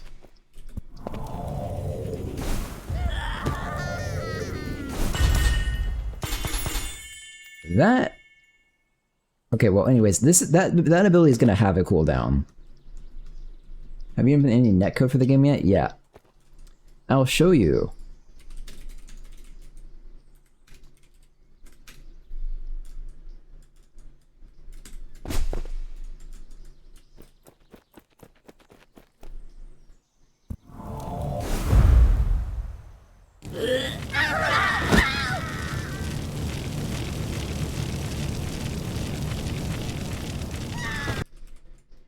There you go. But yeah, the trailer is legitimately multiplayer. It was like actually me and like 7 people playing, and then I set up a script recorder thing that basically intercepts the packets of the games, and you can record a scene, and then it'll play back the packets, which that's kind of simulating as if those players existed. Why does that look wrong? Oh, that's supposed to look like that. So the trailer was me and like 7 people recording the same scene 4 times with all of our bodies being replicated 4 times, so it came out to be like 32 people. So that was the actual legitimate game networking. The only thing in the game that's not networked is the new classes. I just haven't done it yet, which is Frost Mage and... what's the other one? Dark Priest. I don't remember if Dark Priest is partially networked. It might be. Shit, this is a bug. I don't know why this happens, but sometimes you can't put on hats. Okay, that's interesting. You can sit while holding a hat.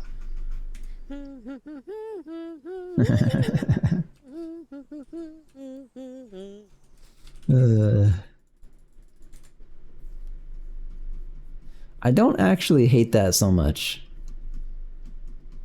Hang on.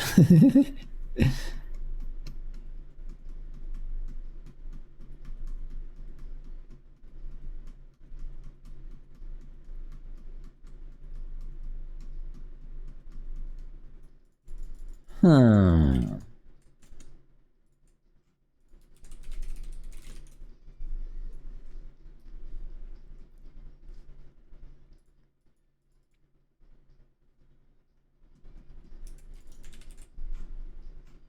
This is the carrying weight.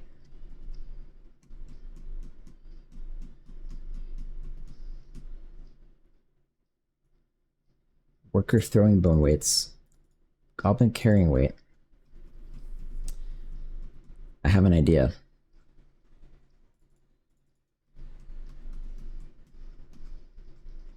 I want this to happen after the goblin sit animation, which I think it does.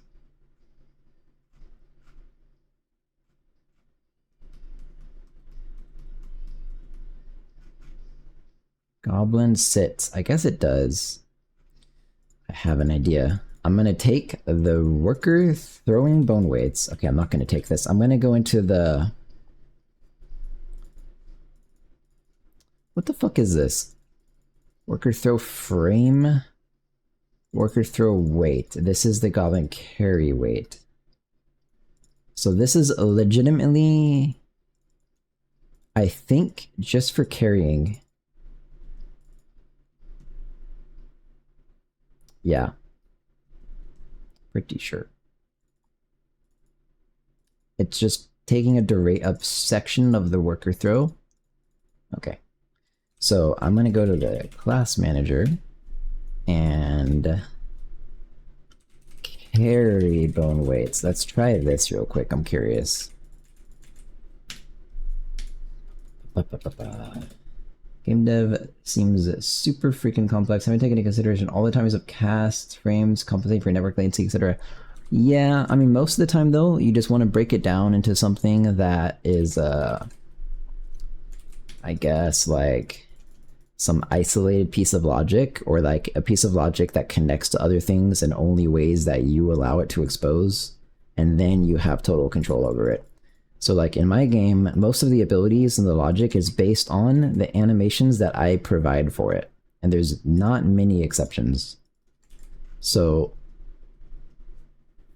that's why when I made this can cast method, it actually wasn't that complicated, because like just straight up, it's checking a bunch of, these are like a bunch of one-off unique cases where you're frozen, you're carrying something, you're changing your hat, you're sitting, and then literally all I'm doing is checking animation weights that you have no ability animations currently playing, and that you have no abilities queued up. Like it's really complicated, but it's broken down into something that can be really simple. So my idea for the carrying is I'm gonna try to, let me open Blender. After this, I'm probably really gonna go, but this is gonna be pretty cool. I want to take my dog to the little beach near me.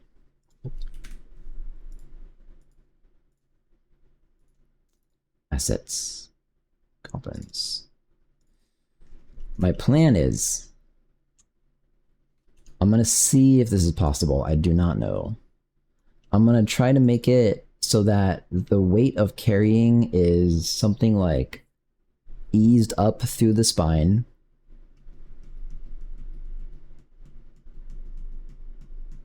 I think this might work. So starting at spine 1, the weight is 0. Okay. I can put this in any order. Starting at spine 2, weight will be like 0.5, 1/3,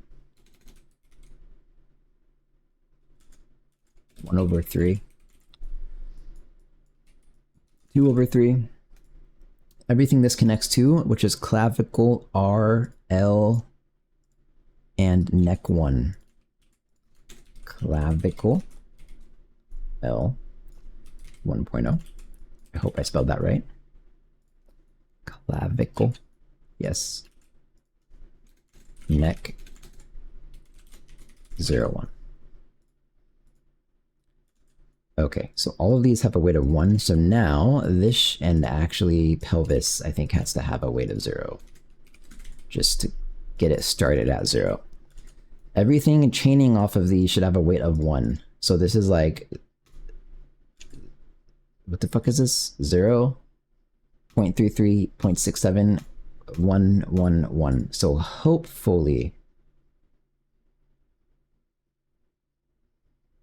No, that's not going to work. It's going to have to be this is 1. This is probably 2/3. This is probably 1/3. I bet that'll work. And I don't know what to do about pelvis, so we're just going to try it and see how this looks. It might look like shit. It's hard to predict. You just give it now the carry bone weights, and the purpose is It seems to me like your hands and your head are the only thing that have to do with carrying. So if that's true... Okay, you shouldn't be able to pick up both. Okay, this isn't right. I'm like wobbling the fuck around. But I can do this now, right? That's pretty funny. Wait, I don't like the hop-ups.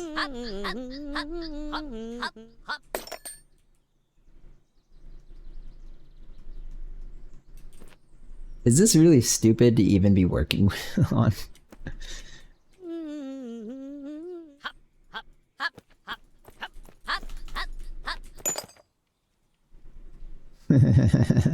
It's kind of really funny though.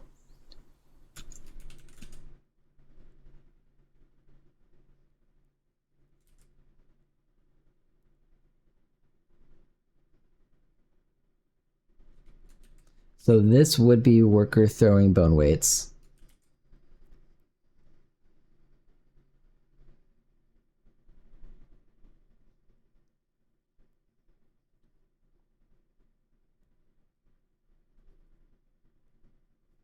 I think maybe I can fix it by saying this. If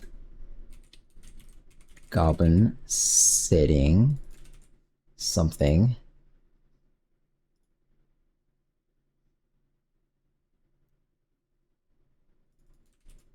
probably has to do with the animation tracker. So I guess I would say if this has a weight, this is in the pre-render method, so it's valid.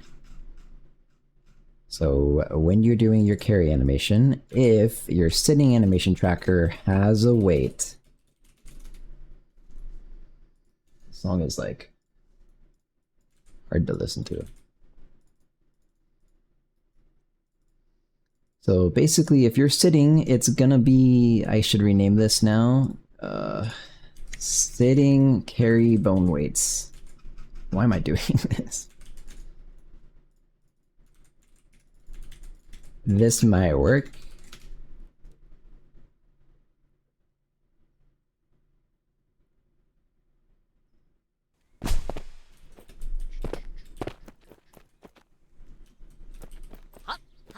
So carrying looks good again, and then, okay, it looks like shit.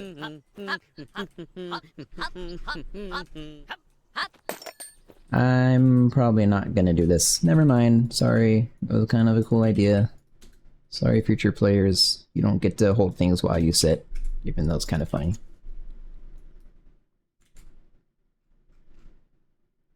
I cannot do it within like 2 minutes. It doesn't happen.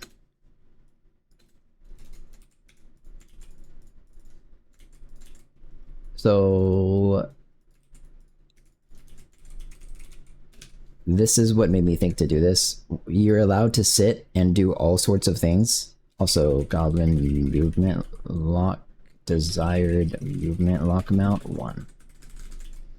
Yeah. You're allowed to sit and do all sorts of things, but you have to be able to cast to sit, I think. Otherwise, you can carry things and sit, you can cast an ability, immediately sit. Wait, this isn't where you do it. Sitting equals... Where the fuck? Where does he sit? In the client goblin code? Goblin client? Yes. Can cast. Oh, you have to be able to cast to get up. Oh my god.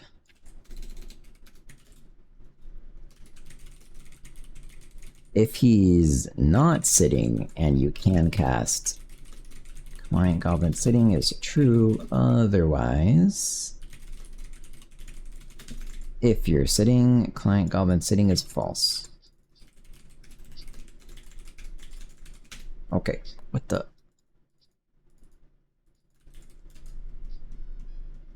Semicolon expected?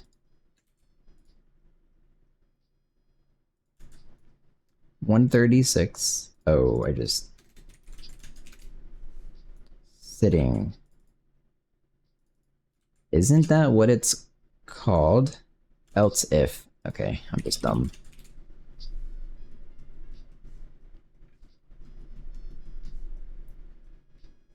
Or I wasn't planning to even stream for like 3 hours a day, but here we are at 4.5. Okay, so cast an ability and sit.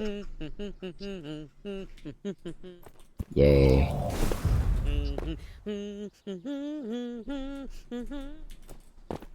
That didn't feel good.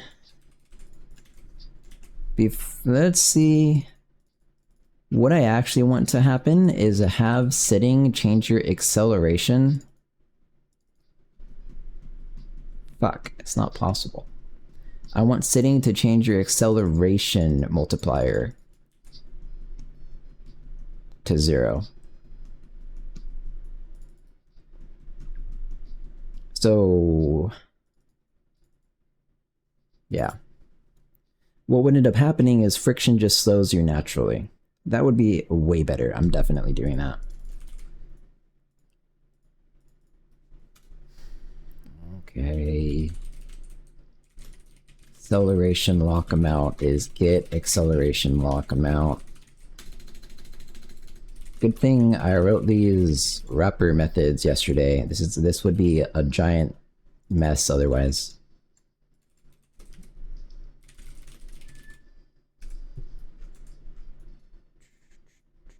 It's kind of the same as movement lock.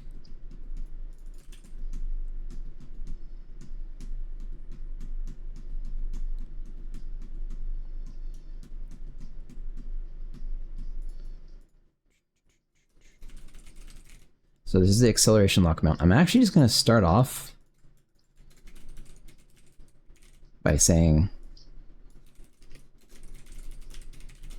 get the movement lock amount. And then you're going to get the sitting progress value. Which I think is a thing.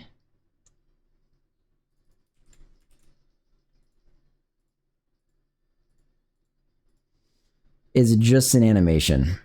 Okay.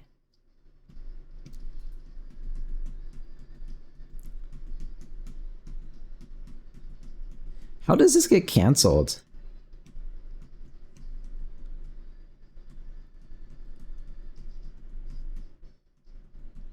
That's a good question. Like when you're sitting, it just plays forward. Oh, there's a stand animation. Sit stand animation tracker. So the start frame is your progress to sit. The end frame is your progress to stand. Okay, so I can actually work with this. In the animation tracker, you can get the progress.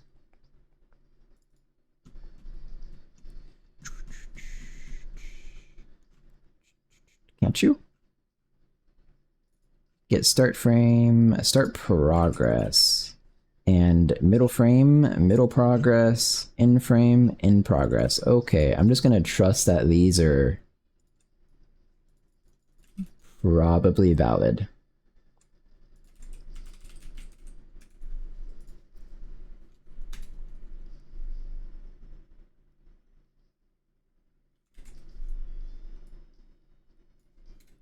So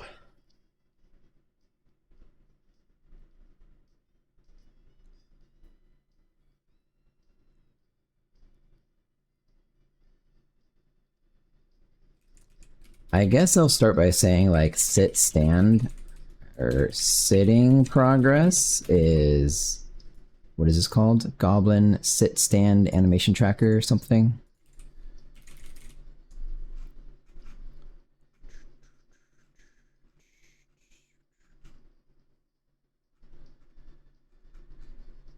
Sit stand anim tracker. Zero Pro.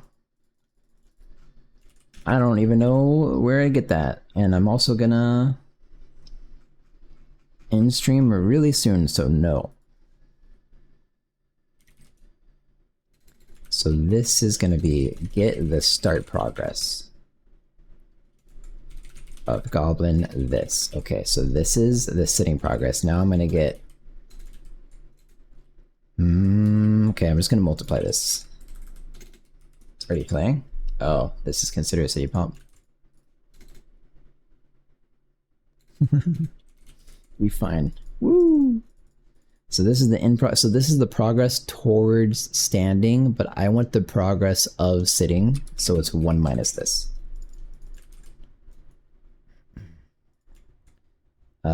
So now the acceleration lock amount has to do with how much you are sitting.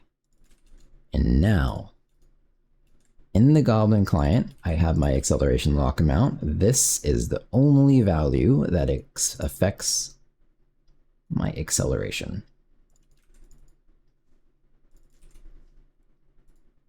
I am still using the movement locker mount, right? Yeah, for friction. I wonder, should it really be used for friction? Whatever. Okay, so the plan is, whoops, movement lock amount 1354. Wait, what is it? Goblin 1354. Acceleration lock amount. Oh, whoops, my bad.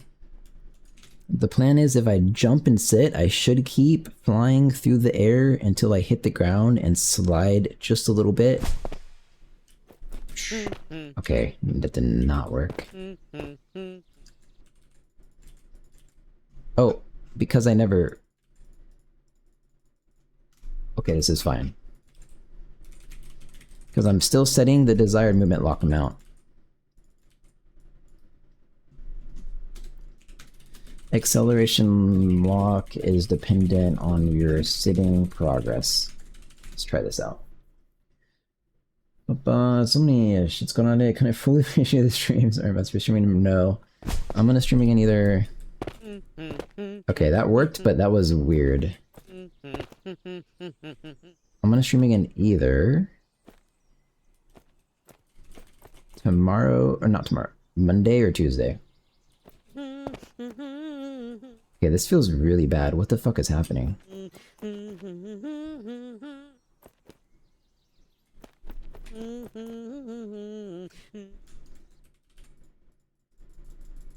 How about this? I kind of think I understand what's happening. Okay, there's two things that should happen to fix this.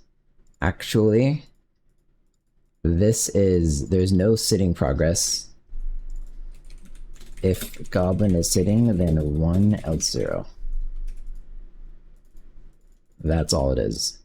If you're sitting, you have no acceleration, period. And then you continue running even if you're sitting.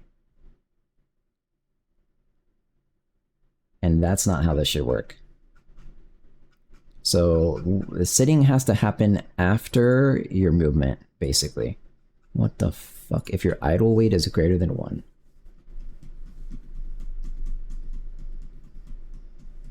Goblin deeds. Thanks for watching. Been fun to watch. Hey, thanks, man. Thanks for hanging out.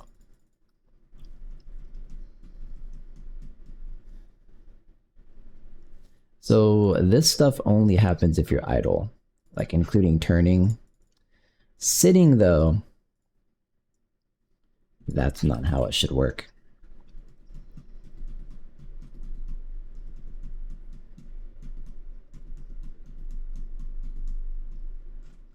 I don't know where this should go. Okay, so this is jump fall. After that, these are class animations.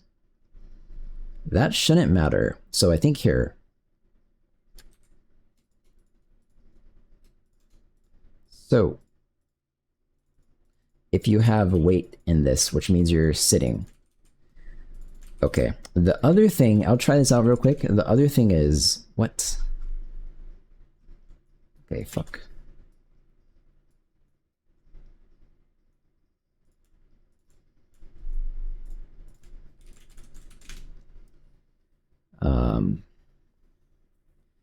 You need to be able to get up, I think, from... Actually, I'm not sure about this. Let's try it, though. The animation is so slow.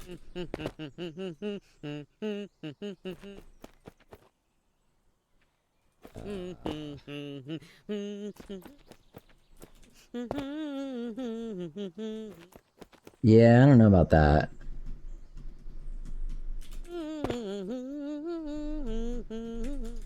Let's put it back.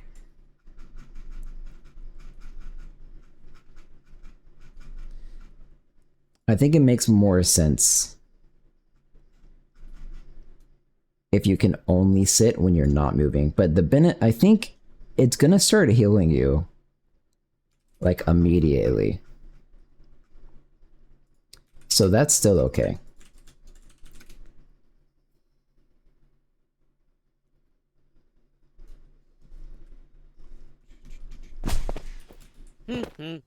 Oh, that's kind of weird too, though. Instantly, boom. It's okay, maybe. Kind of a game thing, right?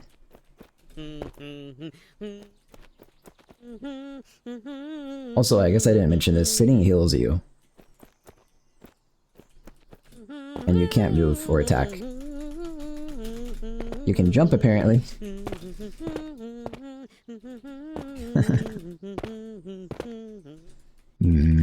I should not let you jump. Unlucky. Sorry, jumpers.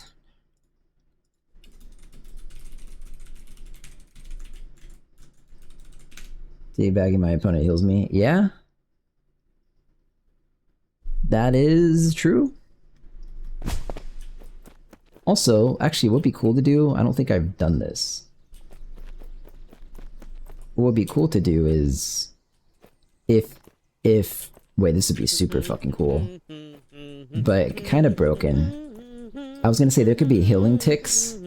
And if you get it on the tick, you get healed. No, that'd be like Omega broken. Can you imagine this gameplay? This would be how you play the game. Passive healing.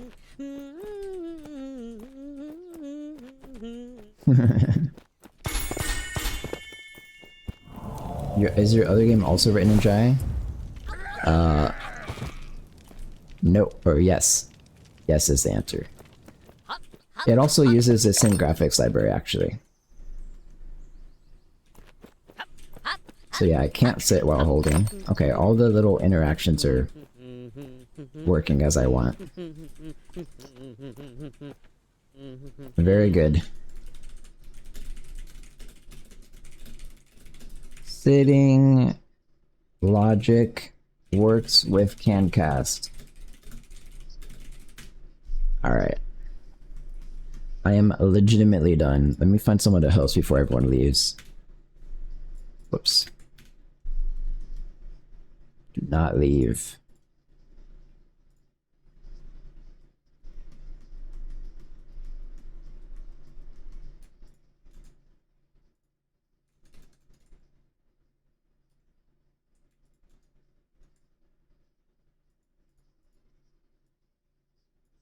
There's too much stuff going on, oh my god.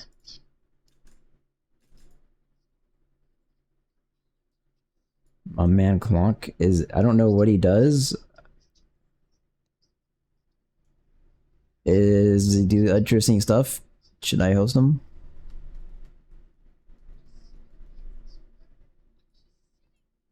Maybe not.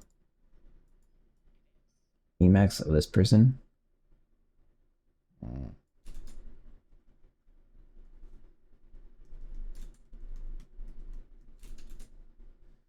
Is there anyone doing anything from scratch? That's what I want to host. I would like to host someone doing something from scratch.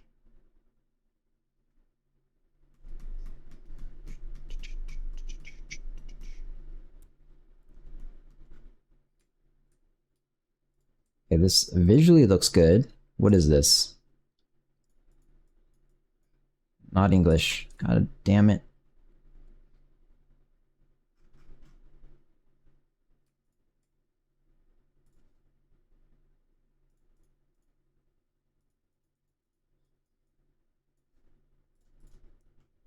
Okay, I'm gonna host a guy that was making the Terraria Factorio game again, because that looks sick and he seems like a cool guy.